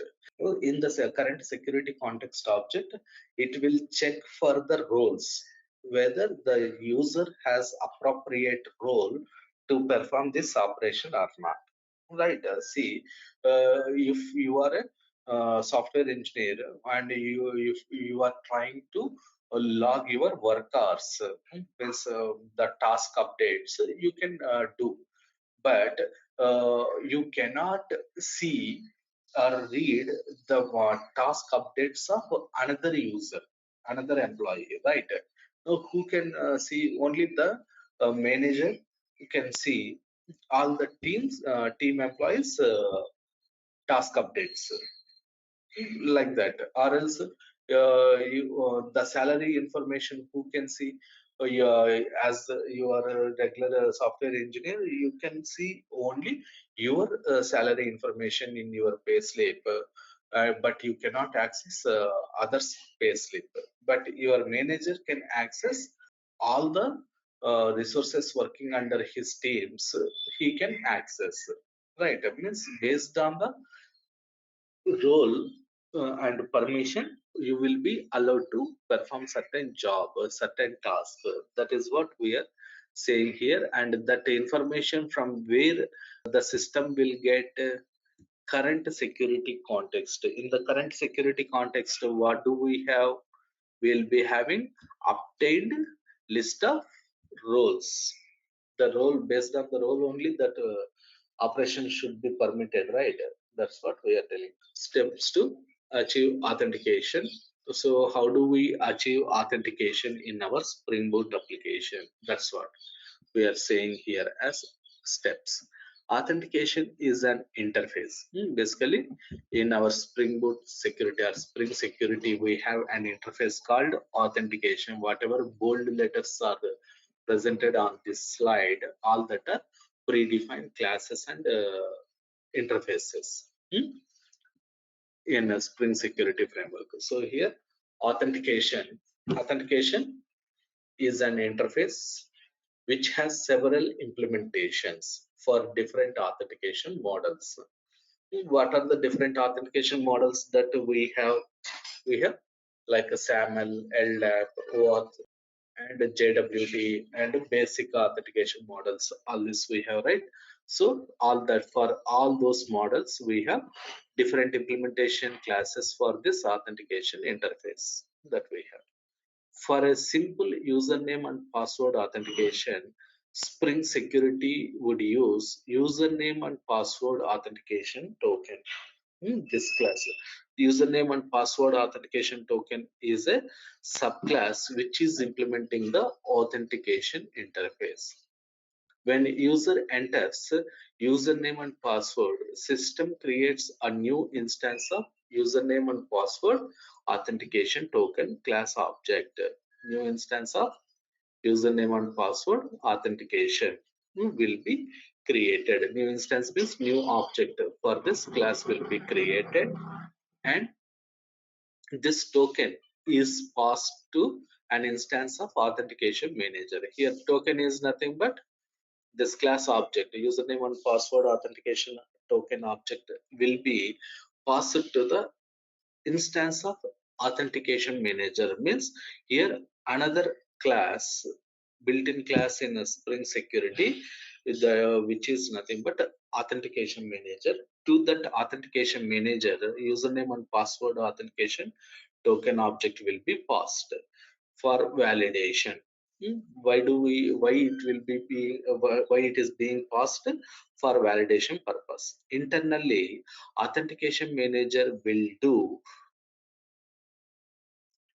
it to iterate the list of configured authentication providers. Means authentication manager will validate this username and password authentication token, right? How does it validate that authentication token? By iterating through different authentication providers, configured list of authentication providers. This list of authentication providers are what? Nothing but our different models we have, right? SAML, LDAP, or OAuth2 or JWT, which kind of or which model of authentication we are using. Based on that, the compatible authentication object with the authentication provider implementation, it will be checked and it will perform the request. So here all this we need to remember: authentication interface, username and password authentication token, authentication manager, and authentication provider to validate the request. And all these are built-in classes, and for these classes objects will be created during runtime or application startup by your application, and when you are submitting, when you are trying to get the authentication process, so it will perform or it will execute according to this authentication. Now, there should be at least one provider to be configured for valid authentication. At least one authentication provider we have to configure to provide the authentication process in our application. If we don't provide, the authentication will not be carried out. So the authentication manager returns. So authentication manager is validating, right, with the help of authentication provider. So what does it return? Authentication manager. Authentication manager returns fully populated authentication instance on successful authentication. And a final step is to establish a security context by invoking security context holder dot get context dot set authentication. So security context holder, from the security context holder, a security context object will be returned by authentication manager when it is performing the authentication or validating the authentication object with the help of authentication provider. So upon successful authentication, what do we have? We will be having the security context. In the security context hold authorization. So after authentication, what is the next process? Means once successfully authenticated, a user will be logged into the system and he will be permitted to access different resources based on the permissions provided to that particular users. So where do we have all that permissions that are provided in the form of roles and that are presented in the security context of the current user, right? So now authorization, whenever user is trying to access any protected resource from the security context, it will be verified whether the particular security context is holding appropriate roles and permissions for accessing the protected resource or not. That process we can say as authorization. So here again, authorization is an interface in the Spring Security Framework. It determines the extent of users' right to access restricted resources, means the permission to access restricted resources. It ensures that a user is allowed to access only those parts of the resource that one has been authorized to use. And this authorization process will be ensuring that the user is using the resources with limited or permitted permissions or not. For example, an admin user has unlimited access to the application properties and can change or manipulate them for good or for worse, any reason. A normal user or a guest user, on the other hand, has a more controlled access, means more limited access, and does not enjoy the same rights as the admin user. Here you can understand what is authorization, how authorization differs from authentication. Here, admin user, admin or regular user or guest, everyone is user of the application, authenticated users, but everyone will not have the same level of permissions to do the operations on the application. This is called user role authorization. In any web application, this is done through URL based security. In any web application, how this authorization will be done based on the URL based security. It means the URLs will be verified uh, against to the roles given to that particular users who are trying to access. Spring provides several filters to ensure the role of securing an application. So how it will be carried out? Spring is providing several built-in filters. Here Spring is nothing but our Spring security framework is providing the filters to ensure the role of securing an application. So several built-in filters can be used to providing the security. But anyhow, we don't require to deal with these filters externally.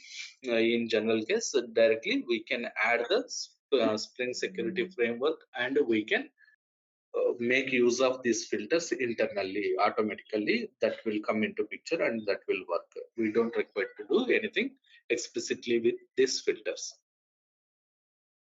But URL based security is not very clever mechanism and often can be misused. Malicious users can manipulate the URL and gain access to methods that actually is meant for an administrative user. So here you can make use of method level security also to provide restrictions on usage of the methods. So URL based mechanism is not why we are saying it is not much secure, because URL based means it is the URLs which are exposed in the address bar of the browser. From there they can copy and they can manipulate and they can submit that request. But if we provide filters or security at method levels also, Java method levels also, it will be more secure. That's what we are telling here. So method level security also important to make proper usage of users. In Spring Security, what are the core components that we have? The core components in Spring Security framework are context are what?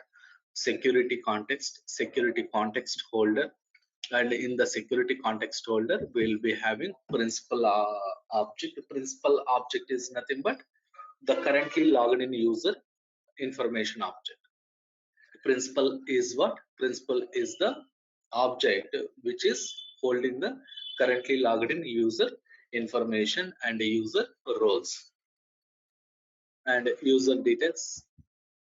User details is another core interface in our Spring Security, which will be having this holding the user information initially. Means the user is submitting a username and password, right? That username and password can be submitted to the application through Spring Security Framework through user details object, and a user details service is there, which will be taking care of validating this user details different data sources in our security context. And this security can be in memory user details or load user by username. One method we have in the user details service interface, which is going to load the user details from database or any other data source. And granted authority is nothing but the roles that have been given for that particular users. Like the roles are nothing but simply like administrator or HR supervisor or accountant, any role. According to our application terminology, we can do any roles. What we need to do, we need to see the demo programs on Spring Security, how we integrate Spring Security with our Spring Boot application, and how Spring Security works. These things we see. Let's create a new project with the Spring Security. So how do we create a Spring Boot project? From Spring Initializer page, we can create.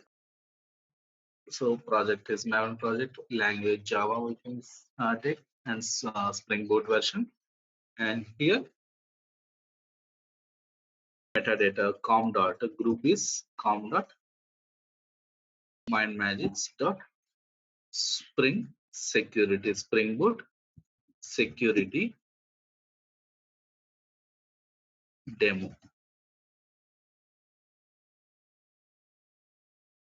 Artifact ID we can give like Mindmajix Spring Boot Security demo. Now the package name, root package name, let us remove this.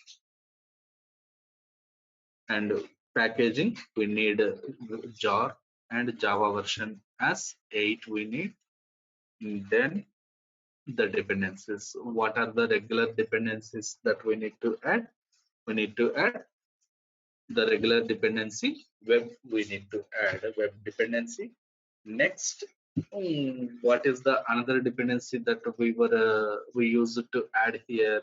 Like Spring Data JPA dependency we are adding, but as of now we don't require this Spring Data JPA. Why? As the initial demo application, let us create a Spring Security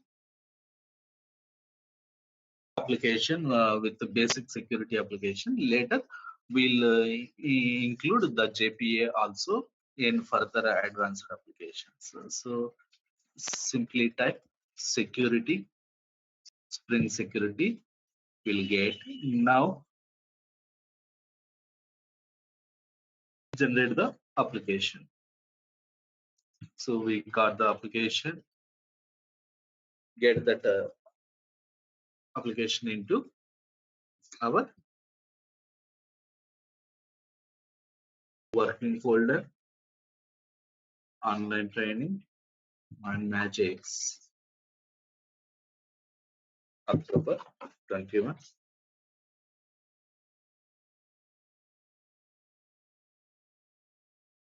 Now extract here, get this project into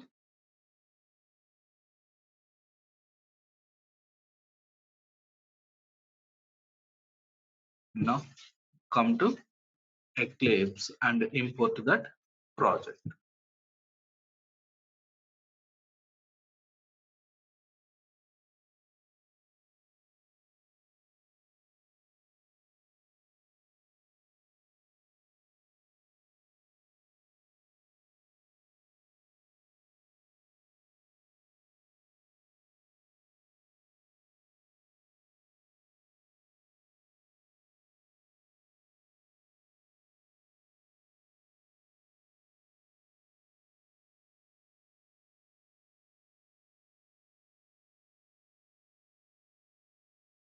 Import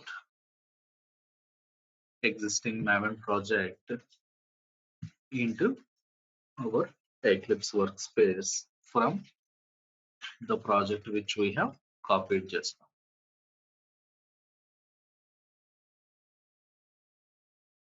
now. MMSB security demo.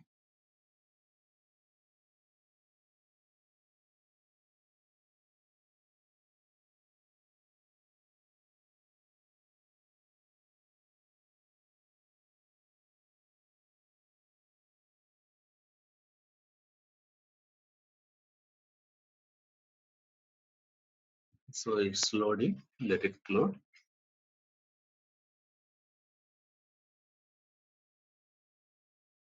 So resources here or regular things we can write. We can specify server dot port to customize our port number 8090, and then server dot servlet hyphen servlet dot context hyphen for equals to, we can say, security demo. Can you like this? Now let's write one controller. Simply let's write one controller class.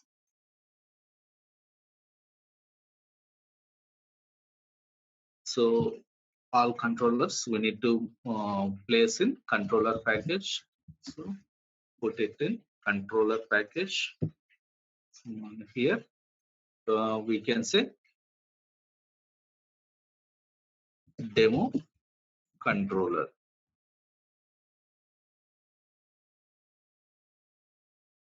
Any controller we can write.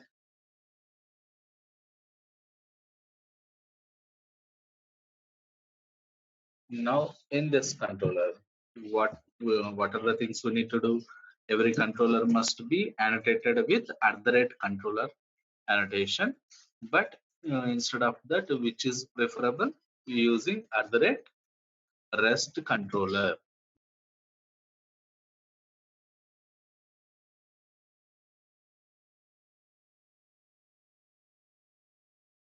And at class level, let's map some URI @request, which annotation we need to use @request mapping. Within this request mapping, the URI that we want to map as, we can write as like API slash v1 slash demo, or let us say hello. Anything we can give some simple controller, or let us give some simple URI like SB demo. We have SB security security demo we have given here. So here you can write like, let us say users.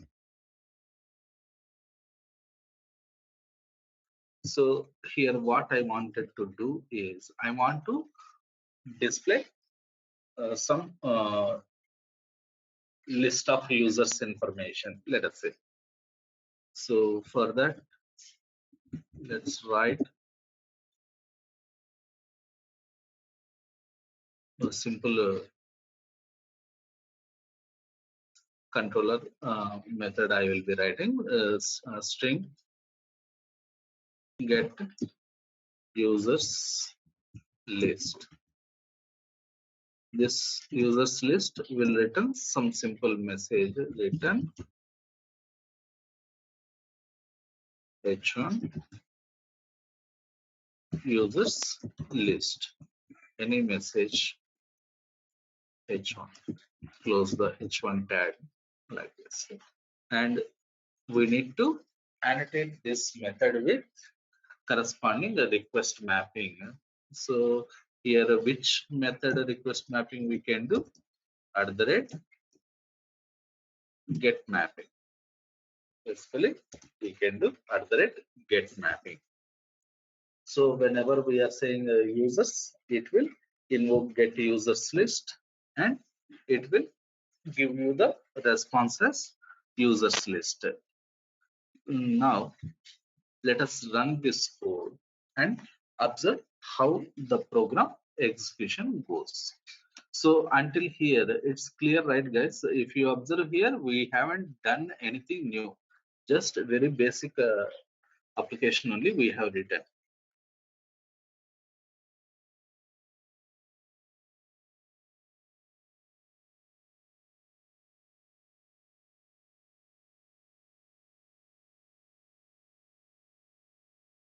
I'm running the old application only, SB JPA MySQL application. We need to run this new application, right? Run as Java application.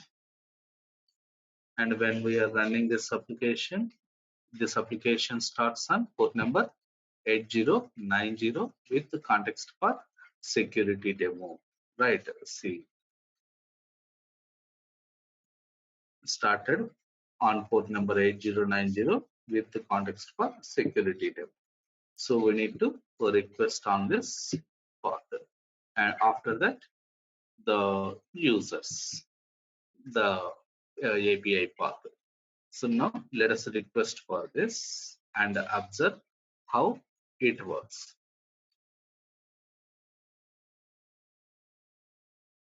Localhost 8090 security demo / users, right? Now enter. See what is happening. It is automatically redirected to a sign-in page, a login page, where it is collecting the username and password. So did we write any sort of code corresponding to this login or sign-in anything in our application? In our application, what we have done? We have done simply a controller class and controller class method. That's it. Right, regular API / users API only we built, but automatically it has given. So how it is giving?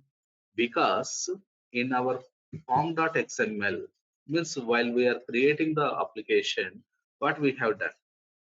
We have added a dependency. Right, which dependency we have added?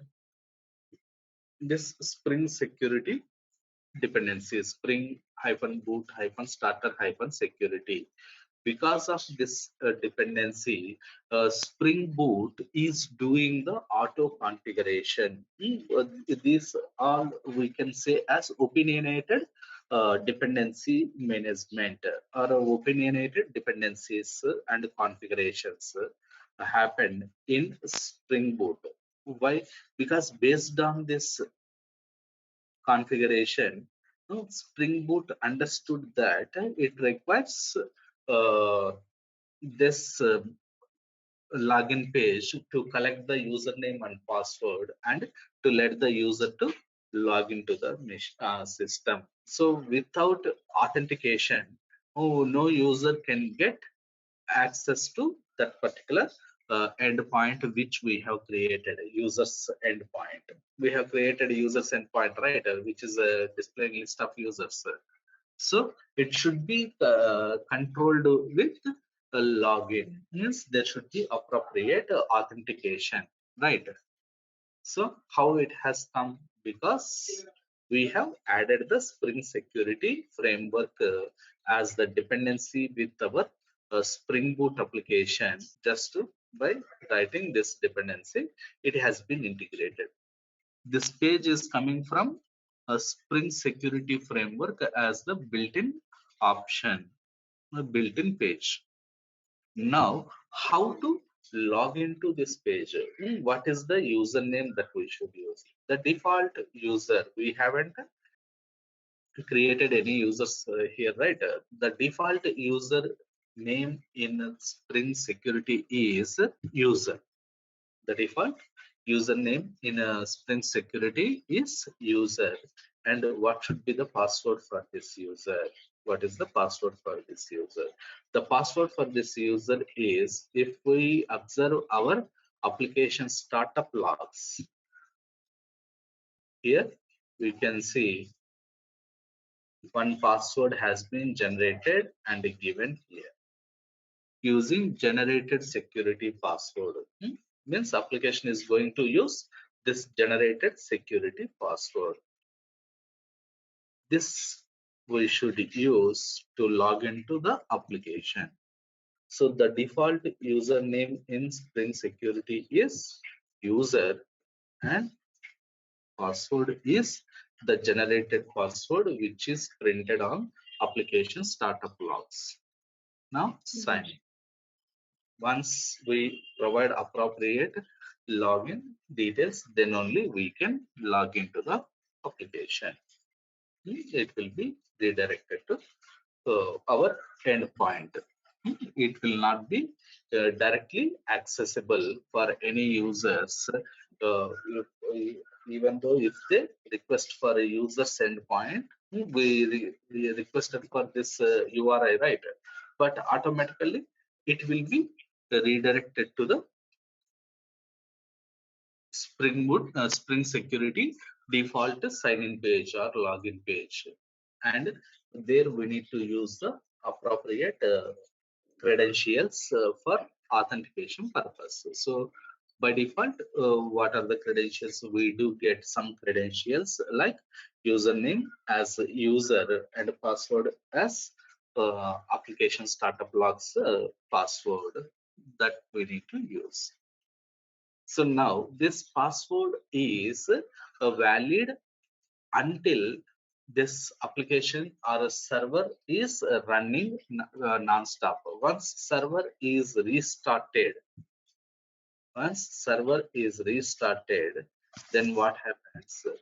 A fresh new password will be generated and user has to use this new password. See, the password is a different one. Now let me try to log in once again. It is asking for sign in, right? The default username is user. Password already I had copied. In a previous run, I had copied the password.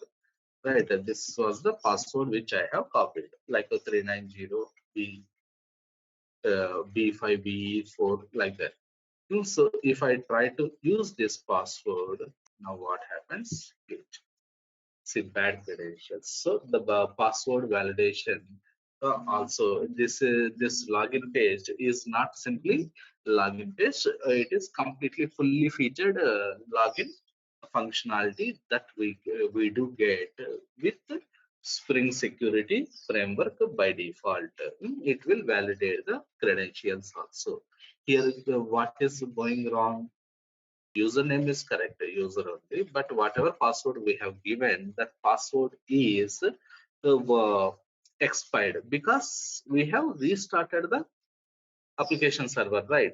So whenever we are restarting application server, every time we do get a new password, this password we should use to log in.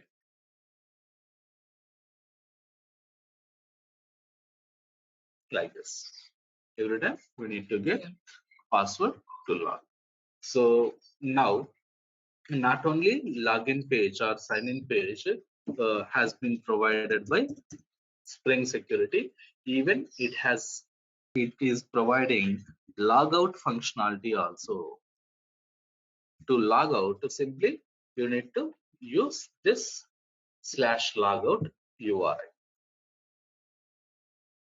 See, it's asking, are you sure you want to log out? If it is sure, then click logout.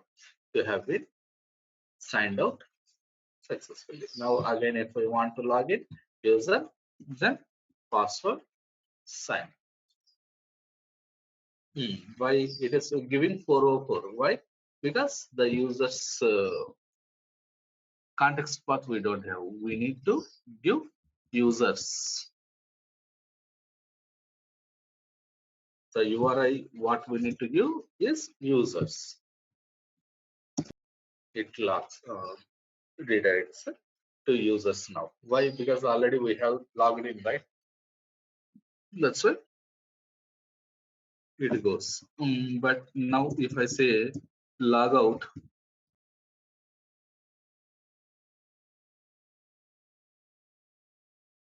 now directly if I say I have been logged out, right? Now if I say users, what happens? It restricts me by redirecting to sign in page only again. User and password already I have copied in from my startup class, and I can log in like this in this way. So here, what is the this is a basic Spring security application how we can create. Now here what is the problem? It is not an user friendly password to remember such a long password for any user. And that too every time if Spring Boot application is being redeployed and application server is restarting, this password will be expired. So every time the user should do what? User should open this application startup logs, and in the startup logs they have to get this password.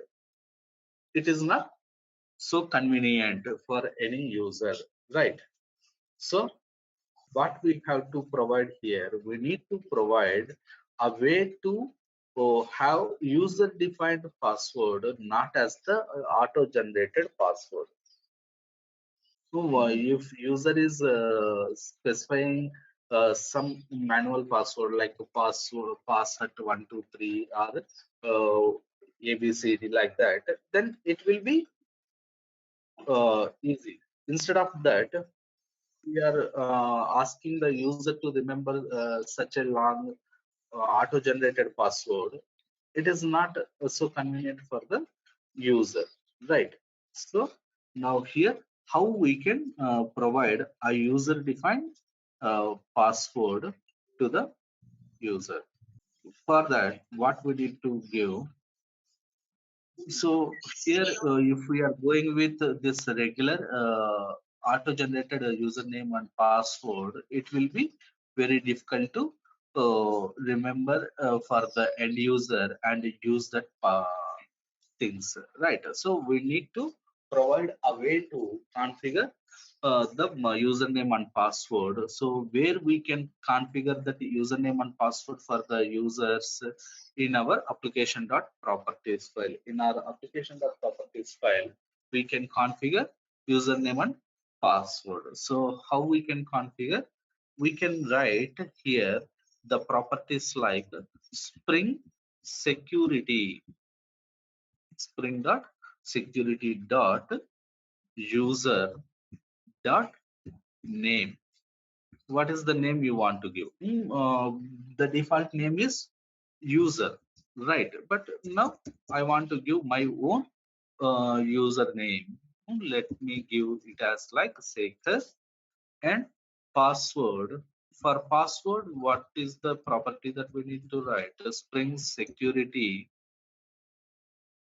dot user dot password. Security user password is we can give some password like ABC 123, any password, so that user can easily remember this password and can use it. Now let us stop this application, already running, right? Stop this application. Now again start the application.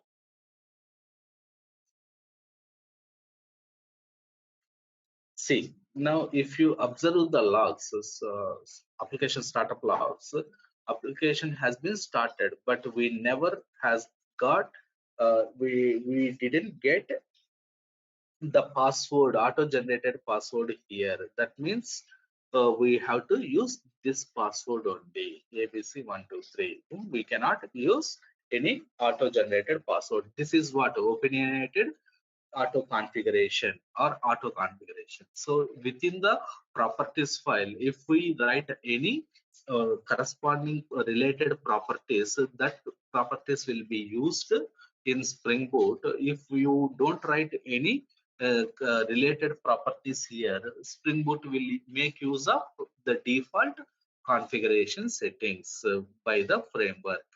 So here you can understand auto configuration means what exactly. If you do your configuration, it will use that your configuration settings. Otherwise, it uses the default settings. So now let us try to run the application and see how it works.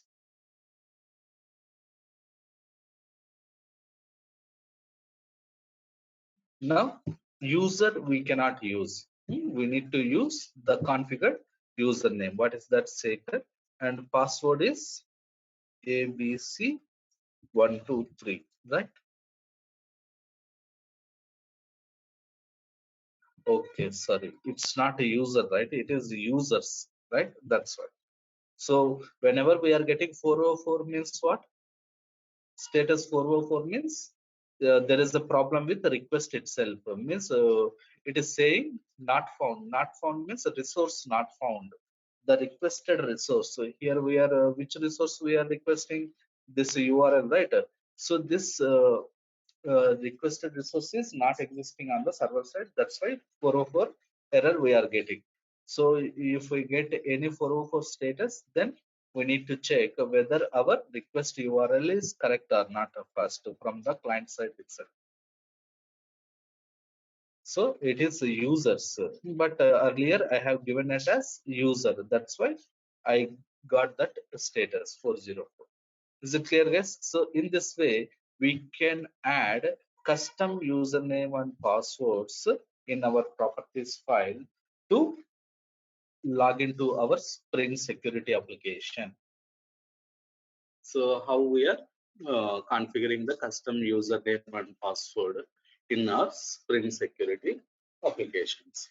Now, if I write, means it is not the real use case that all the times we will be having only one user and one password, right?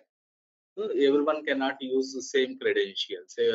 There should be multiple users with different credentials, right? Different usernames and different passwords.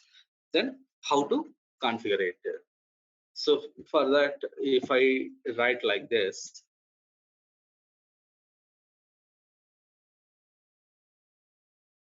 now I have configured two sets of credentials, two usernames, two passwords, right? Now let us stop the application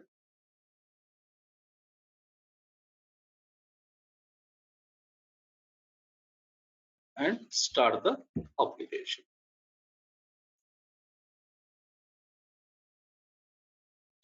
So application has been started. Let us request for users. So what is the username that we have configured now? Kiran, right? Kiran. And 1, 2, 3, 4. The new username what we have configured, Kiran, and 1, 2, 3, 4, right? So if I say we can log in.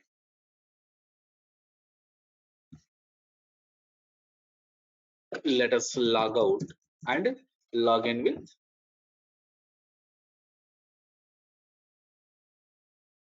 other user. Shaker also we have configured, right? Log out. Let's log out. Now again, let's log in. Request the users. It's coming to sign in page here. What is the username that I wanted to use now? Shaker, and the password is ABC123. Signing. What is happening? Bad credentials. Why bad credentials? We have configured that user, right? Shaker here. Shaker and ABC123. The same thing only we are using. But why still it is giving bad credentials?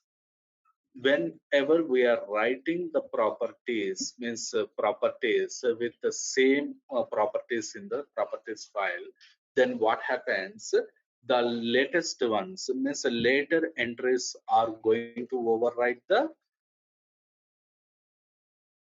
so that's what happening. So with the properties file, at max how many user credentials we can configure? Only one user credentials, one set of user credentials only we can configure. Of course, any properties, not only credentials, any property configuration properties entries, even though you have written multiple times, only the later one will be taken into consideration. Why? Because it is overwriting the previous properties. So coming to our security perspective, only one will be in action, only one will be useful, like this. But anyhow, it will not be our regular real-time use case to have only one set of username and password. We need to have multiple usernames and passwords in our application, so that they can log into application and they can use the application, right? So how we can provide that multiple users login ability, or how we can configure multiple users here. So for that, what we need to do, we need to write one separate Java class which is extending the web security configurer adapter. So if we want to provide the configuration for multiple users, then we need to write one configuration class here. So how that configuration class that we need to write? Let's create a class.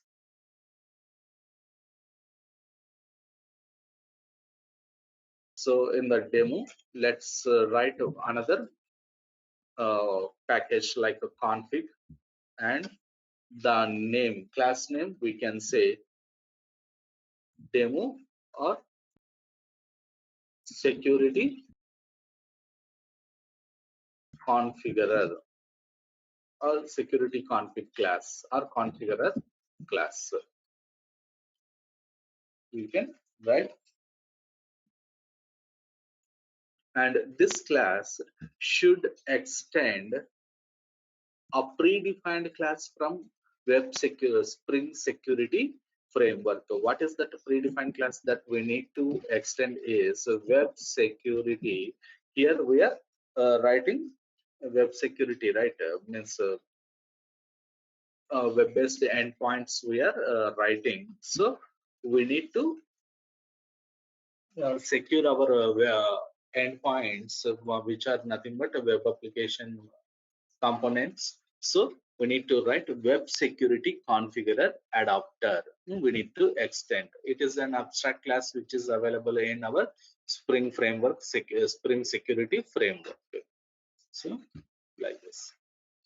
So the first point what you need to remember, whenever we want to apply custom configurations for the multiple user security credentials, then we have to write class which is extending web security configurer adapter. This point we need to remember. Next, we need to annotate this class with an annotation called @enable security, @enable security. Which security? Enable web security we need to enable. The second point. So first point, we need to create a class which is extending web security configurer adapter, and then that class we need to add it as @enable web security annotation. Now we need to override one method here from this web security configurer adapter. We need to override one method here from its parent class, which is the parent class here, web security configurer adapter. So how to override? No, we can say here, right click, source, override or implement methods. Which method we need to override? Here we have several overloaded methods with the same name, like a configure method. We have configure method. So among this, we have to override configure method which takes a parameter of type authentication manager builder. Authentication manager builder means we are going to create a authentication manager object here, so that authentication manager will perform the authentication task. So configure, we need to override the configure method which is with an argument of type or parameter of type authentication manager builder. This one we need to override. Now inside this, not calling the super.config, we need to build this authentication manager object we need to build. So auth is there, right? So this auth dot, here it is implementing internally builder pattern. So you can construct this authentication manager builder object by calling the appropriate methods here. So what are the things that we need to call here? Actually builder dot, and we can deal with different types of authentication models. So the basic model here is in memory authentication model. In memory authentication model. So here what you can say, you need to specify what type of authentication model you wanted to make use here. So what we can say, auth dot in memory authentication, in memory authentication. Then for this in-memory authentication, we need to supply some inputs. Why? Because we need to specify in-memory authentication with what? With user, the username you need to give. Let us give Sekhar, and for this username, what is the password?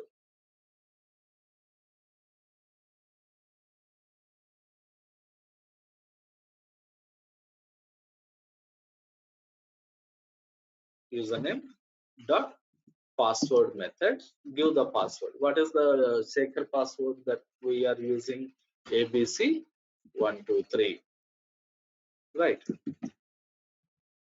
Next dot, if I want another user, then what I need to do? And dot with user. For every user you need to specify the username and password, right? So how many users you want, you can configure, but how to configure? You just use and with user Username I can give like Kiran dot password. You can say 123 4 1 2 3 4, and then, and of course one more thing I forgot, sorry. No, for every user there should be username, password, and along with this, what else it requires? What else it requires in security context? It stores user roles information also, right? That roles also we need to add. So how we can add? By using like roles, and here you can give the roles. What are the roles you want? Admin and customer or student or teacher, anything you can give. Seller, like this, any number of rows, comma separated values you can give. It is a string array. It takes a roles method, it takes a parameter of type string array. So you, if you pass multiple elements here, all these strings will be taken as the roles for this user shaker. And for Kiran we can give roles like simply customer or seller, anything you can give. Next, and one more user you want to configure with user username, let us give like Rachana, password abc abcd we can say, and then role seller,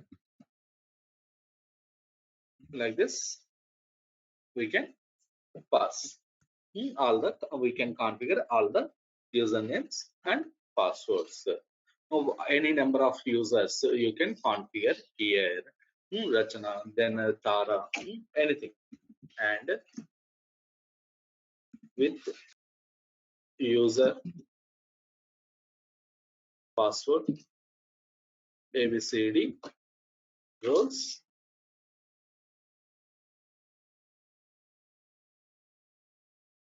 customer, and with user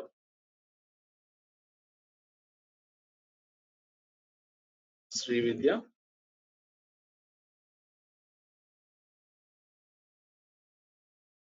password abcd roles customer.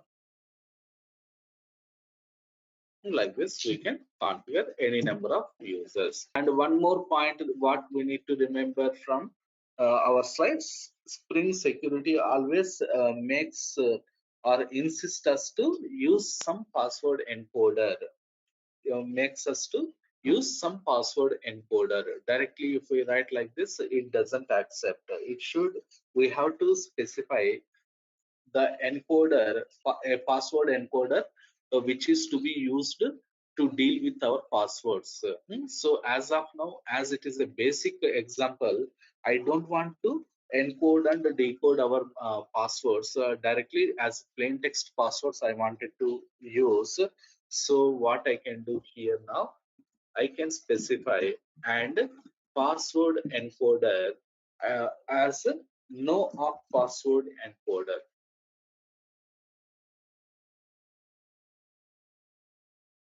dot get instance. So what is this no password encoder, and what it exactly, and alternative to this, what else we have, that we discuss in next example. As of now, let us see how it works. Okay, just let's have a quick run on this application, and later we'll proceed with further. So application has been started. Now users, we can use Rachana, password is ABCD. So with any user, we can log in by using any user credentials. So log out, and again users endpoint, that's request for this users. Now Tara also ABCD, I think. So like this we can log in. So in this way, multiple users we can configure in our application through this configure method.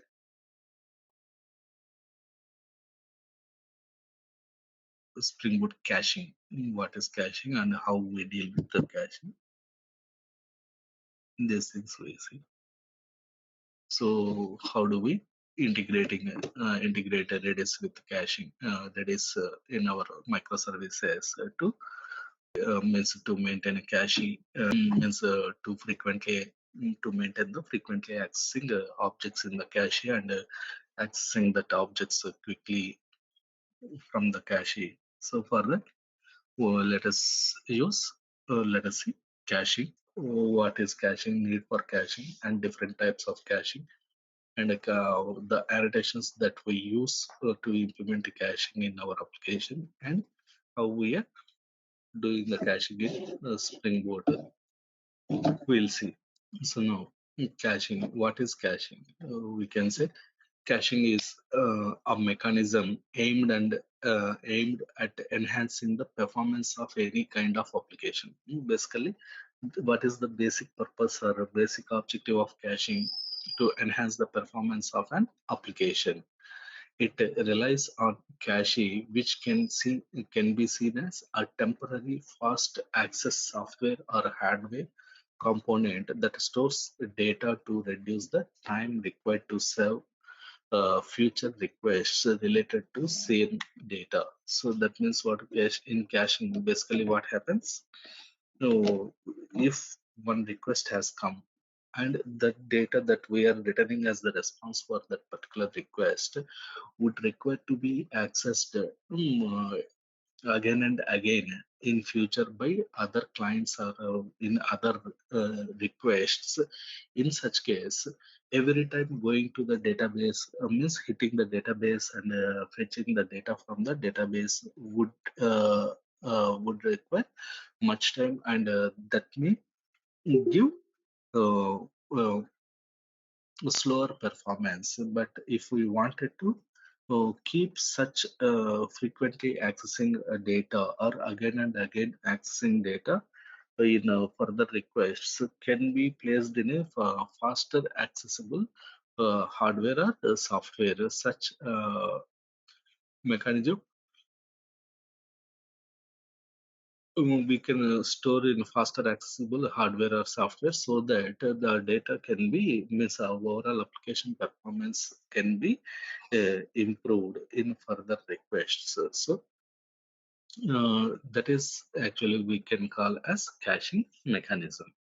So here, dealing with caching is complex, but good understanding of this concept practically is necessary for any developer. Generally, dealing with caching would be bit tricky, but still, for the developers to have better performance in their applications, who need to have understanding of caching is a requirement. It is needed. Clear, guys? What is caching?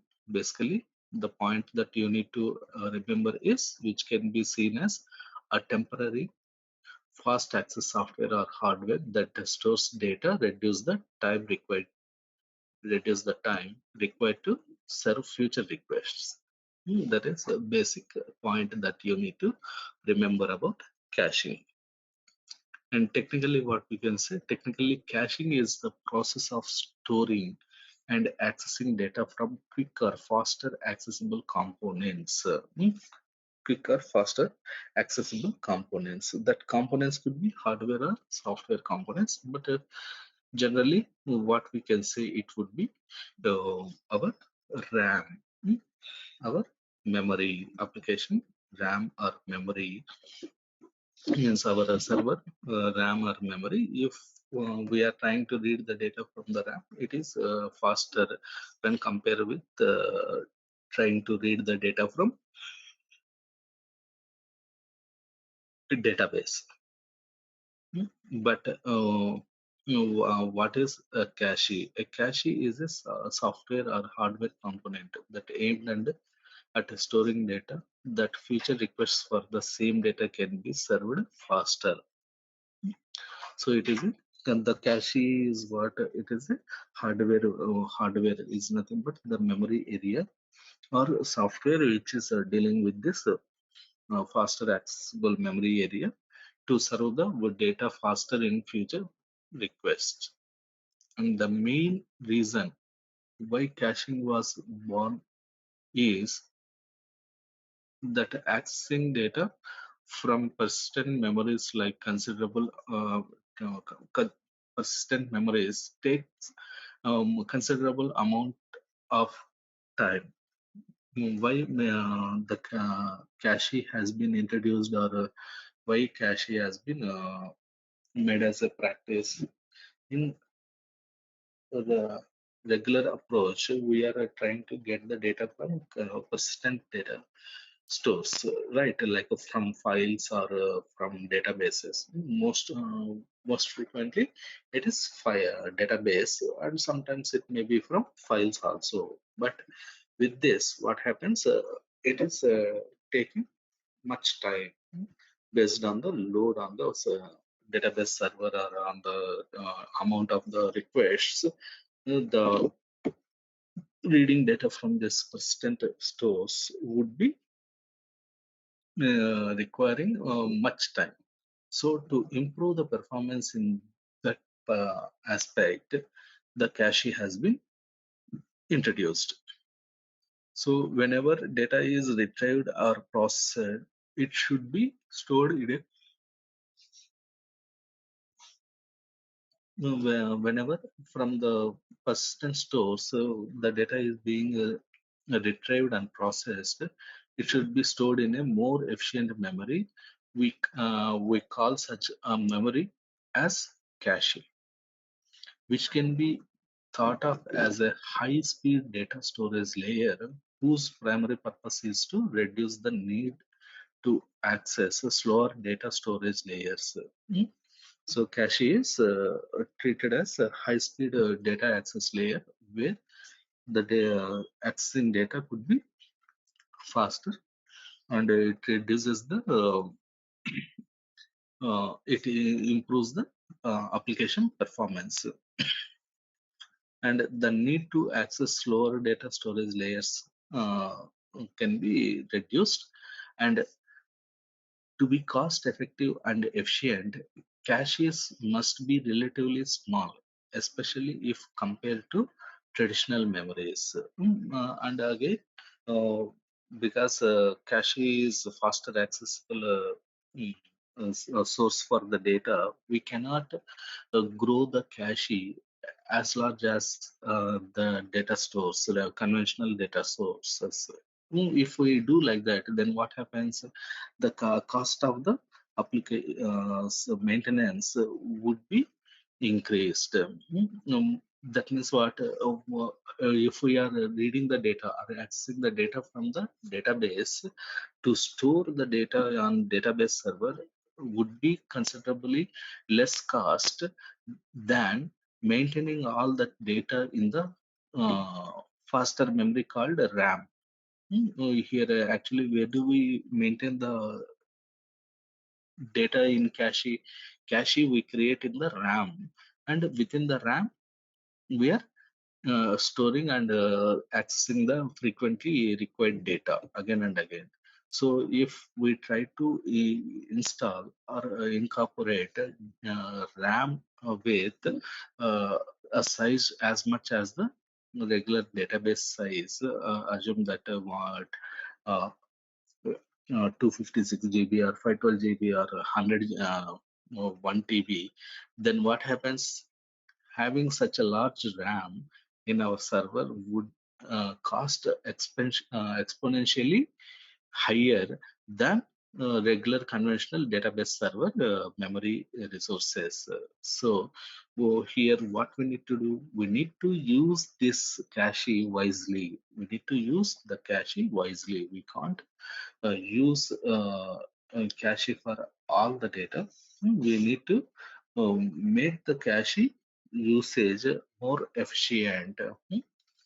Well, very frequently accessing data only we have to keep in the cache, and uh, uh, and general uh, data which is not being accessed very frequently can be placed in regular database only, data stores only. So this point also we need to take uh, into consideration when we are doing the cache implementation. And this is why they are usually implemented by using the fast access hardware such as RAM plus software component. Generally, cache would be implemented with RAM and software components. Software components is, which is going to access the data from RAM for that particular request. And with the caches, it is possible to implement a mechanism to efficiently reuse previously retrieved or computed data. With cache, what is happening? It is possible to implement a mechanism to efficiently reuse previously retrieved or computed data. Whenever a new request arrives, the requested data is searched first in a cache. Hmm?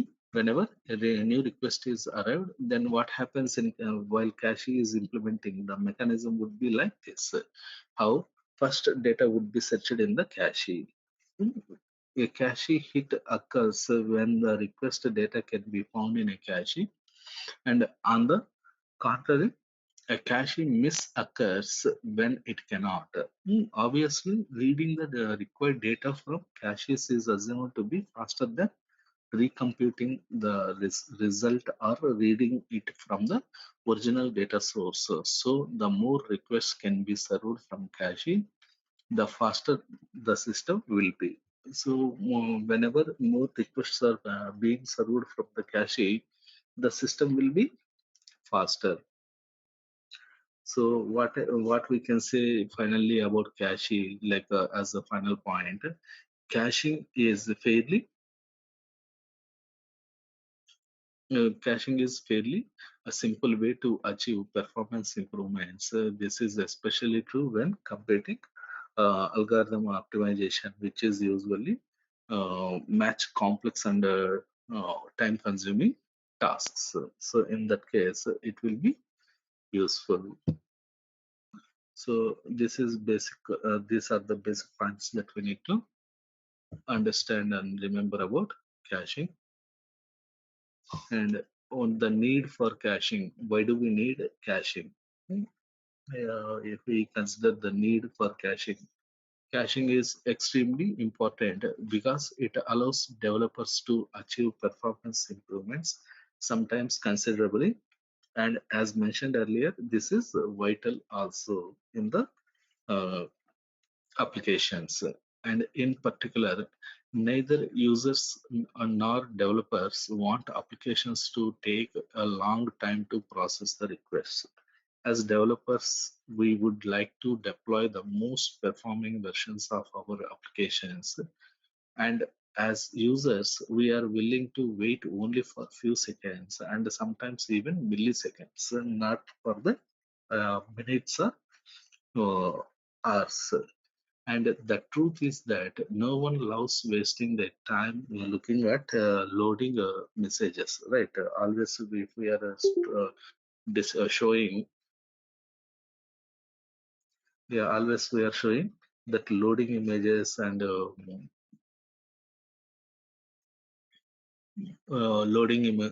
progress in progress images. If we are showing, we won't be having much interest on that applications, right?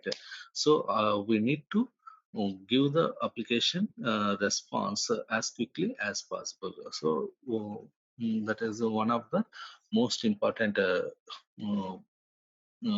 reason behind implementing the caching or going for caching.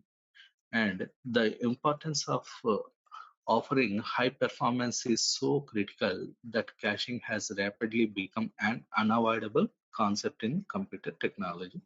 And this means that more and more services are using it. So when more and more services are using, caching is required to be implemented, and to make the application has got means better performance. And as a consequence, if we want to compare with multitude of applications on the market, we are required to properly implement the caching system. Further, Furthermore, explaining to users why our systems are slow can represent a problem.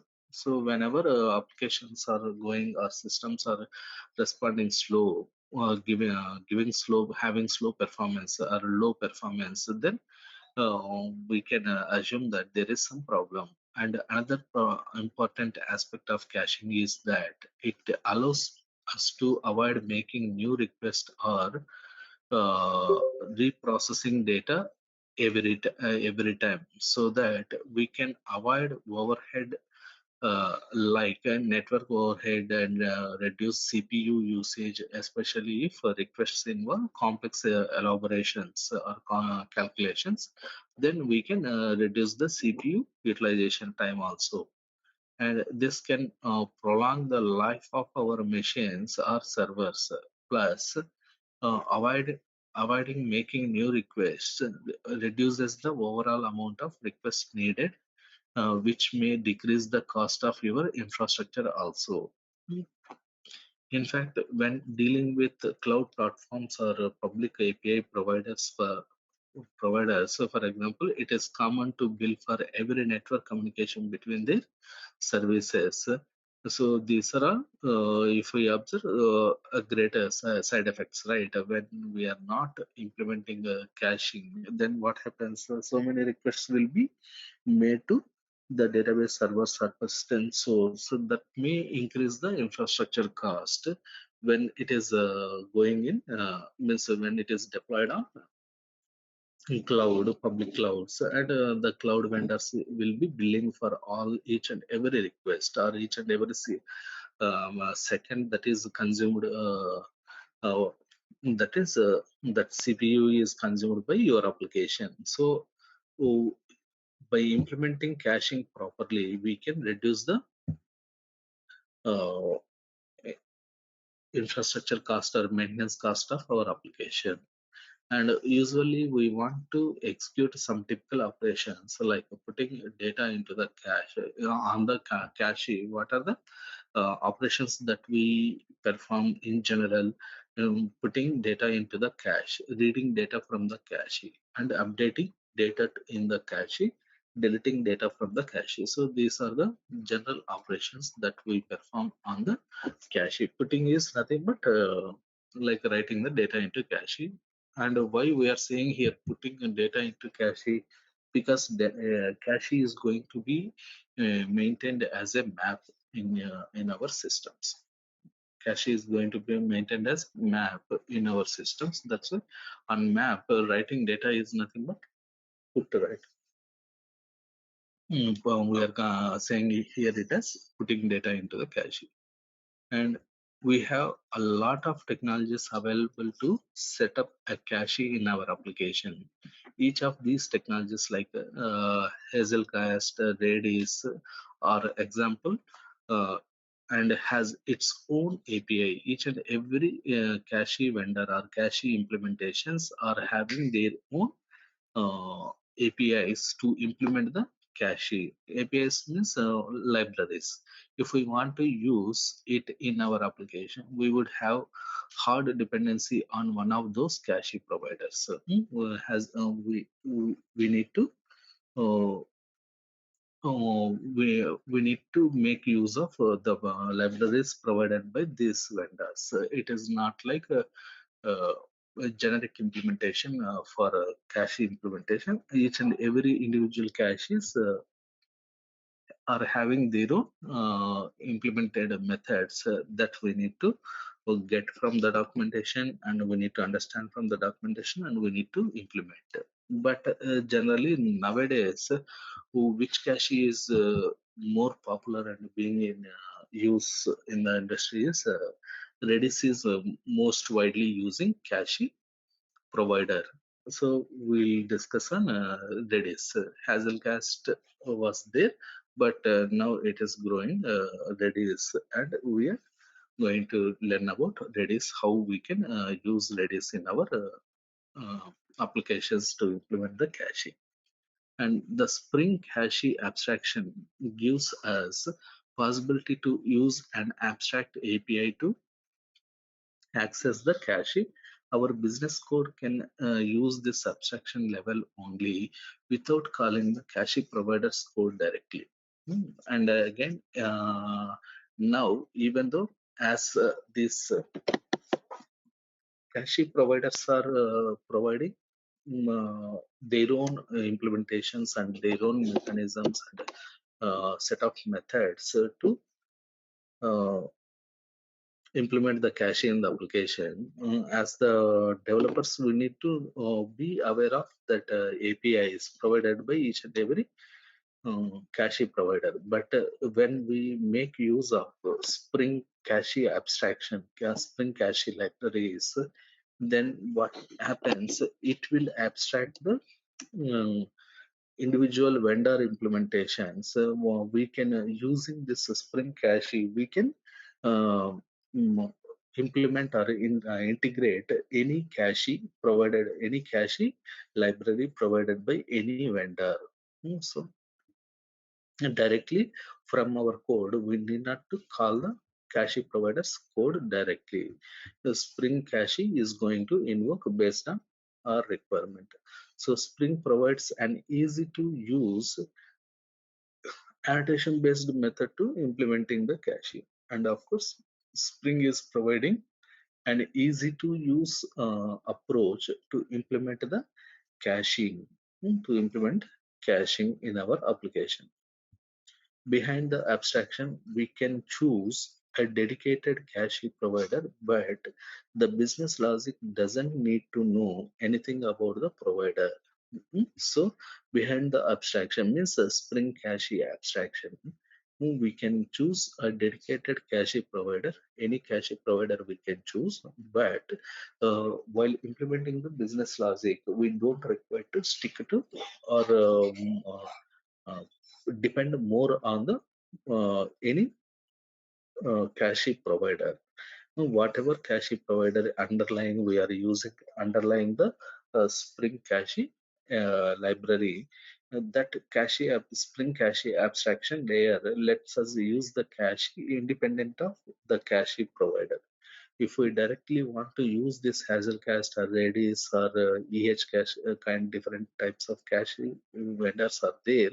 If we try to use that, that would requires a tight coupled data implementations in our code. But when we are making use of a Spring Cache library, it will make us to write a code independent of any cache provider. Means that would work with any cache provider.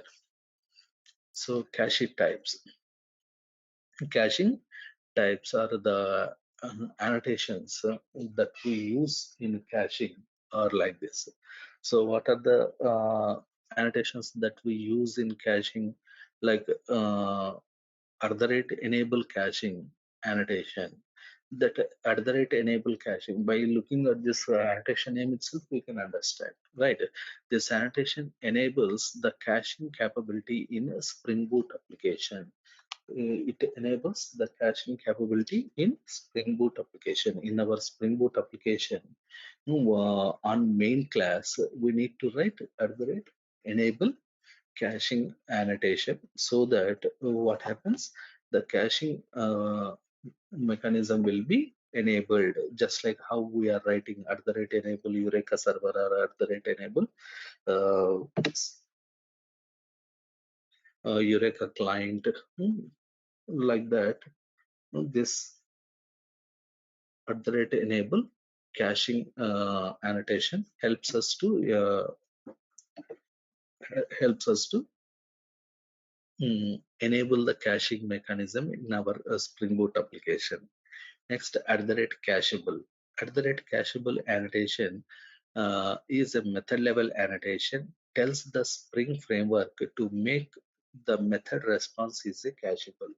Means whatever result that is returned from that method will be made uh, uh, cacheable. Means will be put into the cache if we write @cacheable on top of any method. Assume that if you have written a method to fetch some list of cities from the database. You may be having a method called get all cities or get a cities list. So cities would be always fixed, right, within a country. All metro cities or all serving cities would be fixed. That won't be changing every time, right? So in this case, what you can do, on top of a get all cities list, you can write @cacheable. So that what happens, the for the first time only it will be hitting the database and returning all the cities list, and that cities would be kept into the that cities would be kept into the cache, so that further requests from second request onwards, instead of hitting the persistent data store, it is going to be accessing the cities list from cache, which is faster always. Next, cache put. Cache put, cache put is the annotation that updates the cache before the method execution. So cache put is the annotation which is used to uh, update the cache before the method execution, actual method execution. Right, means if we want to modify the cache data which is presented in the cache, then we can use cache put. Next, @cache evict. @cache evict is what? This annotation removes the specific key from the cache. If developers want to remove all the entries from the cache, then they can use all entries equal to true attribute. In the cache evict annotation, we can write an attribute called all entries as true. By default, all entries is false. Evict is what? Cache evict. Basically, cache evict is used for clearing the cache programmatically. Clearing the cache programmatically. So if we don't clear the cache, when it will clear, at the time of server down. Whenever server is down, then cache will be cleared automatically. But in between, during even though server is running and we want to clear the cache explicitly by ourselves, then we can use cache evict. So in which type of scenarios this cache evict would be required? It would be something like our if we take an e-commerce application. In the e-commerce application, there would be several offers provided, and if the user wants to see the available offers, then it will be maintained in the cache. Why? Because the offers would be given for a certain fixed period of time, right? So after that time, again, the offers might be closed, or offers might be ended, or offers might be uh, updated, adding new offers, or kind of things, right? So in that case, this available offers we can modify or clear with a cache evict. So that is one use case when we can see the advantage of means usage of cache event. The same annotations and cache config. This is used to specify multiple cache configurations together. We can use cache config.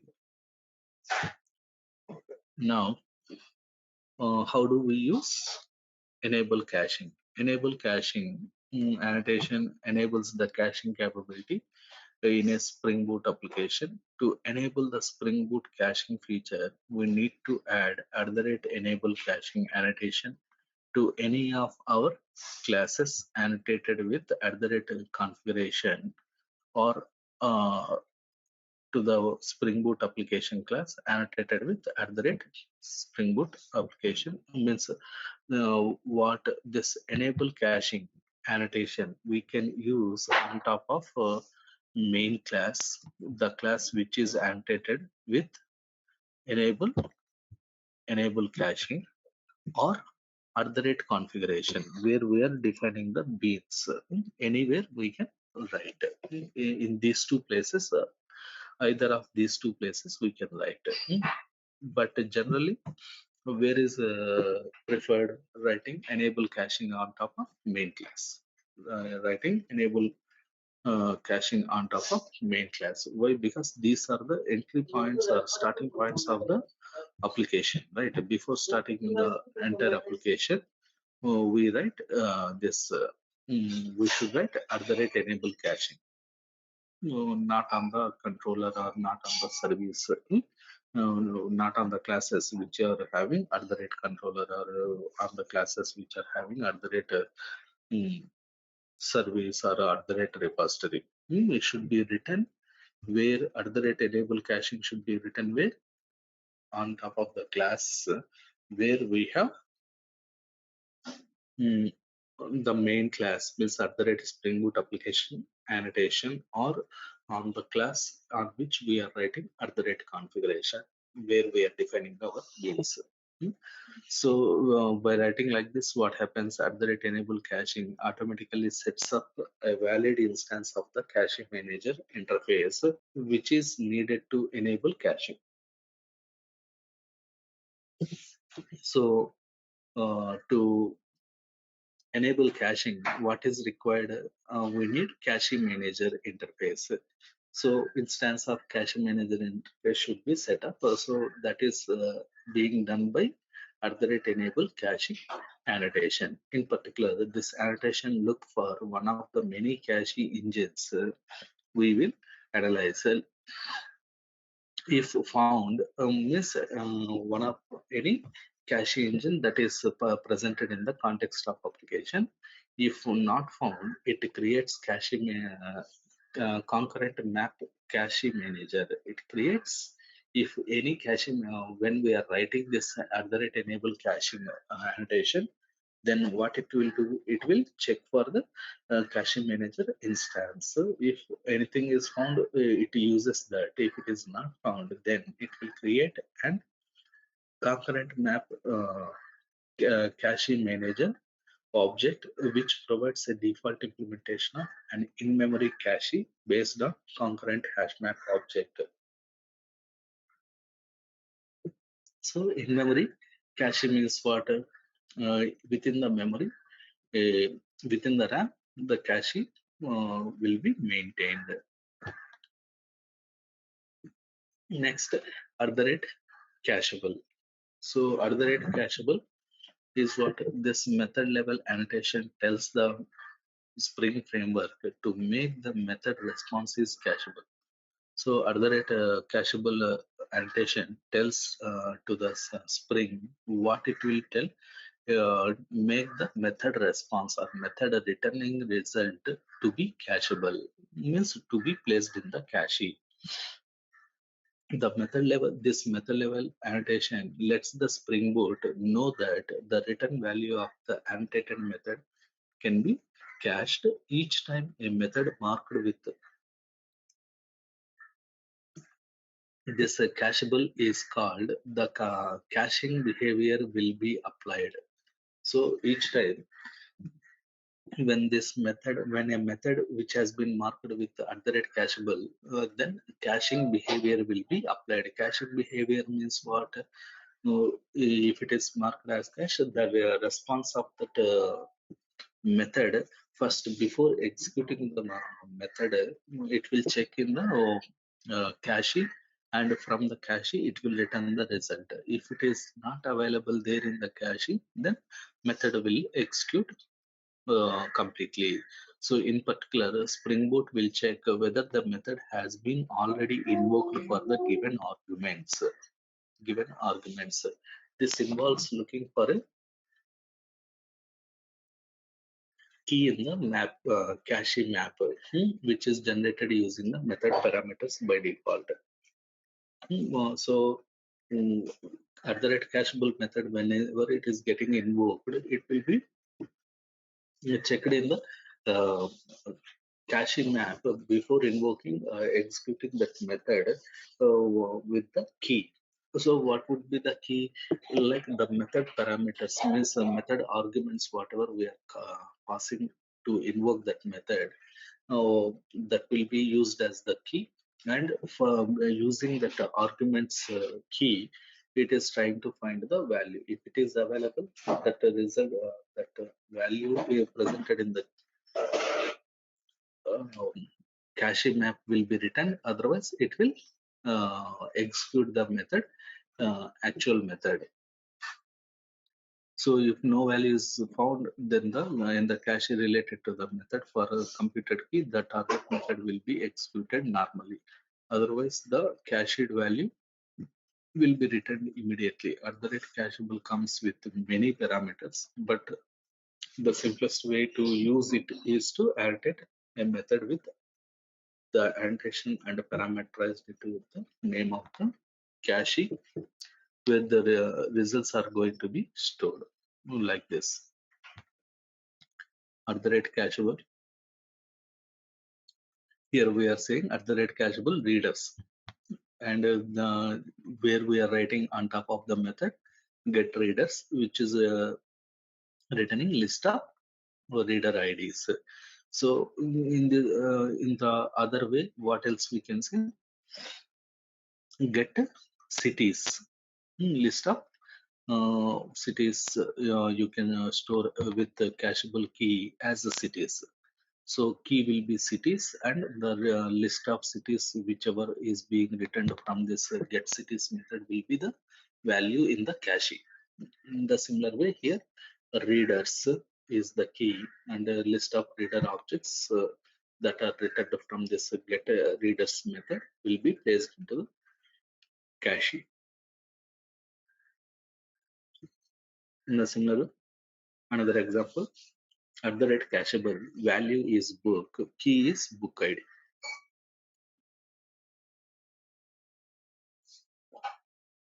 So if the key and value, if we want to specify, we can specify like this: key, book ID, hash book ID, and value is book. So what is this book? Book is nothing but the result that is returned by this method, find by ID method.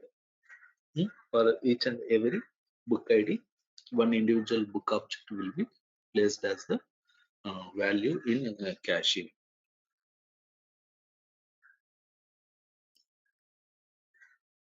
The similar, if we want to keep all the books written by read by one particular reader, then we can write cacheable key is hash reader.id and value is books. This books would be the list of books written by this find books lent by reader, or find books read by a reader. Then the reader object we are passing, and from the reader ID it will be taken.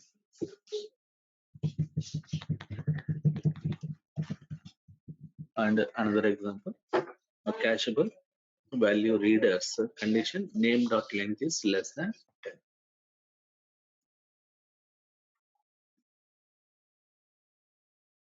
All the readers the whose names are less than name's length is less than 10 characters, that would be written.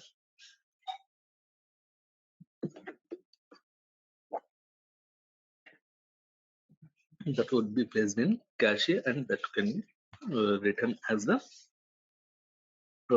cache value for the requests. So these are a couple of examples to implement this at the rate cacheable annotation. So we'll see all these examples in our code so that you can understand how exactly these are going to work. Next, cache put. So what is cache put annotation? This annotation updates the cache before the method execution. This cache put at the rate cache put annotation updates the cache before the method execution. This method level annotation should be used when we want to update or put the cache without avoiding the method from being executed. So without before executing the method, we want to update the code, then we can use at the rate cache put. And this means that the method will always be executed according to the at the rate cache put options, and its result will be stored in the cache. The main difference between at the rate cacheable and at the rate cache put is what? The at the rate cache put is that first might avoiding executing the method, while second will run the method and put its results in the cache. So what is the difference between at the rate cacheable and at the rate cache put? At the rate cacheable means it doesn't execute the method if already cache is available, means the object is available in the cache. Cache put will execute the method and updates the value that is presented in the cache. Since they have different behaviors, like at the rate cacheable and at the rate cache put, annotating the same method with both at the rate cache put and at the rate cacheable should be avoided. So same method should not be annotated with both annotations, at the rate cacheable and at the rate cache put. Both should not be done with done on the same method. So on any method, we have to use either of these two annotations, either at the rate cache put or at the rate cacheable. The cache evict is used to remove the key from the cache. If developer want to remove all the entries from the cache, then we can use all entries equal to true attribute. All entries as equal to true attribute, and this method level annotation allows us to remove evict data previously stored in cache. So the cache evict is also method level annotation, and it allows us to remove data previously stored in the cache. So evicting data from the previous data that has been stored previously in the cache. So how we can evict using at the rate cache evict, and by annotating a method with at the rate cache evict, we can specify the removal of one or all values so that fresh values can be loaded into the cache again. So how to update the cache? By using at the rate cache evict. By using at the rate cache evict. If we want to remove a specific value, we should pass the cache key as an argument. If we want to remove a specific value, we should pass the cache key as an argument to the annotations. And as a the example how we can use this cache vector at the rate cache, the which cache value we want to remove, that cache key we need to pass as the means value, which value we need to remove, reader's value we need to remove from the cache, and the key is reader id. Reader id, based on the reader id we are finding the readers, and that we need to remove. So we can give this cache evict annotation like this, and if we want to remove all readers from the cache, then all entries equal to true like this. We need to give the attribute of the cache evict annotation. So cache config.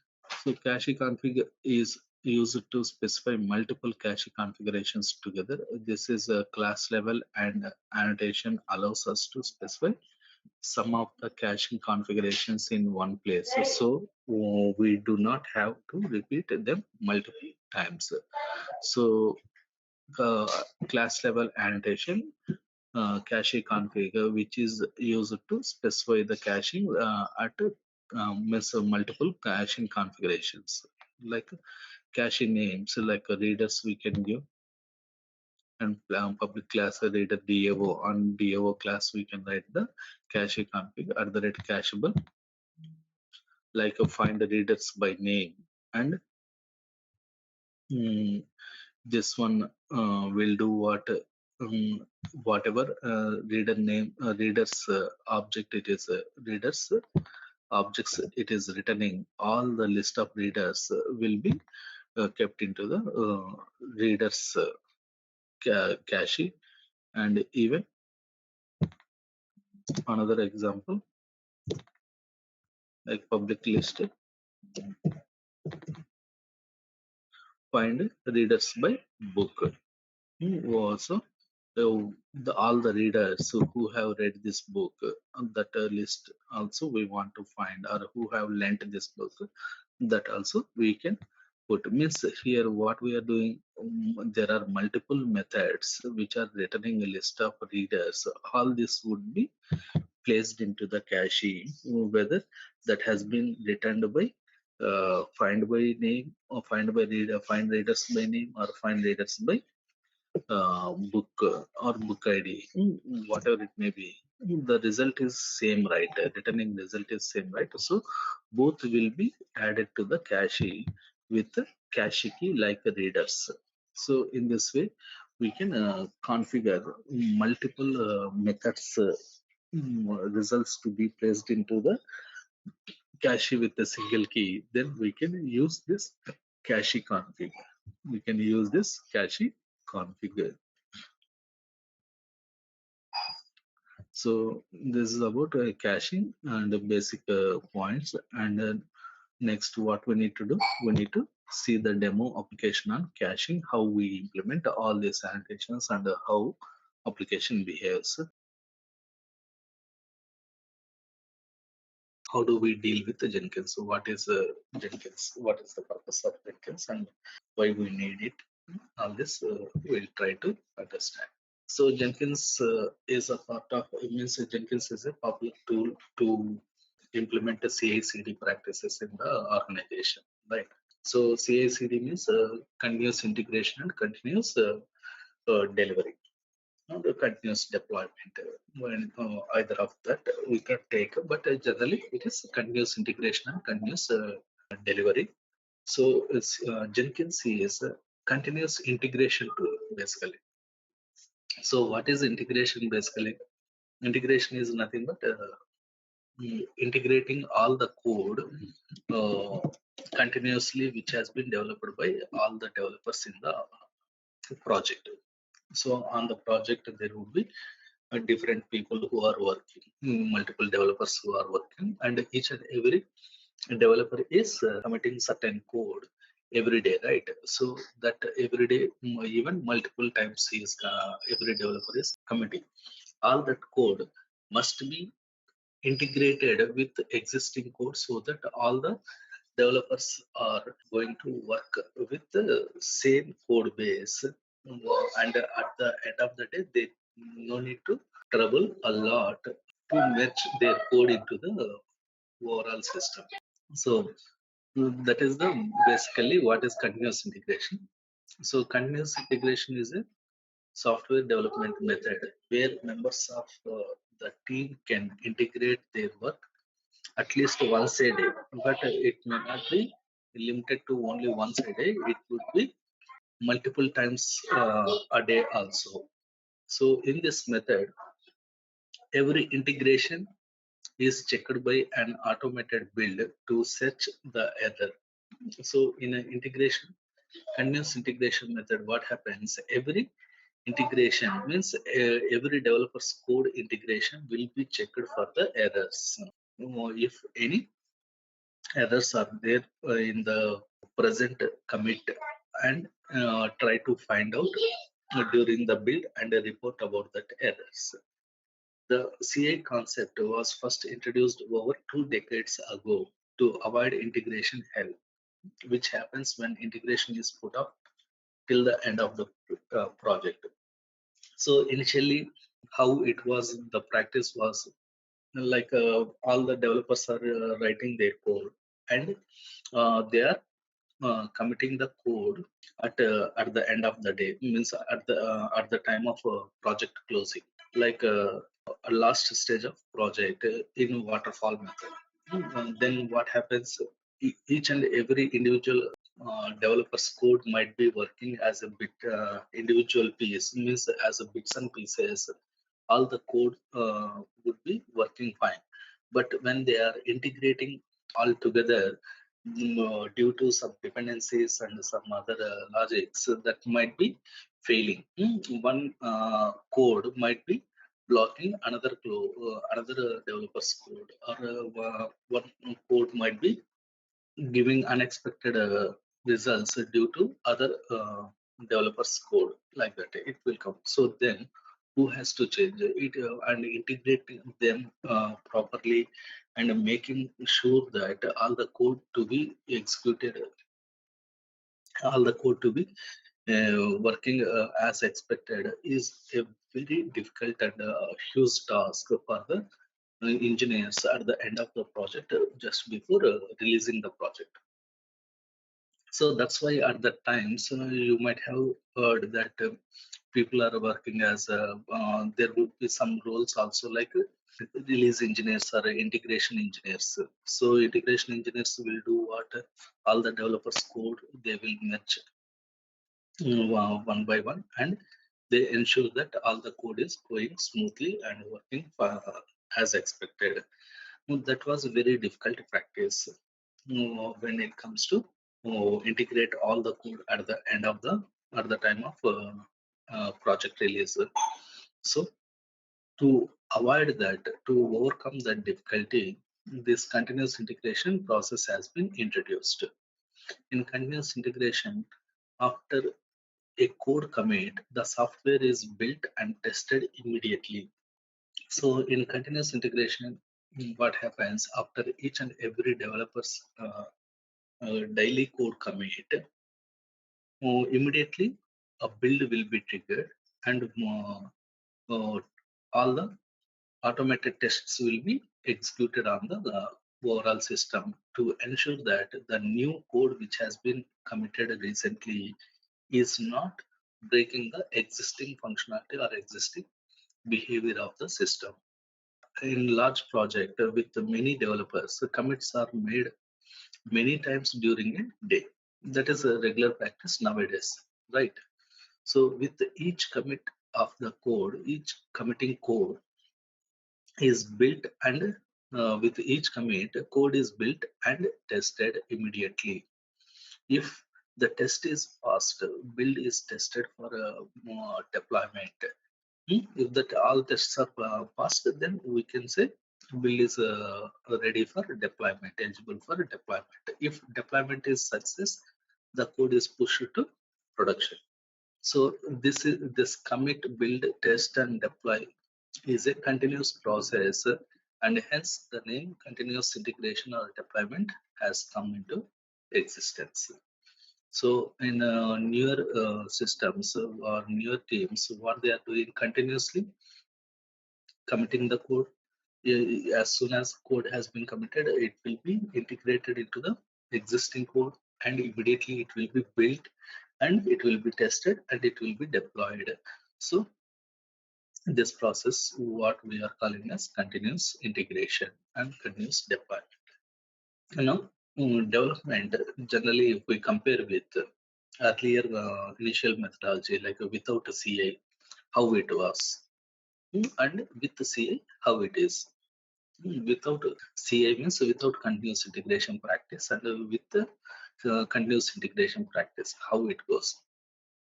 So development without PI will include a lots of bugs, or will raise a lots of bugs. Why? Because individually, as bits and pieces, code might be working fine, but when it is integrating due to dependencies on that, may be showing unexpected behaviors. That's why so many bugs might means teams will be ended up with so many bugs in the project. With why? Because there is a lots of code base, a larger code base which is being integrated with each other. But with develop CI, what happens? Continuous integration, fewer bugs. Why fewer bugs? Because the new code that is going to be integrated is very minimal, one single commit code. Ideally it is a single commit code. In a single commit, how much code it will be? Maximum one user story code it would be. Sometimes even not an user story, it would be individual simple task, right? Maybe one file or two files or 10 files, that would be managed. If any bugs are there, that will be minimal bugs. But without CI, as we are integrating entire project, all modules at once, it would be hundreds of files, more, which may cause for hundreds of issues. Several means hundreds of commits will be there from all developers code, and hundreds of files that are required to be committed, merged. So that lead for a larger number of bugs.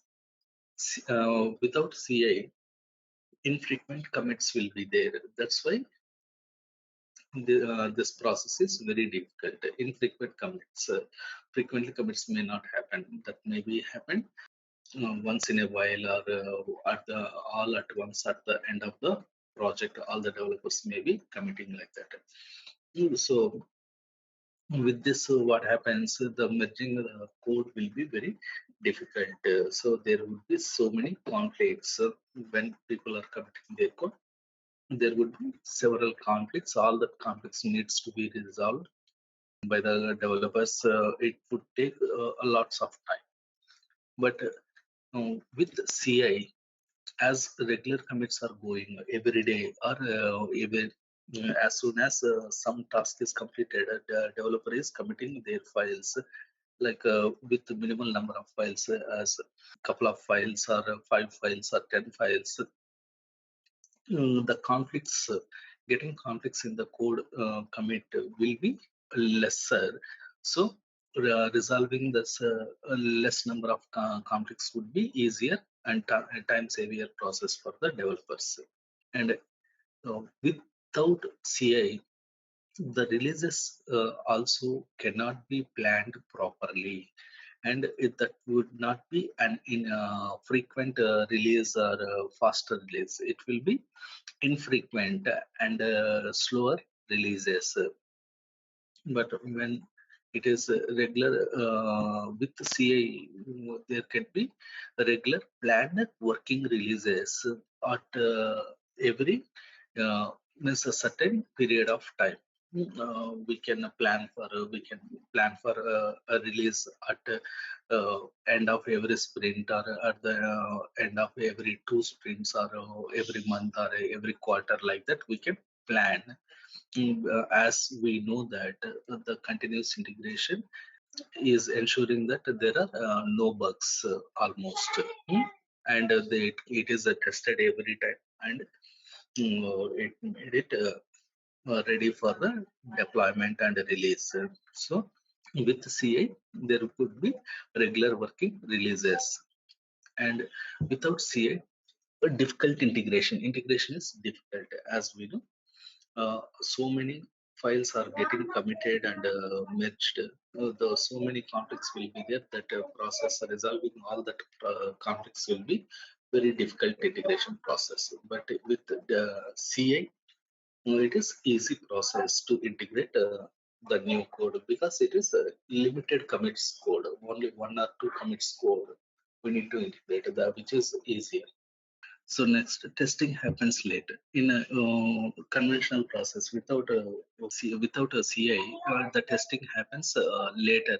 Means at the end of the entire project development, testing happens, which will find so many, which will be reporting so many bugs or a large number of bugs. But here with the continuous integration, testing is happening early and very often. The reporting bugs would be minimal, less number of bugs would be reported or found, and issues raised are harder to fix. Whatever issues that have been raised at the end of the project, that will be very harder to fix. Why? Because that may be showing impact on several corners of the application. But to find and fix the problems faster and more efficiently. With the CI, what is happening? The issues that have been found are corresponding to the latest commit always. So fixing that issues would be easier as the developer knows what is the what might be the problem in the latest commit what they have committed recently. And without continuous integration, project visibility is also poor. Poor project visibility means there will not be regular releases of the project.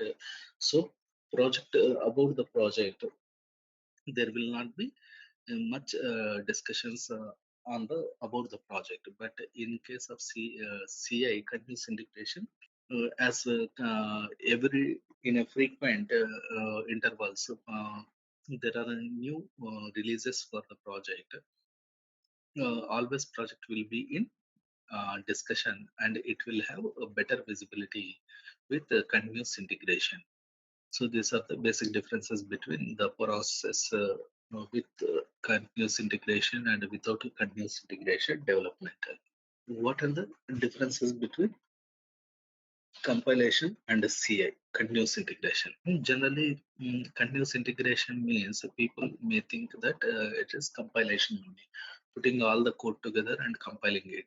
But not only compiling, continuous integration includes the right from the DB integration itself. Generally, what do we think as the Java developers integrating only our Java code? Not only the Java code, even it includes the database code and code inspections and miss code reviews and automated development and deployment process and document generation means any required documents that should be prepared and compilation. All this we need to take care. All these activities come into picture when it is a continuous integration. Continuous integration doesn't limit for only compilation. Compilation means what? Only compiling the code. So what we can say, compiling is a part of continuous integration. Compiling is a part of continuous integration. It is one phase in the continuous integration, but not both are same. Okay. So DB integration, code inspection, automated deployment, and document generation, compilation, all this continuous integration process. So generally, when the build happens at every check-in, we can say at every commit, as soon as developer is committing, if we enable auto deploy uh, automated build jobs, then what happens? As soon as developer is committing the code, it will be starting the build and it integrates the new code into the overall build along with the testing. Next, even at every time a dependency change. So even in the system, the dependency would be changing, right? As library versions are updating, the dependency also might be required to changed in our POM files. Whenever we are changing the POM file dependency versions, automatically that also should be there also should be a new build to test that existing code is working fine with the new dependency version or not. So to ensure that the build happens every time. Is it clear, guys? When build happens at every code commit and every dependency change. Next, how build is happening. Ideally, the build should come from the command line and should not depend on IDE. Generally, build should come from where means build request or build should be triggered from where from command line, not from the IDE. IDE means what? Even we can run the build in our Eclipse or IntelliJ, right? So it should not be like that. It should be always the build request should happen from command line. Even we can run the maven build from command lines, right? So how to run the build from command line by issuing the command like mvn clean install or mvn clean build or clean package. We need to issue from command line. Such command line request should come for the building of the application, not from the IDE. And the build should happen continuously using a dedicated CI server, not a cron job. And build also should be executed on a dedicated server and not with a cron job. And cron job means what? If it is a cron job is triggering the build at regular intervals, whether the changes are there or not. No, if I cron job is nothing but a scheduler, right? So if I schedule for every day, then only once in a day the build happens, or every hour, then only once in 1 hour it happens. But it should not be like that. It should be as soon as a new commit happens, the build should be triggered. So for that, there should be one dedicated server, CI continuous integration server should be there, and it should monitor the commits in our code repository or code base. That means our GitHub in our case, or SVN. But almost now it is GitHub only. No SVN. SVN is outdated now. GitHub or Bitbucket. All these are Git repositories only. So our this dedicated continuous integration server should always keep on polling to the GitHub, and as soon as a new commit happens, it should initialize the integration process, means build and integration process. And CI build should be triggered on every check-in and not just at midnight. That's what we are telling. As soon as a developer is checking in the code or committing the code, it should trigger the build, not once in a day, like midnight earlier. Why here we are saying midnight earlier? The build process is going in nights only. Nightly builds were there. So in the very beginning, once all together at once at the end of the project, but later it has been made as practice building the code daily at once in the midnight, as when developers are not committing. And next, as the enhancement to this, the build is now committing with every commit, building with every commit of the developer code. And the build should provide immediate feedback and require no developer effort. And the build should provide the immediate feedback. That means immediately it should give the test results or build failure results so that developers can work and fix it quickly. Developer needs not to analyze the build results if any errors are there and what are the errors that have been presented in the existing code. Such developers effort should not be required. We need to try to eliminate it. So that is the advantage or objective we are meeting with continuous integration, and identify key metrics and track them visually. Identify all the key metrics means metrics related to the build time and test cases, how many have been executed, and how much time it has taken to build entire system, and what are the bugs presented or issues presented in our committed code. All that should be presented as a list or in a UI, so that they can means the developers are the corresponding responsible team members can take care of fixing all the issues, resolving all the issues. So the process of continuous integration goes like this.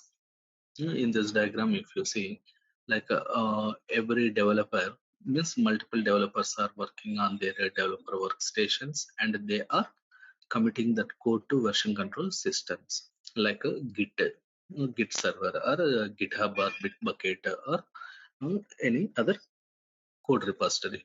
And with every code change, what should happen?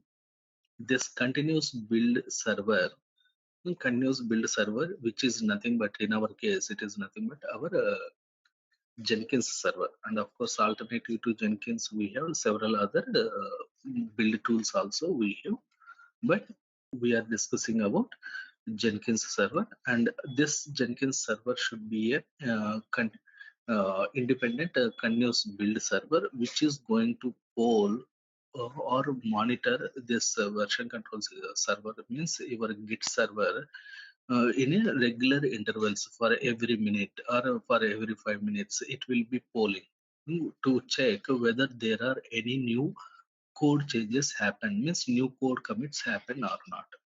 If code commits happen, then again this continuous build server we can install or establish in a master and slave architecture. So this continuous build server will be monitoring it, and it will pull, if any code changes are there, it will pull that code into this continuous build server, and it will run the maven commands, so build maven clean build or clean install or clean package, that commands will be executed to build. And after that, it will run the all automated tests. Automated tests means what? Whatever JUnit tests that we are writing as a Java code, all that it will run. And it will run all Selenium scripts that have been written by QAs for automation as automation scripts or Cucumber scripts. All that will be executed on the test server. And once it is fine, all the test cases have been passed, then it will be moving that to UAT server for so that UAT test can be performed by QAs or that corresponding people. If once UAT is cleared, then manually that can be deployed onto the production server. Actually, we should not automate code to go automatically to the production server. We can automate the process of moving code from this version control server to continuous build server, integration server, test server, and UAT. Until UAT, we can move, but production into the production, it should not go automatically. Even we can configure so that code can be deployed onto production server also automatically. But what is the practice that is required is we should make it always as a manual deployment. We should make it always manual deployment. Why? Because on production servers there are so many users or clients are using the production server. If we automate this deployment process to the production server, it will be leading to lots of issues. That's why this process always we need to keep as a manual process, but remaining all these servers, from continuous build server to integration and test and UAT server, we can keep as automated process. And during these steps or phases until here, if anything goes wrong, or even during the build itself, if anything goes wrong, that notification can be given back to the corresponding developers based on the user who has triggered the build. Based on the information of the user who has triggered the build, it can be notified to the corresponding developer there are some issues with the build. So this is how the continuous integration process goes in general. So here continuous build server, what will come in our scenario, it is nothing but Jenkins build server, and a version control server, what will come, Git, or in our case it is GitHub. Next, what is Jenkins? So what is Jenkins actually? Jenkins is the most popular open source continuous integration tool. It has tons of plugins enhance its functionality. Jenkins is an open source and a free continuous integration tool, free software and open source software, and it is a continuous integration tool. And it has tons of plugins that enhance its functionality. And even not only basic Jenkins that is available, along with that, to enhance its functionality, we have a lot many plugins. Just like how we are having plugins with our IDEs like Eclipse to work with the different functionalities. In the similar way, for Jenkins also we have several plugins which we can use or which we can plug in our Jenkins. And in this course we'll be learning how we means actually installing Jenkins and creating jobs and pipelines integrating with GitHub and other tools. So this we can see, but basically as the Java developers, what we require to be aware of, how do we trigger the build from Jenkins dashboard, and how do we need to analyze the Jenkins build results or build logs that we'll be learning. And basically, from where can we get the Jenkins? We can get Jenkins from Jenkins.io website. So Jenkins.io website gives us Jenkins. So if we want to, we can download Jenkins from here and we can install it into our local machine. So actually, if you already have installed Tomcat on your machine, you don't require to install the Jenkins. Rather, you can deploy it onto your existing Tomcat. Basically, Jenkins will come just like our Spring Boot applications with a built-in Tomcat. But instead of installing again, already Tomcat is there. Again, installing with the Jenkins may lead to conflicts, right? So to avoid that, what you can do, you can just extract the Jenkins WAR file into your Tomcat web apps folder, and you can run it from there without installing. You can deploy it onto your Tomcat and you can run. And why actually Jenkins we need? We know all the things already. Why we should go for Jenkins to basically to establish the CI process, continuous integration process. And why for a CI process, why Jenkins only? Why not other tools? Because Jenkins is a open source continuous integration server tool, and basically as we are Java developers, we can think of Jenkins as a web application, basic servlets and JSPs application, we can say. How do we deploy, or how do we need to run or deploy servlet and JSPs application? By placing it on web apps folder of Tomcat, right? So the same thing. So it is easy to deploy onto the Tomcat server, and it is easy to install.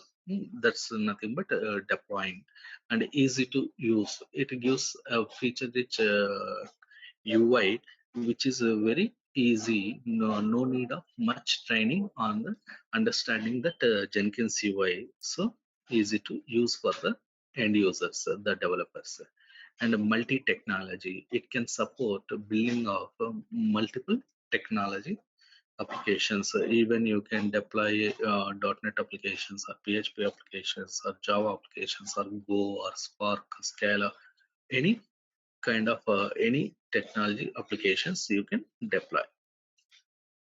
And a multi-platform, multi it can it supports multiple platforms, any platform like Windows or Linux or Unix or iOS, anything. Why? Because it is Java based web application. Whenever it is Java based web application, we know that Java applications are platform independent, right? So that's why we can say multi platform independent. Next, widely used, as Jenkins is being used by lots of organizations. Also, there is reliability, and large community support is also available to when we are working with the Jenkins, and it is extensible as it is having several plugins. We can extend its basic functionality with the new functionalities also.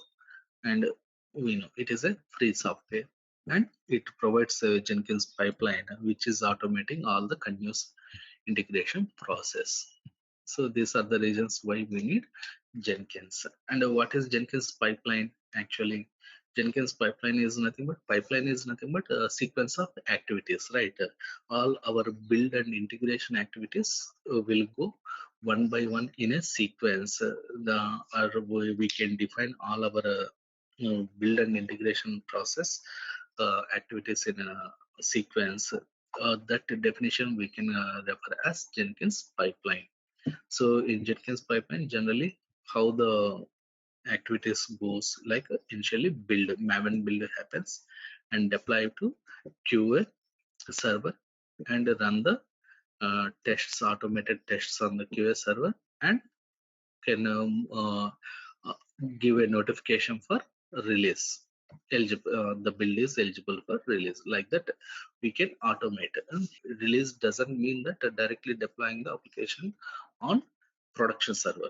Just giving the notification to the corresponding people, uh, saying that the current build is eligible for release onto the production, as it is not having any issues and successfully built, like that.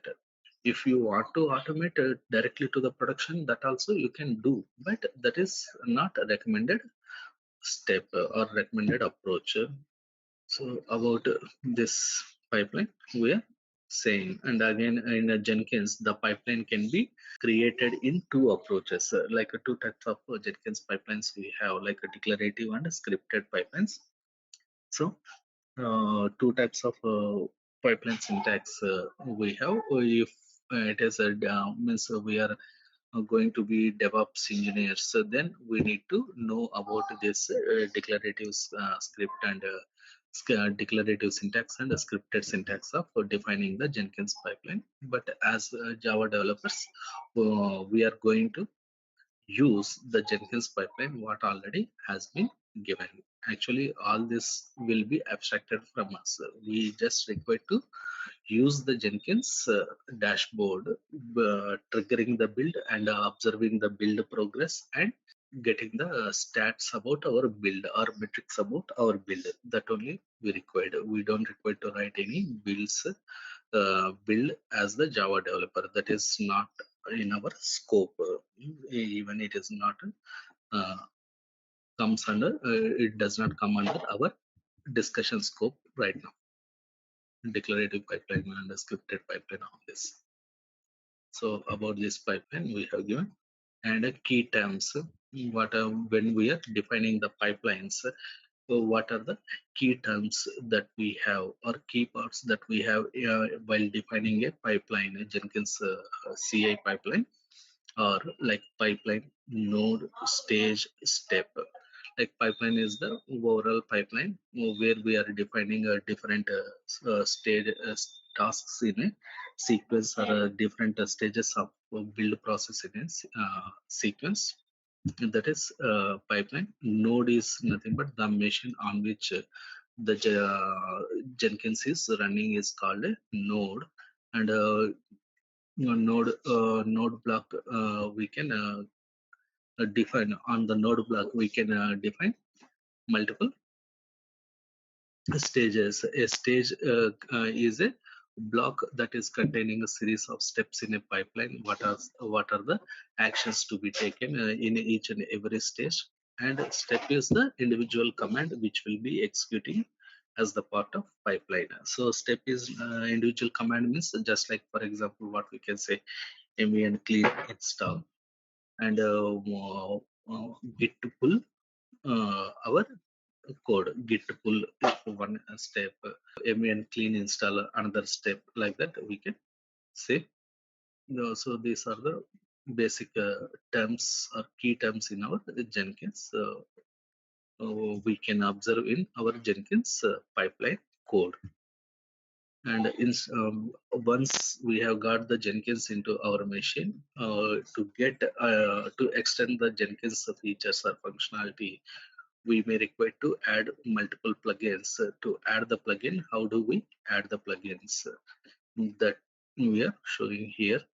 But anyhow, it will not be our job. Why? Because we will not be having admin rights to add any plugins or modify Jenkins functionalities or configurations. Only the CI/CD DevOps engineers will do these activities, like managing. There will be an option called manage Jenkins, and under that manage Jenkins we'll be having manage plugins option. If we click that, will be displayed with all the available plugins or installing updates, updated plugins or installed plugins and advanced plugins, all that. So from these tabs, we can choose which plugin we want to install or which plugin we need to update, and we can take the corresponding action on installing or updating the existing plugins. So it shows like this. The installed plugins means already all these plugins have been installed in your Jenkins server. And any plugin, if you want to update, you can click this, and version is there, and you can click this and you can update, or else if you want to remove, you can remove it. Or if you go to updates tab, in the updates tab you can see what are the plugins have got newer releases. All that will be displayed, and you can update them. So why Jenkins pipeline? Like Jenkins pipeline is a plugin which gives us an option to automate all our build steps or CI continuous integration steps, right from the pulling code into Jenkins server, and running a maven build on the pulled code or checked out code, and running automated steps. All these steps can be automated in a continuous sequence. For that Jenkins pipeline we need. So this is about Jenkins basically. Let us see what is Docker and what is the use of this and how do we use, how do we Dockerize our Spring Boot applications. In these points, we try to understand today. So basically, what is Docker? Docker is a software used for virtualization in order to have multiple operating systems running on the same physical host. Unlike hyperversions, which are used for creating VMs or visualization VMs, virtualization in Docker is performed on the system level, so called Docker containers. As we can see the difference in the image, Docker containers run on the top of host operating system, and this helps us to improve the efficiency and security. Moreover, we can run more containers on the same infrastructure, that we can run virtual machines because containers use fewer resources. So here, what actually, in simple terms, what we can say about Docker? Docker is containerizing the application so that which can run as if it is running on the individual machine as independent of with other applications. The concept is similar to VMs, virtual machines, but the difference here between the VMs and Docker containers is VMs are nothing but again on the same physical machine, multiple operating systems will be created on the hypervisor on the same machine. Multiple operating systems will be created, and it will be acting as a complete individual machine which will be having its own operating system and allocated a RAM and disk space, everything for each and every guest OS. That VM operating systems we can say as guest OS. Right. So whenever OS is being installed, obviously it is reserving or blocking certain resources on the physical machine, and on top of that OS, the applications and application related libraries are being installed and running. So, up to some extent, it is useful and it is saving the cost of the organizations by saving the cost. Physical hardware cost it is saving. But anyhow, the operating systems, when we are required to have multiple operating systems images on the same physical machine and running, it may cost too much. Each and again, operating system instances require licenses and to install and run multiple operating systems on the same physical machine. It requires high infrastructure.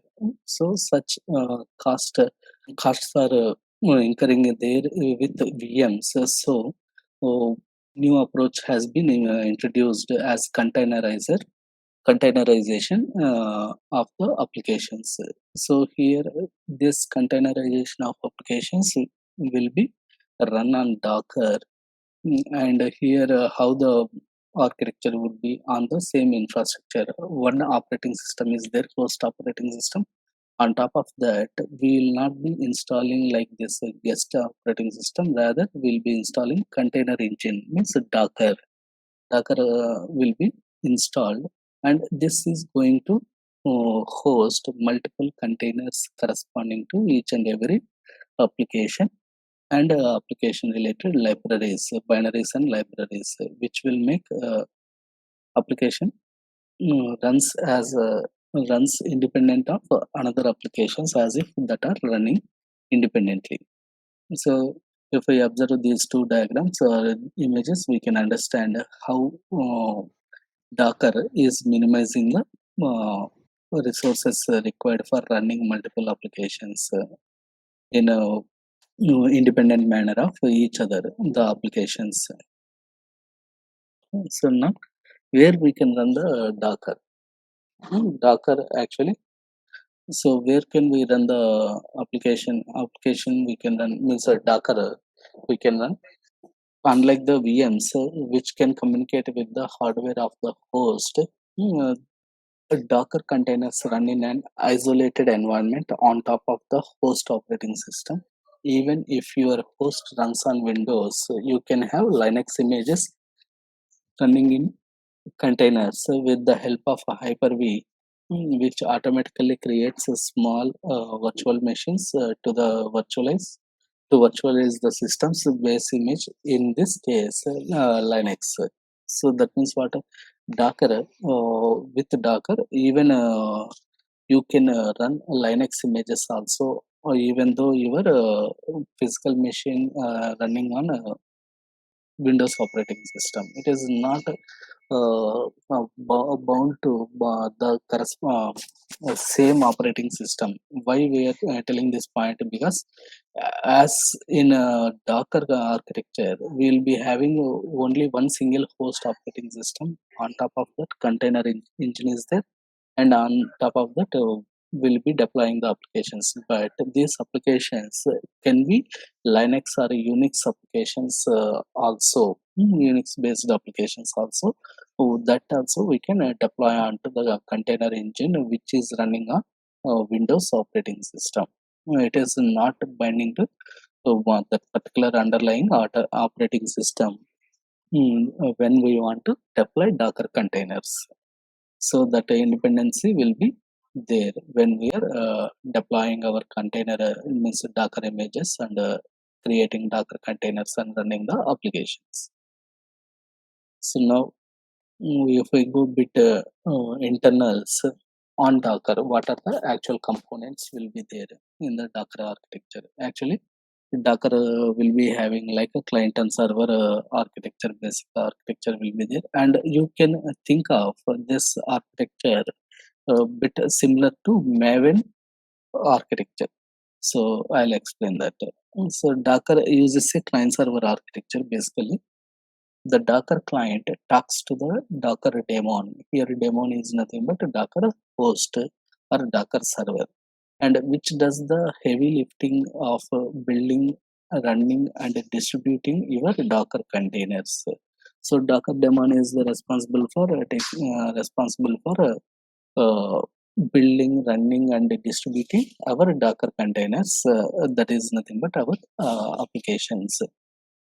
And the Docker client and daemon can run on the same system, or we can connect a Docker client to a remote Docker daemon, and the Docker client and daemon can communicate with REST API over Unix sockets or a network interface. So Docker client and host can communicate over the network through REST API calls also. If that these are presented, they both are presented on two different machines.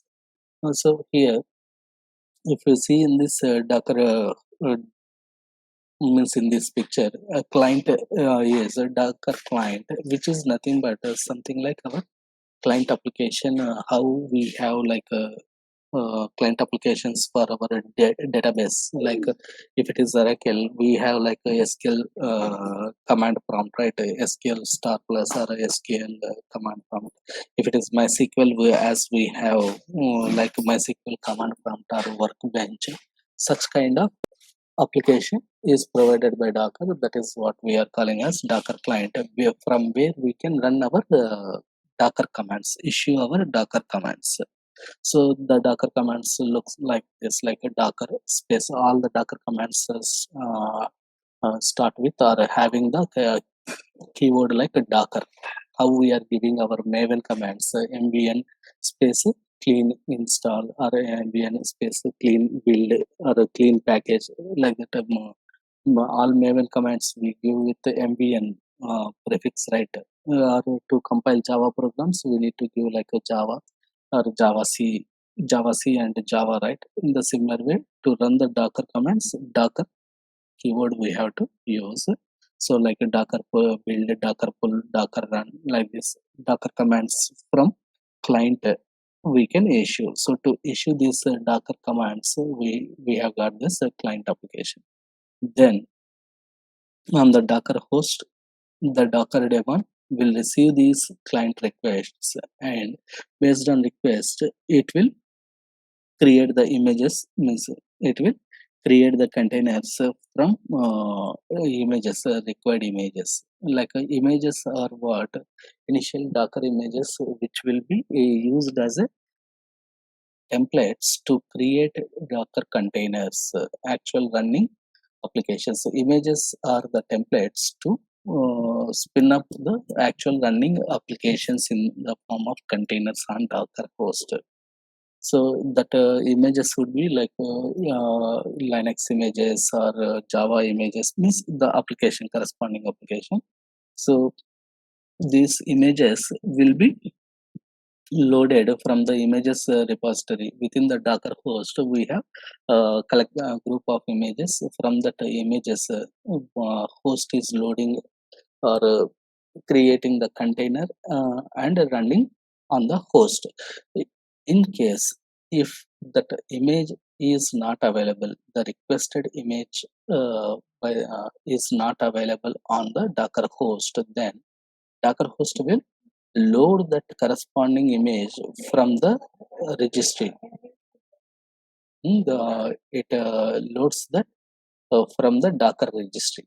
So in the Docker registry is what here actually Docker registry is something like Maven central repository from where all the Docker images, source Docker images can be loaded into local means into Docker host machine. So generally in our Maven libraries case also, what happens inside our application, inside our machine, we'll be having like a local repository .m2 folder. And first, when we are building any Maven based application, it searches for all dependencies in the .m2 folder first. If anything is not available in the local .m2 folder, means the local repository, it is loading the dependencies from central repository, right? A central Maven repository from the internet. In the similar way, this Docker also works. First, it checks for the images whether that are presented in the local repository of the Docker host or not. If it is not available, then it will pick the images from central Docker repository connected over internet, and it loads that image, and from that image it will create the container. And for the same image, again if we give the same another request from the client, then second time it does not required to load the image from central repository, as it is available in the local machine itself or host machine itself.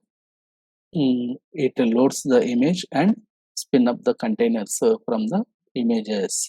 So in this way, the Docker execution flow, or how Docker containers will be created from the Docker images.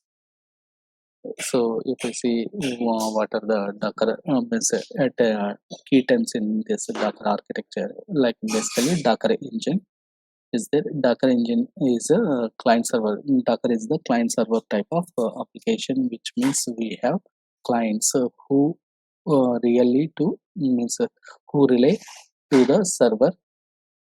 So the Docker daemon called, and Docker is the Docker D. Docker daemon means Docker D is the Docker engine or Docker daemon, which represents the server. So client and server will be there. So here Docker daemon is nothing but Docker server, or Docker daemon is presenting on Docker server, which will be listening for Docker client's requests or Docker client commands. And the Docker daemon and the clients can be run on the same same or remote hosts, same host or different machines. The Docker client and Docker daemon can run, and they can communicate through command line client binary. And how this Docker client and Docker daemon are communicating with each other, as they are communicating through client binaries, as well as RESTful API also can be used to interact with each other. So Docker images. So what is a Docker image? Docker images are the source code for our containers. Docker images are source code for our containers. We use them to build the containers. So Docker images we are using to build Docker containers. They can have software pre-installed, which speeds up the deployment. So Docker images are containing what pre-installed software, means required, all the required softwares are pre-installed in Docker images, and which will speed up the creating Docker container images, Docker containers that are nothing but deployments. And they are portable. Docker images are portable, and we can use existing images or build our own images also. So even existing images means in Docker registry there are so many uh, predefined images are available. We can use them, or even we can create our own images also for our applications. So generally for our microservices, we will be creating our own images. But for operating systems, for base lightweight operating systems, for all these things, we can create means we can make use of existing operating system Docker images. and registries. So what are these registries? Docker registries. Like a Docker stores the images we build in registries. Docker stores the images that we build in registries. They are public and private registries. So just like our artifactories or Maven repositories, how we have like a local registry and public repository. In the similar way, Docker registry also private and public both will be there. Private also again, if we want to distribute our images only within a particular group, we can create as a private registry. And if we want to make it available for public for anyone as a freely, then we can deploy it onto the public Docker registry. Docker company has public registry called a Docker Hub. So the Docker public registry is what? Which is the public registry Docker Hub. Docker Hub is the public registry, and I will be showing you how we can access the public registry on the internet Docker Hub, and where we can also store images privately. And Docker Hub has millions of images which you can start using right away. And Docker containers. Containers are what actually? The organized units of Dockers. Containers are organized units of Docker. When we build an image and start running it, we are running in a container. Generally, when we are building the image and running that image application in a container, that is nothing but running our application in the Docker container. And the container analogy is used because of the portability of software we have running in our container ships, running in our container, and we can move it. In other words, ship the software, modify, manage, create, or get rid of it. Anything we can do with containers without affecting other softwares or other application instances that are running. In simple terms, an image is a template and a container is a copy of the template. We can have multiple containers of the same image and we can run. That is nothing but we can create multiple containers for a same microservice image and we can run that.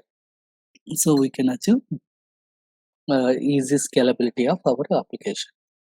So this image here we can see how actually our containers will be created from the images. So Docker client issues the commands like pull, run, or build like this. So that to run these commands which have been issued by the Docker client, this Docker server or Docker daemon checks the images that are presented in the Docker registry. That registry would be local registry or public registry. If it is available in the local registry, then from the local Docker registry, it loads the image, and from that image, it creates container and runs the our microservice application instance.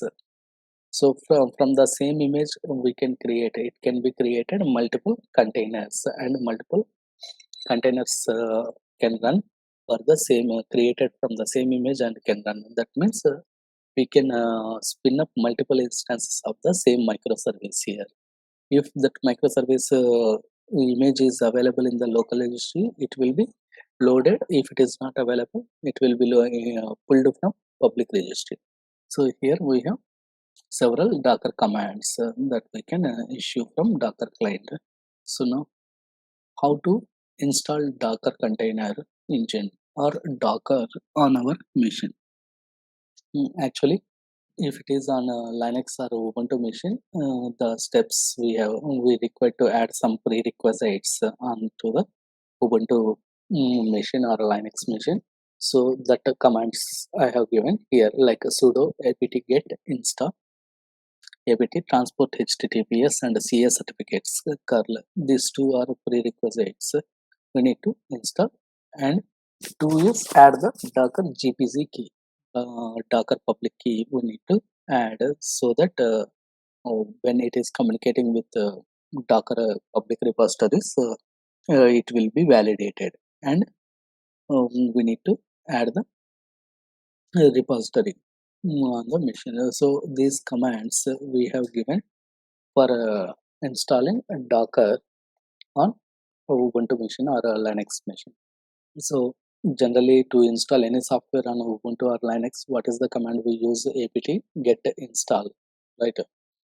So this is the actual the last fifth step is the actual command to install Docker onto our machine.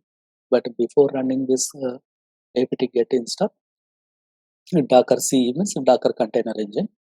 Before running this command, all these four steps are prerequisites, setting up the prerequisites in our Linux machine. But the same thing, if we want to install on our Windows machine, this Docker commands does not means these commands does not work, don't work. And actually, Docker is mainly targeted for Linux machines, but on Windows machines also, if we want to run or install and run, we have some minimal requirements for Windows. What are that? Docker for Windows requires Windows 10 Pro or Enterprise version 14393 or later, and Windows Server 2016 RTM we need to have to install Docker and run Docker onto our Windows machines. So earlier versions don't work. Means earlier versions of Windows are not compatible for installing Docker. So in that case, if you have earlier versions or other versions than these, means in your Windows machines like Windows 7 or Windows 8 or Windows other versions, home versions kind of things, then we need to install a Docker box. On that Docker box, we need to install this Docker. So as the developers, what we require some simple commands we need to have idea on Docker, right? So like what are that?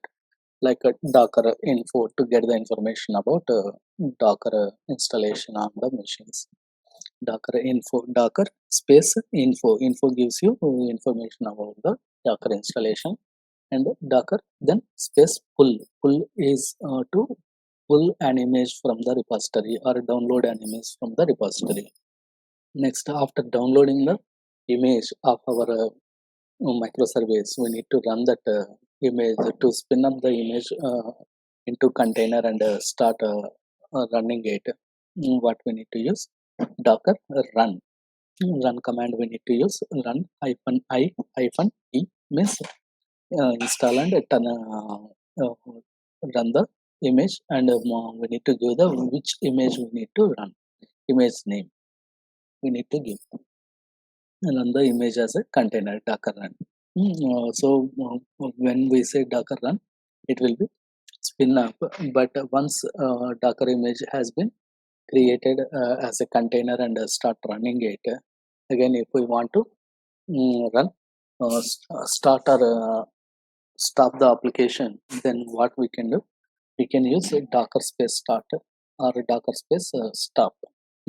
Docker start here need to give the container name to start or stop, and even we have restart also Docker like this. And Docker ps is to list out all the running containers in our Docker, and Docker stats gives the statistics of container uh, which we have spinned up, and Docker images, a list of all images that have been downloaded into our local Docker registry, and Docker cleanup to kill all running containers or stop all running containers altogether on our Docker engine. We can use Docker cleanup.